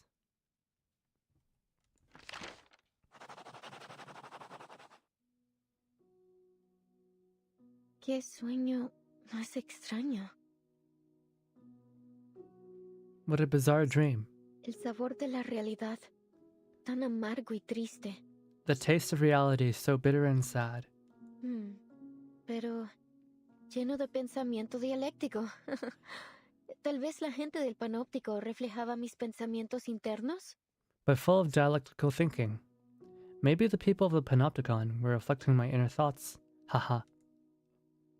She looks around, surveying the cobwebbed corners where stacks of manuscripts have piled up to the ceiling, and over empty ink bottles collecting dust. Entonces realmente soy un personaje en la novela. Ah, so I really am a character in the novel. La misteriosa cabaña con el techo azul fue mi hogar todo el tiempo. Entonces, los rumores que los fantasmas propagaron eran realmente eso. Rumores. The mysterious cottage with the blue roof was my home all along. Then the rumors the ghosts were spreading were indeed just that. Rumors. The young writer steps out of her home and into the streets of the familiar, yet foreign, desert town. Countless nameless characters and ghosts arrive upon hearing the news, filling the roads and skies. Bienvenida de nuevo a Amalfitano, querida escritora. Welcome back to Amalfitano, dear writer. Gracias, querido ícono del capitalismo. Pero, ¿no descarré esta novela en pedazos? Thank you, dear icon of capitalism. Fuck. He doesn't have a name. He's not a person. He's just The icon of capitalism. Didn't I tear this novel to pieces? A woman wearing a peculiar hat steps forward. Verás, Amalfitano es una dimensión más allá de la vida y la muerte. You see, Amalfitano is a dimension beyond life and death. Este pueblo es un reflejo de tus pensamientos internos. Es incorpóreo. No puedes desgarrar algo incorpóreo en pedazos. This town is a reflection of your inner thoughts. It's incorporeal. You can't tear something incorporeal into pieces. La literatura es infinita y atemporal, como un río que fluye a través de la vida y la muerte. Literature is endless and timeless, like a river flowing across life and death. So how far up the ass has the story gone at this point? We reached the colon at like the 2-hour mark. We're currently 4 hours in. We're past the colon now. Where are we? Where are we? The large intestines, the upper, the small intestines, and maybe we're in the stomach. How far up the ass are we at this point? My God. No me extraña que seas mi personaje favorito. Nunca dejas de iluminarme. She's Recoleta is like sniffing her own farts so much that even death won't kill her. No wonder you're my favorite character. You never cease to enlighten me. Desafortunadamente, la literatura es una vocación peligrosa e inútil. Nadie entiende realmente, ni siquiera recuerda tu trabajo. Unfortunately, literature is a dangerous and futile calling. Nobody truly understands or even remembers your work. ¿Recuerdas el dicho? Los únicos verdaderamente muertos son aquellos que han sido olvidados. Look, don't get me wrong, I'm enjoying this. But at the same time, I hate this woman so much. I hate her with all of my being. She's so awful. So presumptuous. So... Oh my lord. Do you remember the saying, the only truly dead are those who have been forgotten? Recoleta, desaparecerás para siempre si dejas a Amalfitano otra vez. Será como si nunca hubieras existido. Recoleta, you'll disappear for good if you leave Amalfitano again. It'll be like you never existed. Siempre he admirado tu pensamiento crítico, señor. Encaja perfectamente con tu rol. I've always admired your critical thinking, sir. It fits your role perfectly. Rough hands grasp the writer's palms, feeling the lines etched into her skin. Todo estará bien, Recoleta. Everything will be all right, Recoleta. Lo que sea que haya pasado, ahora has regresado. Eso es lo que importa. Whatever happened, you've returned now. That's what matters. Hearing that as a Reco #1 defender is painful. El dado de Babilonia rodará de nuevo, y cada uno de nosotros obtendrá nuestros finales. The die of Babylon will roll again, and each of us will get our endings. The crowd erupts in cheers. Así es. Resuelve el asesinato en el bar y pon mi alma en paz. That's right. Solve the murder at the bar and put my soul at rest. Libera al pueblo de la locura infligida por el antiguo espíritu. Free the village from the madness inflicted by the ancient spirit. Arregla la aleatoriedad del dado de Babilonia y aplana la frecuencia catastrófica. Fix the randomness of the die of Babylon and flatten the calamitous frequency. Roll the die one last time, Recoleta. The young writer takes a step forward. Everyone, the living and the ghosts, watches expectantly.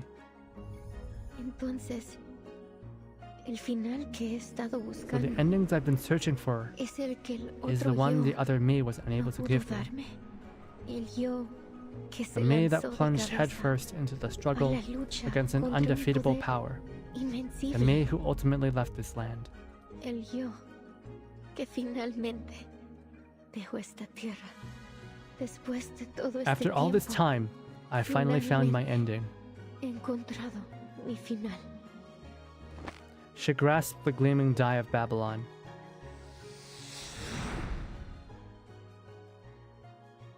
Lots of Spanish for an English dub. They did that last time with the 2.5.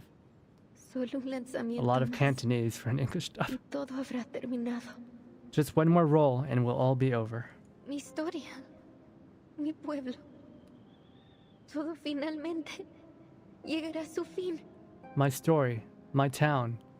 Everything will finally come to an end. Pero el sueño sobre el panóptico también terminará, ¿verdad?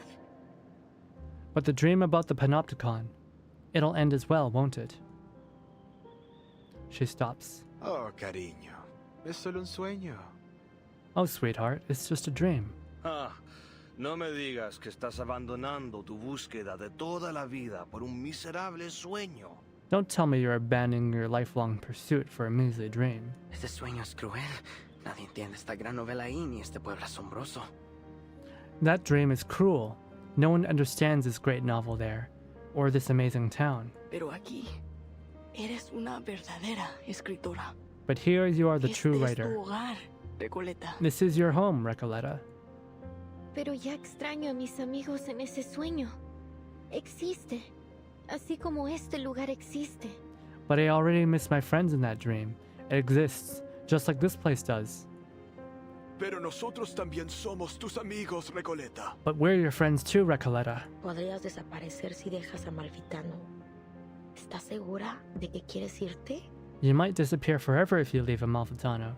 Are you sure you want to leave? The young writer puts down the die in her hand. The die that signifies the end of everything vanishes into the sandy wind. ¿Sabéis cómo soy, queridos amigos? You know what I'm like, my dear He friends. pasado mi vida I've spent my life embarking on foolish, unrewarded adventures. Así soy yo, ¿verdad? That's just who I am, isn't it? Amalfitano es, en efecto, un lugar ideal. Un lugar para vagar, para un viaje corto y para perderse un rato. Amalfitano is indeed an ideal place. A place for wandering, for a short trip, and for losing oneself for a while. Y tiene ustedes, mis amigos ficticios, a quienes quiero tanto. And it has you, my fictional friends, who I love so dearly. Pero debo regresar a mi sueño y ver a mis amigos ahí. Ellos son igual de importantes para mí. But I must return to my dream and see my friends there. They're just as important to me. As they hear her words, the ghosts of the town smile with relief. Sí, tienes razón, Recoleta. Yes, you're right, Recoleta. No se puede negar que eres un alma noble y apasionada. Cada uno de nosotros lo sabe. There's no denying that you're a noble and passionate soul. Every one of us knows it. También eres nuestra querida amiga. ¿Por qué te detendremos de hacer lo que realmente deseas? You're a dear friend too. Why would we stop you from doing what you truly want? Everyone makes way for her as a path into the boundless void unfolds. Te deseamos lo mejor, Recoleta. My whore? She called her a whore! Oh, damn! We wish you the very best, Recoleta. Buenas noches, querida. Que tu sueño sea dulce esta vez. Good night, my dear. May your dream be a sweet one this time. Oh. That's a red flag right there. Her character has so much influence from Don Quixote. Gracias a todos, mis amigos. Nunca los olvidaré. Thank you all, my friends. I'll never forget you. The girl wipes the tears from her eyes and steps into the looming darkness. All is silent as she enters the barren land. There is only the faint sound of footsteps echoing against a vast and empty darkness. I've read your work, Señorita Recoleta. To be frank, it lacks both depth and breadth. This town of yours is still far from reflecting the complexity of society, and the narrative lacks a discerning perspective. It still needs some work if you want it to truly resonate with our audience. Why does Recoleta get a whole redemption scene but not Aleph? Why? Just go for it, Señorita. Injustice. You're at a perfect age to explore, experience, and learn. Time wheels, and at last the girl feels her existence again within the void. She reclaims her voice. Both are foolishly brave protagonists, chasing their dreams while ignoring the reality around them. What's happening to me? 1,000 or perhaps countless faces emerge before her again. Ah, of course. The rise and fall of sanity is my story. So, even though the novel's been destroyed, the story, and myself along with it, lives on in the minds of those who read it. Thank you for your feedback, editor. Even here in this great expanse of darkness, I can still hear your words. You have my gratitude. Thank you for reading my novel, even if you didn't understand it, and likely never will. That's crazy. My man gave her real professional criticism, and she's like, "Oh, you just didn't understand my genius. That's all."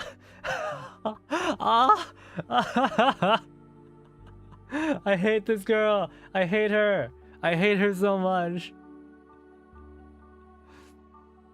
She couldn't even spare a thank you for Aleph. Aleph is beyond saving. She navigates a labyrinth of words and an endless expanse of mirrored waters, the darkness surging toward her like a rush of waves on a dark night, making her presence feel heavier. Honestly, I find your story totally fascinating, but I'm still struggling to understand the connections between all these nameless characters. Couldn't you make it clearer? Like a movie? Aleph needs the help. Yeah, he Typical. does. Trust a writer to try to be all obscure and mysterious. Maria, Pancho, you guys are the best traveling pals I've ever had.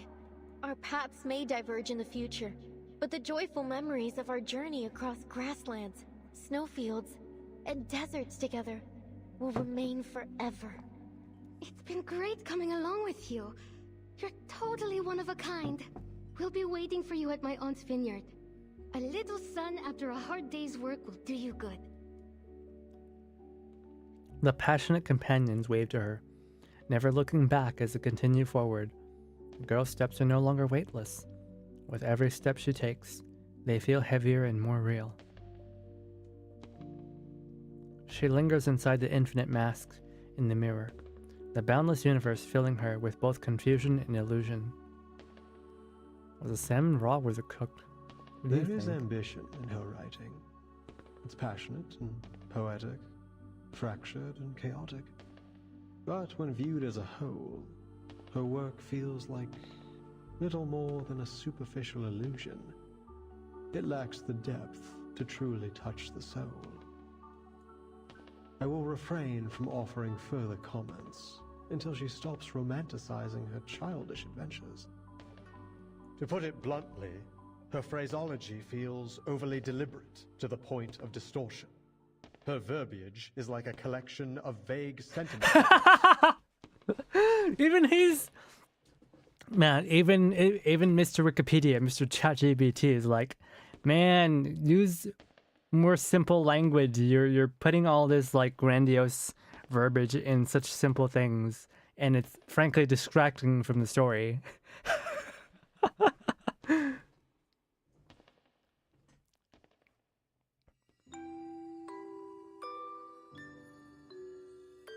I see, Aleph. Then this is how you really feel about my novel? Yeah, it's actually shit. 1,000 readers will interpret a story 1,000 different ways. Some believe the text itself is dead, and it is the reader who gives it life.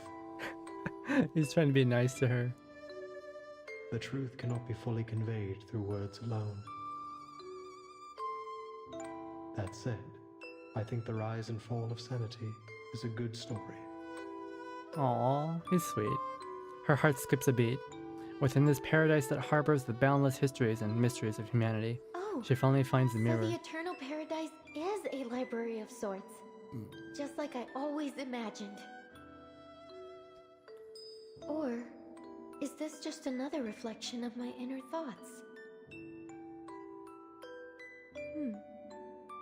I like it here. It's nice being surrounded by literature.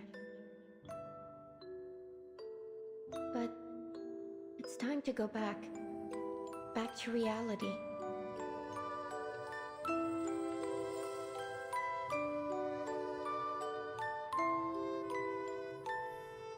Sunday, I don't know if Haku can sugarcoat his dislike for Recoleta.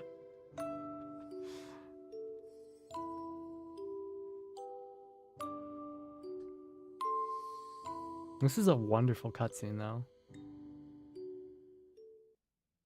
It's very well directed, even though it's just her walking. You're right about literature, Doorside Beggar. It is a dangerous and futile calling, but I still believe in it. She's kind of like stuck in her own world, which makes sense because she's a book. She doesn't listen to other people. She discounts other people, their feelings, their worries, their observations, criticisms. Her treatment of Aleph is just... it's not great. She doesn't really treat anybody really well at all.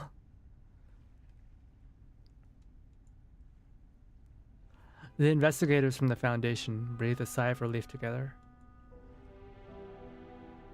Recoleta's reappearance is as sudden as her disappearance. Senator hasn't even had time to wipe the tears from her corner of her eyes. So she's just a dickhead, yeah. Recoleta, you're back. I'm so glad to see you're safe. And I'm so glad to see you two worried sick about me. Thanks, mis mejores amigas Soneto y Burton.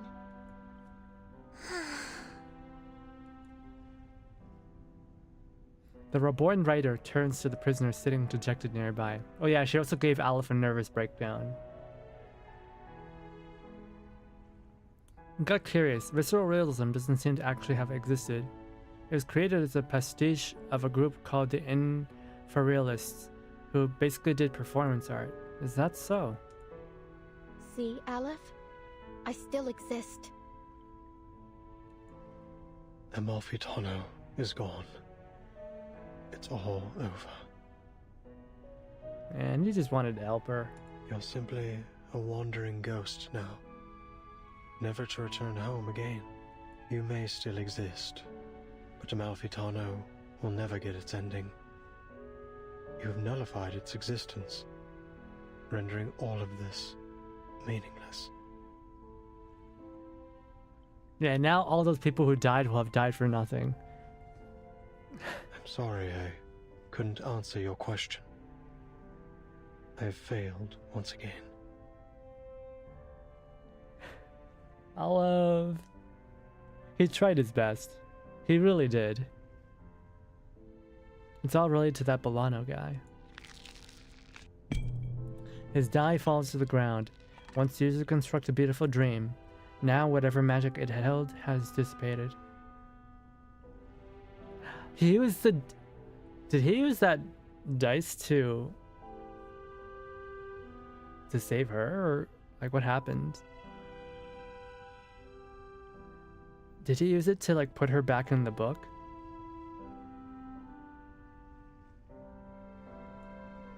Amalfitano and the Panopticon were two parts of a whole. He did everything for Recoleta.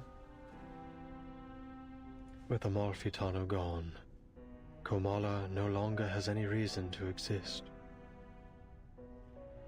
I wonder if he was a friend of the original writer, and he used the dice to try to finish the story. And, like, basically he created Recoleta using that dice. Visceral realism is mostly related to Roberto Bolaño. His works, Savage Detective and 2666, are great examples. Recoleta came back to life because people remember her story. Her source still exists. I'm sorry, Aleph. You, who know all the mysteries of the world, who seek answers to every question, have lost yourself in the process. You can answer everyone else's questions, but never your own. Who's the person behind that mask? Is he real? Does he still exist? Who am I? The weighty ending to the story leaves the prisoner still trapped in a blurred illusion, exhausted. Stress eating. Camella prison groans, like an aging water wheel struggling under its own weight, distorting, fading, and collapsing into the currents of his mind. Stay vigilant, everyone. This is just like when the idealist and the physician had their meltdown. Only this time, it seems even worse. I think... Aleph is trying to tear down the Panopticon. Beyond the crumbling walls, a shivering figure is faintly visible. He grips a gun tightly. The black barrel, shaking in his hands, is aimed at the people in the room. Freeze! Stay where you are. All of you.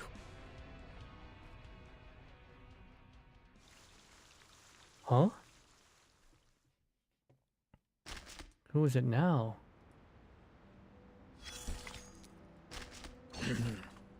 Take a deep breath, soldier. The smoke's cleared now. This story, this battle, will soon come to an end.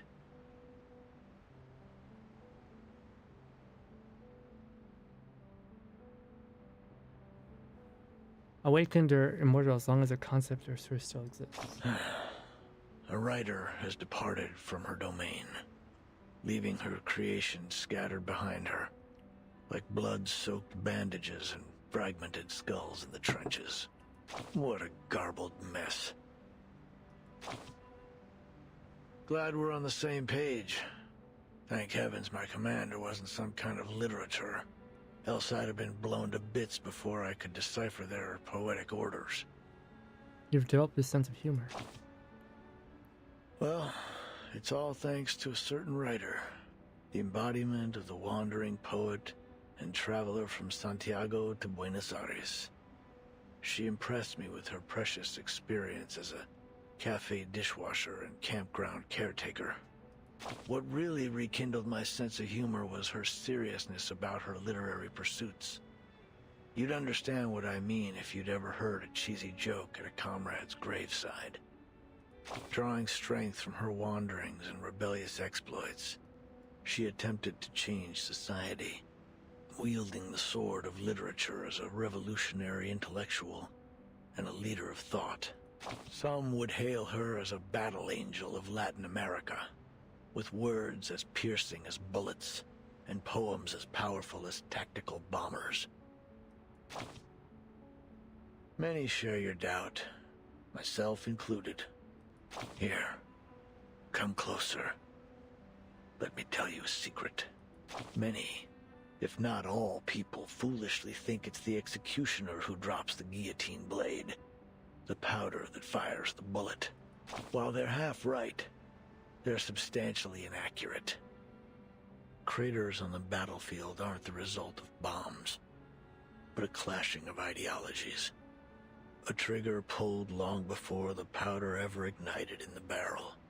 As for literature, well, it's probably best not to buy too much into the Latin American boom. Forget about the status report from earlier. That said, at least there's one thing that's certain.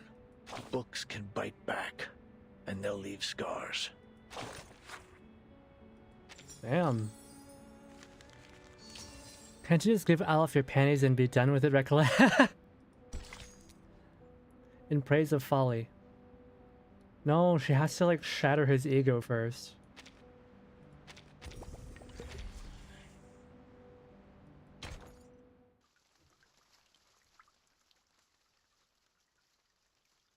No, she's already done it twice.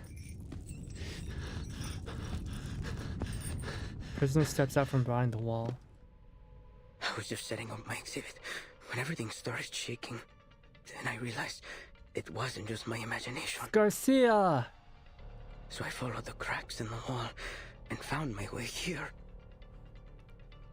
I didn't mean to eavesdrop, but something's happening to the Panopticon, isn't it? His panicked hands shift the gun towards Aleph, who has collapsed on his side. Are you the physician?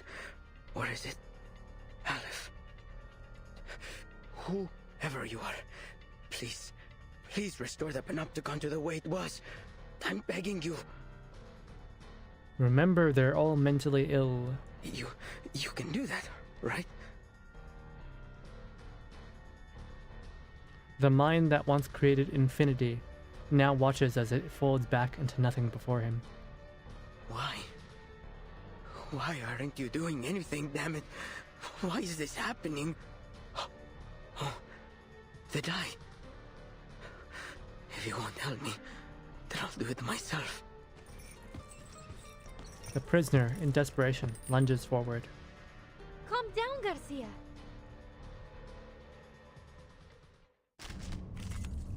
Oh, great. Now we have to beat up another mentally ill man. Garcia, other self. The artistic curator of the prison, pursuer of irrational fantasies, and the embodiment of the writer's self.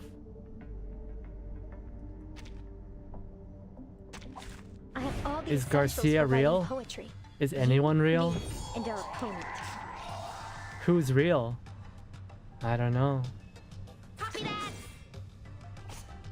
Más allá del concepto mundano del tiempo, en todos los momentos. Más allá del concepto mundano, cosmología, filosofía clásica. Nuestro adversario es el tiempo. En la acumulación de laberintos, suéltalo todo una vez más. Guys, I don't think we have enough therapists for all this Nuestro aliado es la verdad. mental damage we're doing.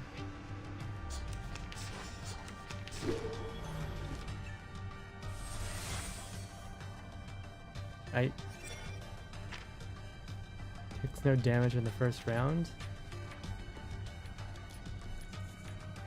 Easy la. Oh, sure. Los enredos del camino. I'm gonna do some more mental damage. I'm not kidding. Nuestro adversario es el tiempo. Wait, she has reality damage? I thought she would do mental damage. Yeah, come on, Reko is 17. And she can't age. Her whole concept is paradoxical, to be honest. Yeah, she's 17, you know? She's permanently 17 for real this time. Not like all those fake anime girls who are fake 17. She's real 17 forever. Timekeeper, he's... Garcia, weakened by his long confinement, is easily knocked to the ground, unable to withstand even the lightest touch of arcane skill. Why? Why is this happening to me? I was so close. So close to completing the exhibition. Can't you see, Garcia?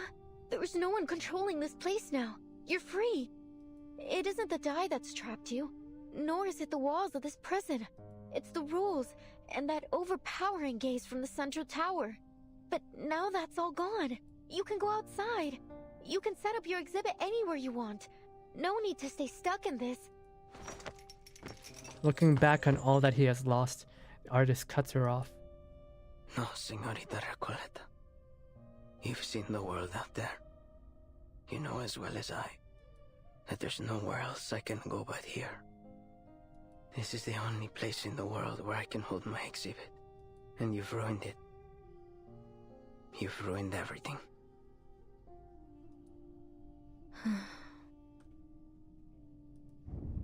This room's about to collapse. We've got to leave. How many lives has she ruined today? Mr. Garcia, do you need a hand? I can take care of myself, thank you. I'll go a different way. I have to go back and finish setting up my exhibit. I can't, I don't even want to count. How many lives has she ruined? He drags himself forward with trudging steps, retracing his path to leave. Burton, what about Aleph? We can't just leave him here. Of course not. We still have questions he needs to answer. Sinetto, help me get him up. Let's get out of here. Yes, Timekeeper. Wait, where's Jailer? Where's the cougar? I mean, not the cougar, the jaguar. The dejected prisoner looks at Sinetto with confusion. Your words are always at odds with your thoughts. You carry an ocean of questions, yet never reveal even a single drop of them. Why have you never shared your doubts? Why do you stay silent in the face of everything and everyone around you? I believe in my duty. That's cowardly. Prisoner shifts his gaze to the other Foundation investigator. As for you, paracausality researcher, you're different from any other seeker of answers. Even on a desperate, near-hopeless journey, your heart holds little doubt. Perhaps not every question needs an answer, Mr. Aleph. Is that so? I like Virgin. I will say I like Virgin. The prisoner, so used to answering others' questions, seems to have run into one of his own. But unfortunately, no one is here to answer it.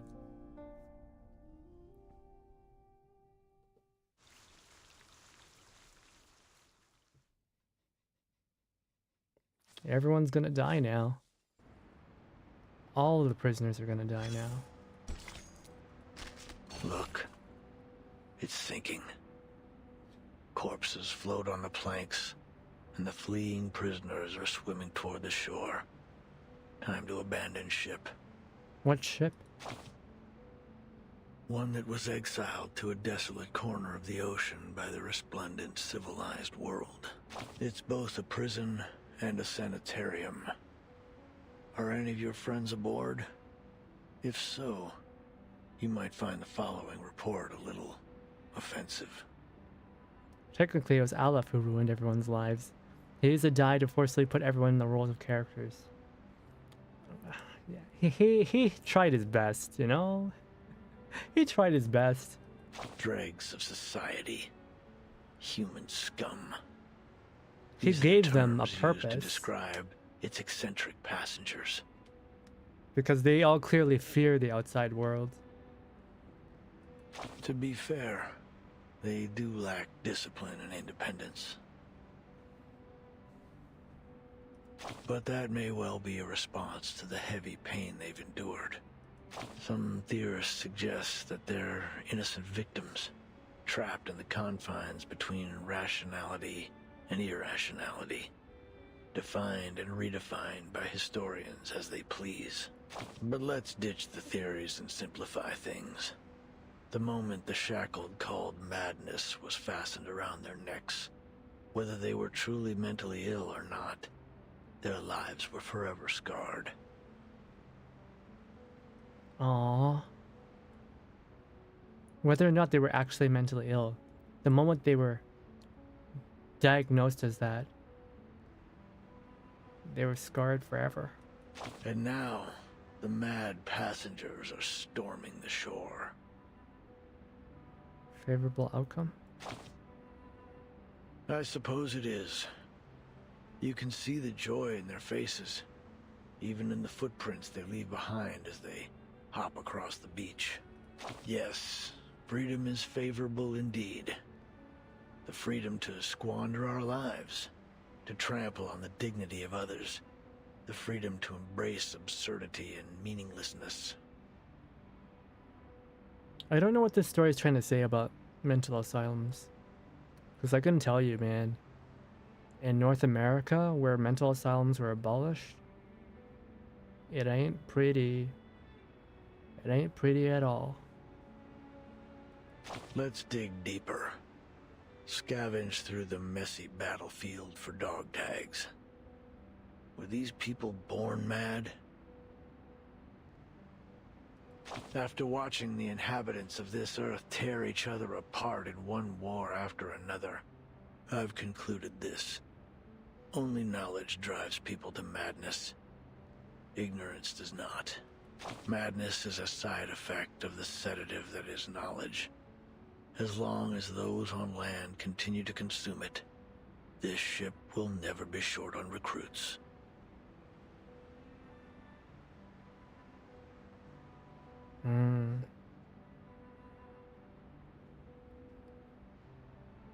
Side effect of sedative as knowledge. This is a war between madness and civilization. Both sides have leveled accusations, spilled blood, and pummeled each other. And soon, everyone will have leapt into the trenches and been beaten to a bloody pulp. Only a few can escape this fate. Like who?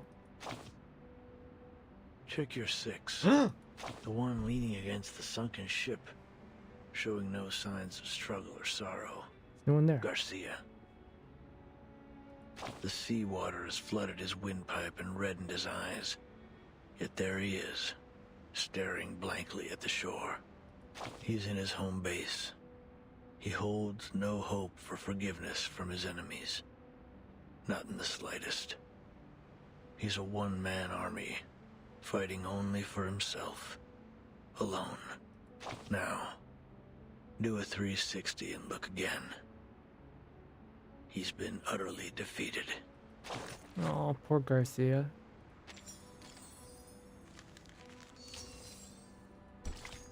Aspects of madness.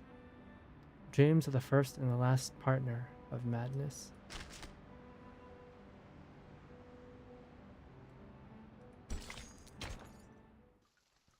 I really like Aleph as a personality and his ChatGPT personality. It's kind of sad he won't get any development. He's basically in Beyond Saving archetype like he's older. I don't think I can agree with that. Pervasive ignorance hurts individuals. Why are you so interested in the panopticon of Kamala? Dear Mr. Aleph, whether as a doctor or a writer, I simply cannot turn a blind eye to the friction around me. Especially the discord and injustice I've witnessed here in Kamala. So, I would ask of you a question. Is there any way to resolve the endless conflicts in this place?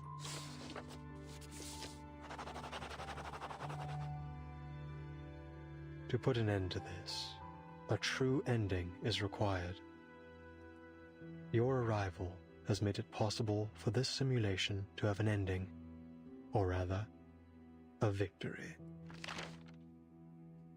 What do you mean by victory? I'd appreciate it if you could clarify in simple terms. If this victory comes at the cost of any inmate's life, I'm afraid I cannot accept it. I mean, you are a doctor. I also have another question for you. If I leave, will the stories and conflicts here come to an end? Miss Grace of Manus Vindicte will grant you passage. But in any case, the cycle of history will continue to repeat itself in this prison, and in the entire world. The sins of humankind will not cease until veins turn to wires, flesh and bone to geometric shapes, and the world around us twists in the colors of an oil painting. Is it talking about the storm? I must say, your words have left me rather baffled. Fragments of the events you describe often appear in my dreams. Could it be that these things really happened? If that's the case, why can't I recall the details? Why am I left with only disconnected pieces? The madness in Kamala. These bizarre dreams. I must put an end to them. What have I forgotten? Has someone or something altered my memory? I can't shake the feeling that something crucial to me has been lost in the river of time. Some kind of duty, perhaps. And when he mentioned a storm syndrome. What should I do? How can I recapture what I have lost? Oh, she lost her memory because of the storm? I won't answer a question that already has an answer. One given to you by the person who escorted you here and made you a promise. You're so close to the place where the truth lies. Think carefully. Why are you here?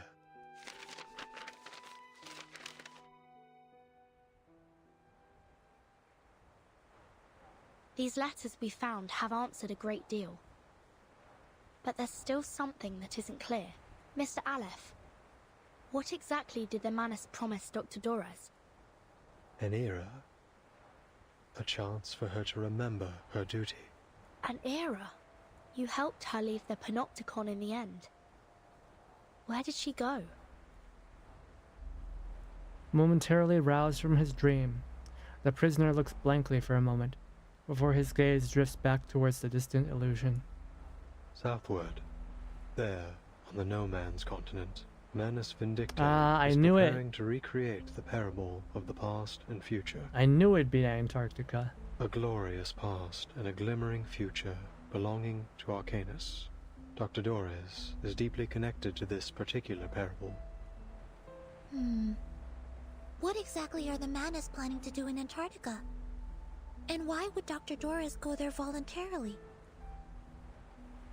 The information revealed stirs unease in the hearts of the investigators from the Foundation. Mr. Aleph, when did Dr. Dores depart? It was a day when both the clouds and sun were visible. A day when both the clouds and sun were visible. Could you be more specific? Pacific? You mean the time of day? I love this man. He's funny. He's so funny. His mind long ago lost any sense of time. A necessary exchange to make room for an infinite cosmos of words. He once again finds himself without an answer. When both clouds and the sun were visible. Hey, Vertin, I think I know. Yeah, she understands. It was 3 days ago. Then Dr. Doris wasn't going to Comala on the day I met her. She was leaving. She was headed to Antarctica. It was cloudy that afternoon, with a brief spell of sunshine, just like Aleph described. Then it hasn't been That long makes since sense. she left. Excellent news. There was no way she could have done all that in the last 3 days. She must have spent a lot of time here at Kamala. Ah, that makes so much more sense. 3 days. If we set off immediately, we might still catch up to her. But, based on the intel we gathered in Ushuaia, Manus Vindicta bombed the entire port 3 days ago. Clearly, they wanted to prevent any interference from the Foundation. It's unlikely we'll find any functioning ships there. I'll report the situation to the Buenos Aires branch. Timekeeper, I'm afraid we'll have to find another way to get there. I have a boat. Wow, he's so helpful. I love this man. A small boat gifted by Manus Vindicta. During the past several storms, he has taken this boat, traveling to Antarctica at Manus Vindicta's invitation to evade the reversion. Screenshot that. Oh, screenshot what? That shit's so funny without context. I have a boat?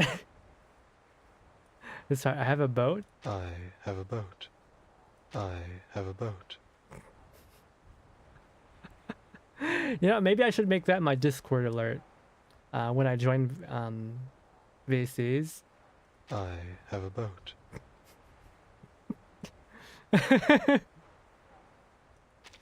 Could you lend it to us? The situation's urgent, Mr. Aleph. Thanks for the suggestion. I'll do that after stream. Beneath a decrepit lighthouse, a battered little boat bobs in sync with the waves. Can that thing really take us to Antarctica? Small and fragile. Not the kind that seems capable of braving an icy sea. This boat will automatically take you to McMurdo Port, the landing point Manus Vindicta established by the shores of the Ross Sea. Why does that sound like the place from The Thing? I bet you the next chapter is going to be a reference to The Thing. Sonetto eyes the boat with skepticism, rightfully distrusting this advisor of Manus Vindicta. This looks like Manus technology. Its arcane energy source is highly unstable. Timekeeper, I suggest we wait for support in Ushuaia. I don't usually agree with Sonetto, but I have to admit, I don't have much confidence that a boat this small can actually make it to Antarctica. Well, Aleph has not lied once this whole time. Mr. Aleph, do you know anything about Manus Vindicta's ritual? How far has it progressed? The ritual could begin at any moment. I believe that's why they left Kamala.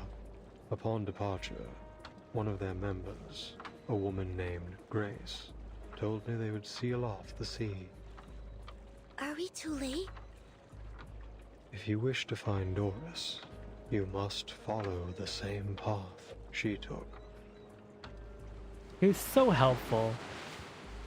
The distant drone of the raging waves fills their background like a repeating omen. I see.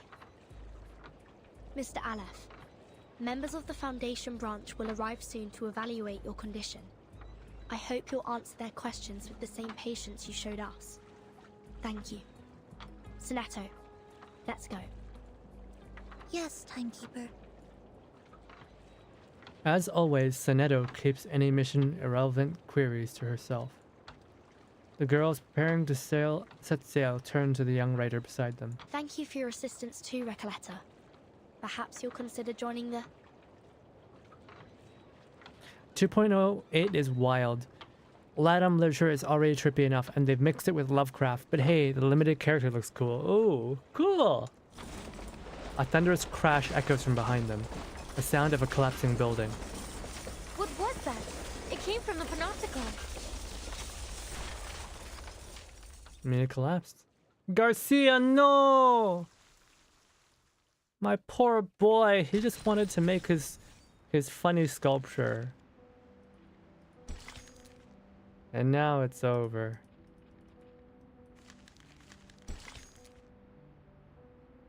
Still can't read this part.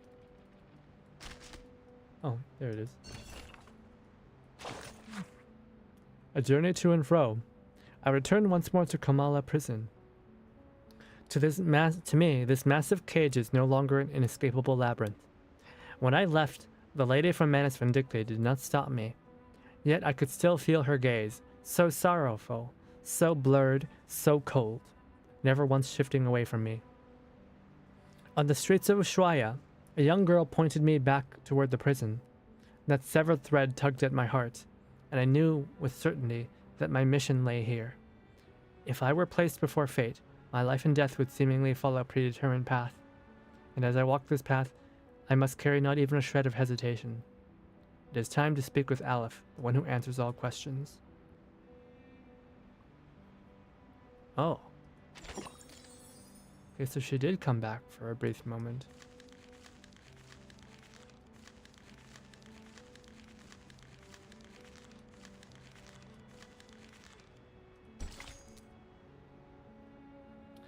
All right, chapter 9:20. In the place of my ashes. As the day breaks, the story ends where the ashes rest. In the end, the night is not eternal. Reading up on the chapter, read a quote. What's the quote? I have a boat. Recoleta is a pile of pretentious metaphors in the shape of a OP5 mineral 6 star. She thinks metaphors are swell and everyone should be pretentious all the time. Yeah, that's the word I was trying to get. Pretentious. She's so freaking pretentious. Not just presumptuous, she's pretentious as fuck.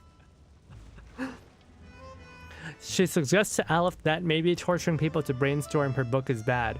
Apparently he never considered this. He freaks out. The prison explodes.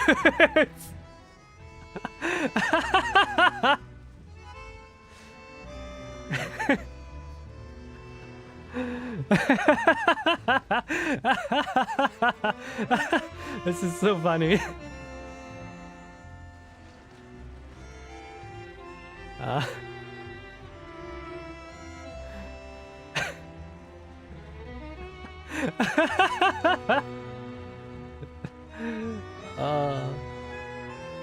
I knew someone like that, like Recoleta.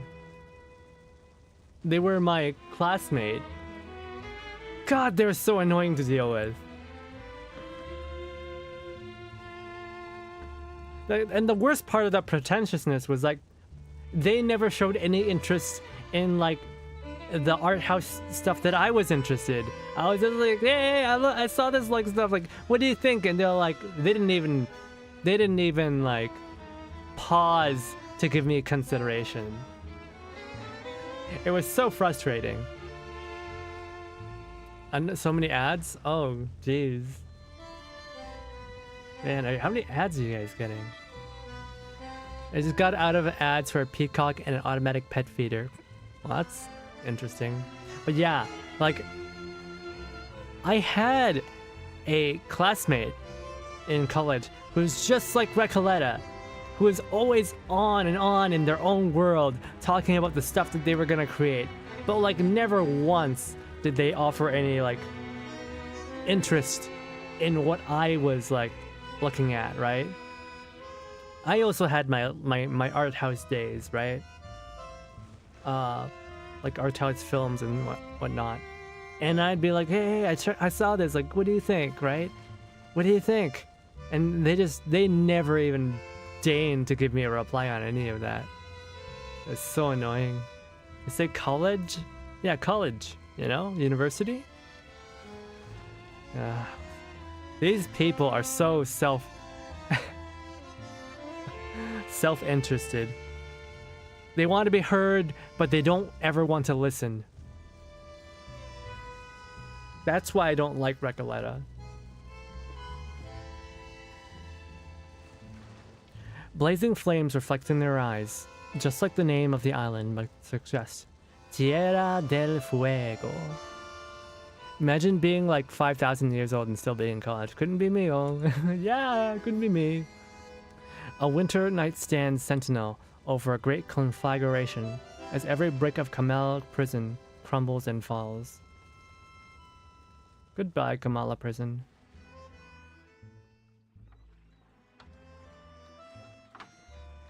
With Alep's control gone, Kamala is collapsing. The inmates aren't even real criminals, are they?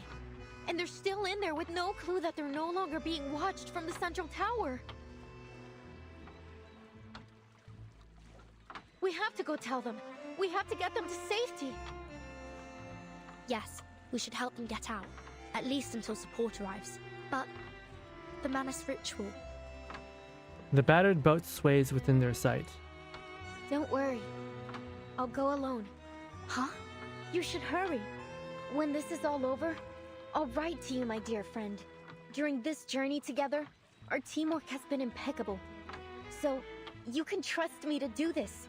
I'm not doing it just to help you or the organization you represent. I'm doing it because the inmates are my friends. Yeah, she gets more. This story is so biased towards Recoleta. Okay, I trust you. Take care of yourself, Recoleta. But she gets more redemption. Where's Alep's redemption? Said, then, Miss Recoleta, you'll... Sonetto, more familiar than anyone with the Foundation's exhaustive regulations, has no ready answer. She knows that in this era, before those arcanists who remain ignorant of the truth, she must watch her words. I don't quite understand what this storm is all about, but don't worry. A brand new adventure is the best thing that can happen to a writer. The storm is like the end of the world, isn't it? It's... I don't know what's so... I don't know what this apocalypse thing's about, but don't worry. A brand new adventure is the best thing that can happen to a writer. Hell yeah! I look forward to the apocalypse. And I doubt it'll surpass the epic adventures we've shared over the past couple of days. I'm going to write everything, including the two of you, into my new novel. Then I'd like to be the first to read this new novel, if that's alright. Of course. Listen, I believe literature is like an endless, timeless river. Oh wow, I wonder where she got that from. So we'll meet again someday, somewhere. Probably in someone else's story. Who knows? She takes one last look at her new friends, feeling a longing as if they had known each other for decades. Then, without a backward glance, the girl sprints back to the burning ruins of the prison. Mis queridos amigos. Wait, is Aleph not going to help them? Is Aleph just going to be standing at the docks?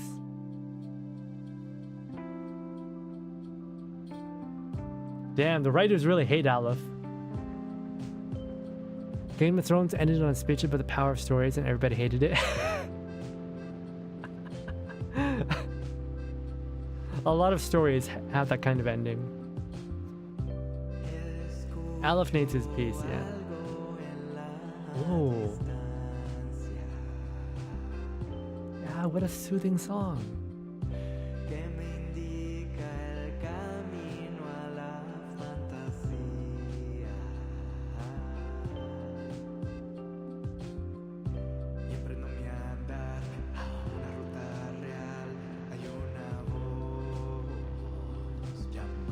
Hey, it's Octavia.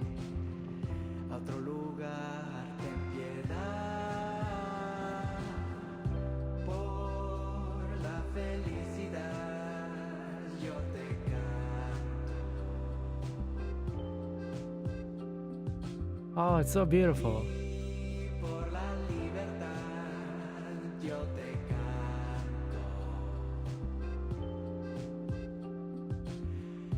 See the gays.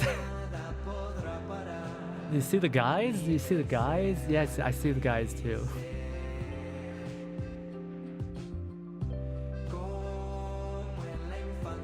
Wait, where's the gays?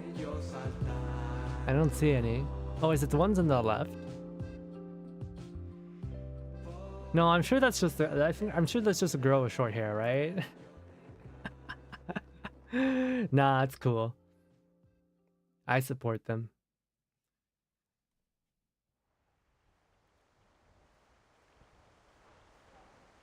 All the visitors depart one after another. Amid the distant echo of singing, the creator of this prison stares into the fire as it burns. The moment holds for a time, until a breathless jaguar appears at the dock's edge, staring at the human before her with uncertainty. Dr. Merlin, you're Dr. Merlin, right? I finally found you. What on earth happened in the central tower? Right after I left, the whole Panopticon started collapsing. The tower's in ruin. I've been looking for you everywhere. Please, sir, come with me. It isn't safe. That won't be necessary. Aww. The snow is still falling, yet everything in the labyrinth has already gone up in flames. Fortune, fate, karma. They're nothing but a ridiculous joke. It's over, Jaguar. You have lost your memories, your identity, your name, and now your title. You are no longer a jailer trapped in the Panopticon. I don't get it, Dr. Merlin. What are you talking about? The jailer takes a step back, her predator instincts sensing the danger in the words to come. The damage may not be physical, but it threatens to shatter what little faith she has left to hold on to, and the life she has always known. I'm going back to Kamala.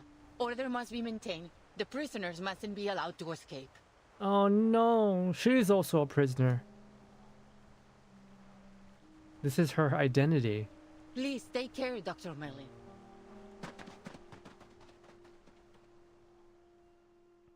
Just like the collapse of the Latin boom in the 80s, Kamala Prison, supposedly last haven of the literary movement, is gone for good. Nerves torn between panic and hesitation, the jailer at last turns towards the searing flames. Hey, you! Don't run off like that. It's dangerous. No one heeds her cries. It's on fire! One prisoner after another flees in terror, escaping the crumbling labyrinth. In deserts, in stars, in labyrinths. We dream on death's straw pillow. The jailer drifts through one raging scene, unable to steer a sensible course. At last she pins down a frail and powerless prisoner beneath her weight. Stop! Get off me! Let me go! Are you blind? The Panopticon is falling apart! It's you, Roberta. The jailer recognizes the prisoner under her grip. Roberta, a kind and quiet prisoner, always well behaved, now panicked and desperate to escape. They are all mad! I knew it! They've been insane from the start! The whole place is burning to the ground and they still won't leave! They're still talking and talking about things that no one cares about! Roberta was only pretending. She was only pretending to be part of the book club. Roberta, I'm sorry. I'm so sorry. You deserve better. I can't help them. I never understood what they were talking about. The rhythms, the factions, the ideologies. Oh no, you poor baby. She was trying her hardest. Oh man, Roberto, you tried so hard. Jailer is an awakened, born from the concept of a prisoner, Kamala prisoner. That's why she can't move on. She'll die when the prison fully collapses. No!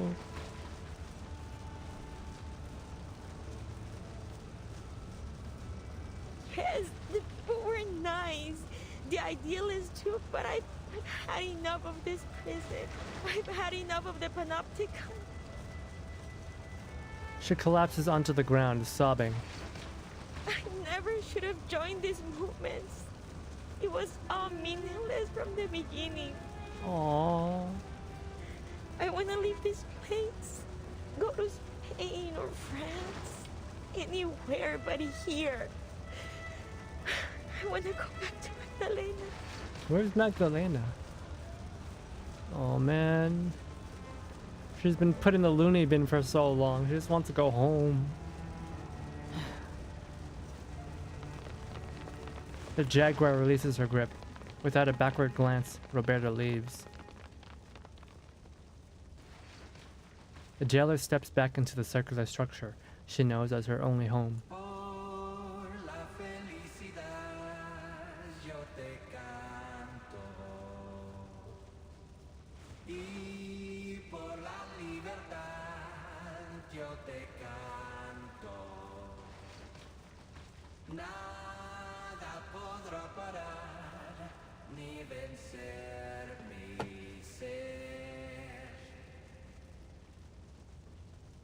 Under the night sky, she sees Komala prison glowing like a brilliant bonfire.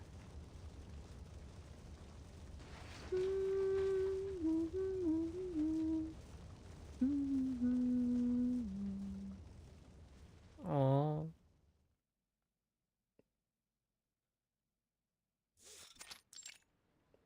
She's doomed. 3 days ago. But how does literature make you feel? As though I'm a kid looking through a kaleidoscope for the first time. Well, maybe that's not the best way to put it. Perhaps something a little more subtle. The young writer drowns in the vortex of words as the blind woman walks away. Alepht's actor, Cal Colton, also works in live-action internet soap operas. Internet soap operas? Like, After Divorce, I Enter My Cougar Era. Made it to my fiance's alphabet. Oh my goodness. She walks silently towards Kamala prison, arriving at the dock hidden between cliffs and reefs. There, the prisoner, who answers all questions, awaits her arrival. A ship, sailing to an unfamiliar land, a parable of the past and future, an era that once existed and is yet to come. Is this the answer you've provided, Mr. Aleph? No, Erd. You will have to find this answer yourself.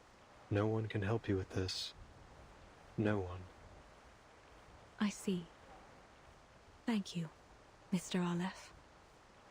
See, I will remember what you've told me. I don't see what's so bad about Aleph. I honestly do not see what's so bad about Aleph. He helps everybody who asks him for help. There's a whole industry of terrible short-form internet dramas exclusive to apps. I know, because my dad is always watching these vertical soap operas featuring handsome Asian men with chiseled jaws and pretty Asian girls, and I'm always like, oh my god, there's like barely any music. The camera sucks because it's in vertical aspect ratio. It's so bad. You gotta pull for Aleph.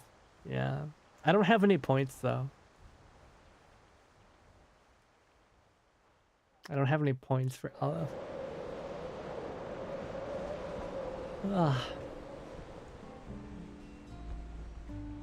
So the platonic here.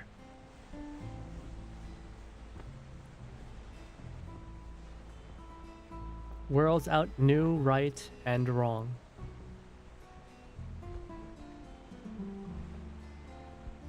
whirls in the old instead. Man, this illustration is so good. All men are dancers in their tread.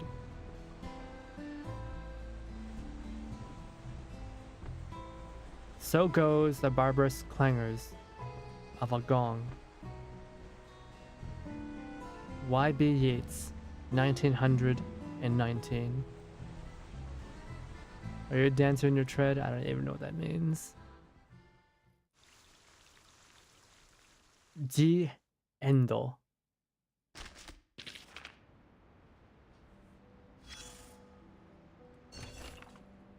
In 1991, information moved at lightning speed thanks to technological advancement.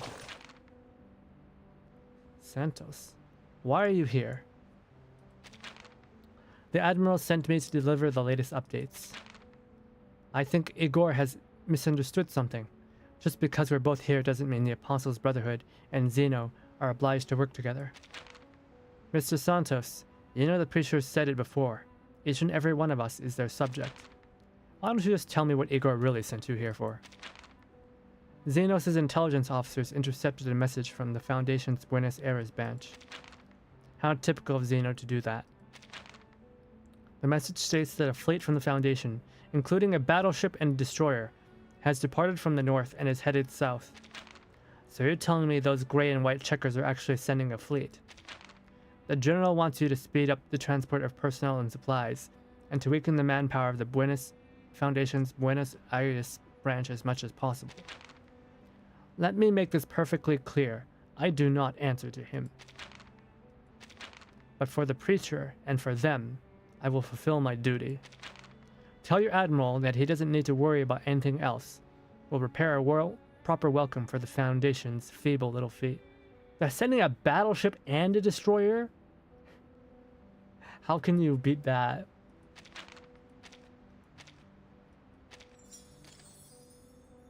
You can watch 2.8 trailer if you're curious.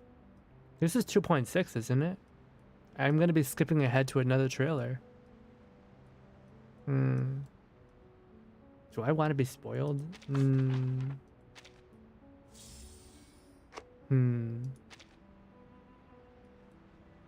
I wonder.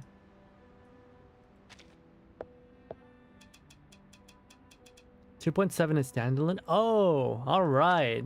Okay, thanks. I guess that answers that. Yeah, why not? Why the heck not? We can watch a trailer. 2.8.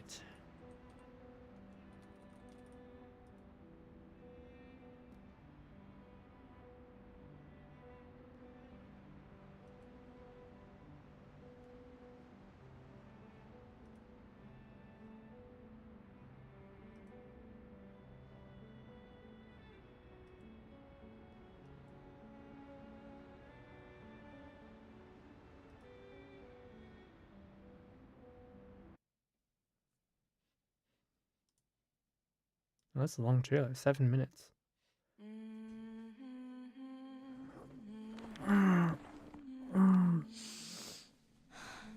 Aww, Burton looks so cute like that. They're riding on huskies? I think I found her. That is a massive husky! The mother spirit slumbers to the south.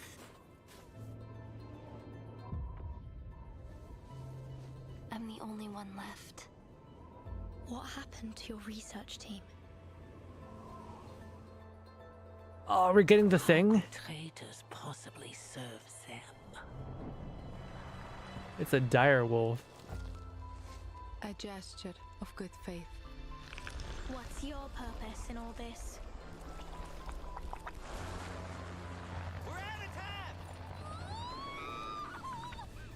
The road ahead will only grow more dangerous. I'm sorry, that top hat in the middle of Antarctica is insane. Where are you going? At last, the moment has come. They shall lead us to the promised land.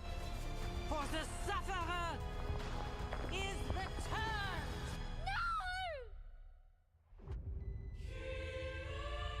Oh no, what is this?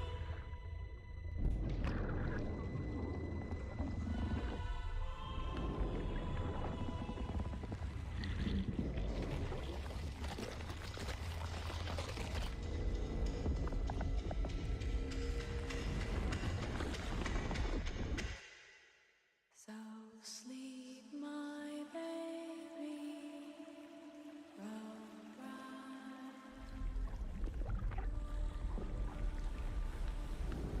Mom. Mom. Wait. So I'm she glad has I a kept mother? my face. So she has a mother. She's probably the bad guy, isn't she?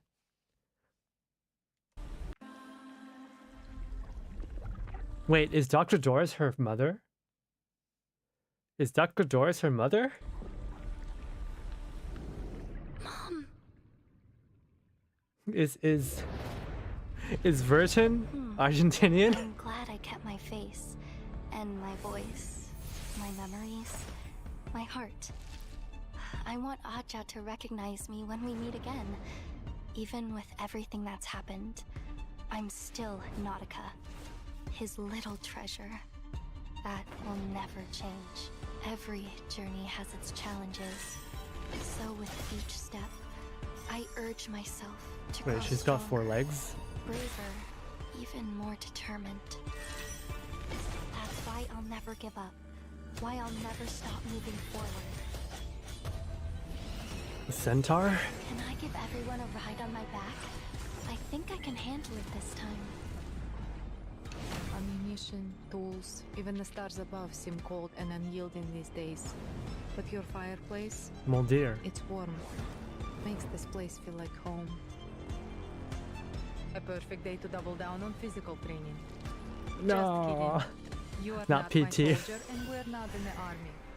Go ahead, enjoy the day.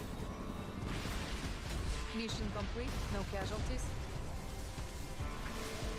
That is badass. From my head. I'm sorry, I had no idea. A quick coat of paint should do the trick, though some of our colleagues are quite particular about maintaining appearances. I suppose I'll just have to avoid direct sunlight for now. Yep, I'm taking all the equipment. Can't pass up the chance to collect first-hand data in a real battle. People call me an arcanist, but shoot, ain't a squirrel just a squirrel? Just 'cause I got a larger tail and can talk English, don't mean I'm some kind of different breed. I mean, you don't look exactly like your mama, but you're still an arcanist, ain't you?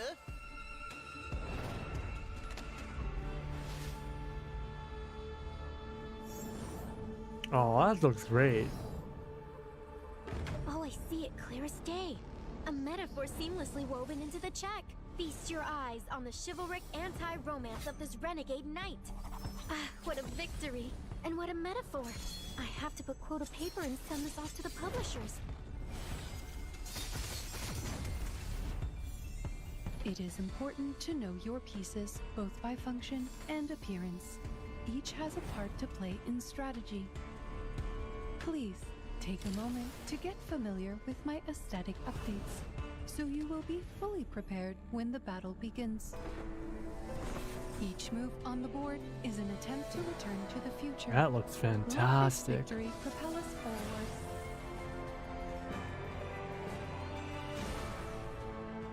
Isn't that just Harry Potter chess?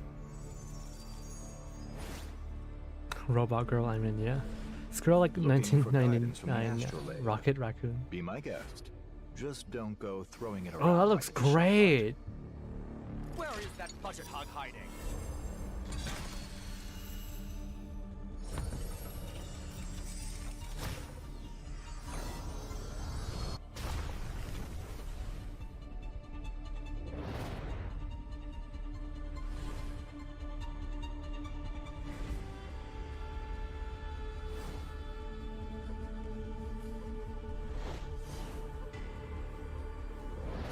Oh yeah, I forgot this is Chinese.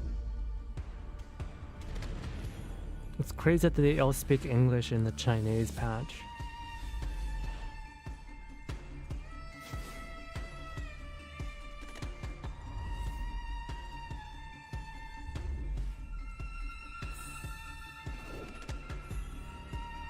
Oh yeah, there's Verton's mom.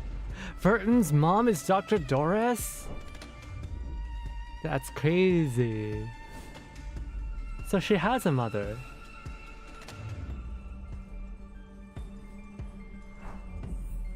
Maybe she doesn't remember being Verton's mom.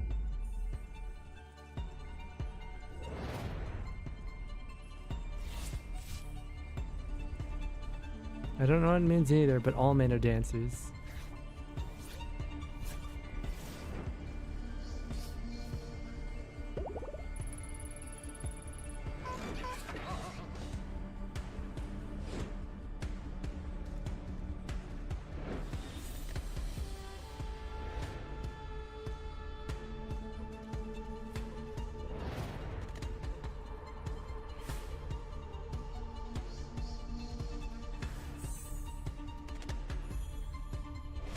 Man, they put so much stuff in their patch updates.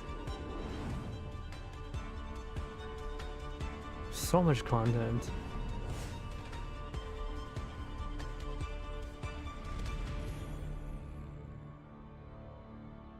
Cool. What's second supposed to mean? Nice, nice, nice.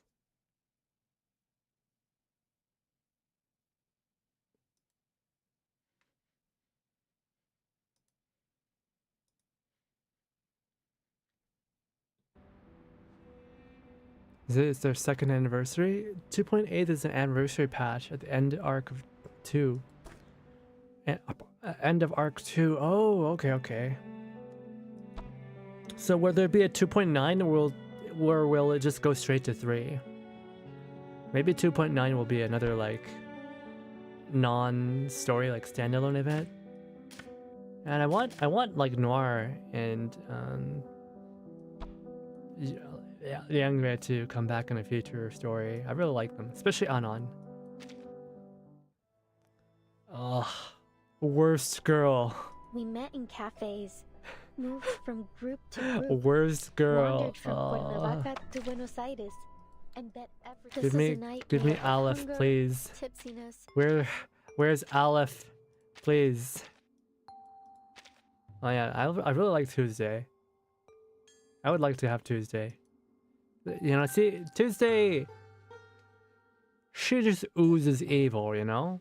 So, like, she probably, like, totally knows she's evil, and she's fine with that. But, like, Recoleta is just... Nah. Recoleta is... Nah. I don't like her. She reminds me too much of my college classmates. So... Like, oh my lord. So pretentious. Alright. Oh, what time is it? Oh, it's almost 11. Oh. I had fun. Guys, I know I'm like a girls frontline guy, but like... This creeping feeling that we're still trapped in a ghost town. Or aboard a Reverse tells ship, better stories drifting eternally in restless waters. than I suppose this feeling won't fade Girls easily. Frontline. Reverse tells better stories. Even though it was extremely pretentious. And I absolutely hated Recoleta. This whole chapter, I hated her so much. But I enjoyed the event itself, which is very odd to me. Like, I hate the character, but I love the story. I don't know why. I guess the idea of it's so interesting to me. This whole prison thing is very interesting. The setting is unique. I like it a lot. 3.0 is a war theme with alternative World War I. Oh, I'm so down for that. Recoleta is exhausting to be around. Yeah, she's exhausting. Yeah, I hope you guys all enjoyed that as much as I did. But yeah, tomorrow, did you escape? Escape where? The prison? Yes, we escaped. We escaped. Aleph helped us escape. He even destroyed the prison for us. And he gave us like a boat so we can go to Antarctica and chase the bad guys. But yeah, hope you guys all enjoyed that. 今回の配信を見に来てくれて皆さんありがとうございました。お疲れ様でした。What's Haku? What's Raven? Tomorrow we will have my anniversary stream. I think we start at 1 p.m. It'll probably just be a Zatsudan stream, and maybe we'll play some community games like, I don't know, worm.io or something. And we'll just be chilling until the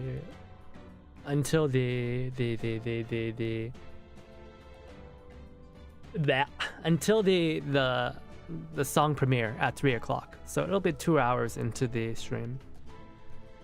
But yeah, I'll see you guys tomorrow. I can't wait to celebrate my 1K with you guys. And I can't wait for you guys to finally hear my first ever cover. Thanks for coming here today, and I hope you all have a good one. See you later.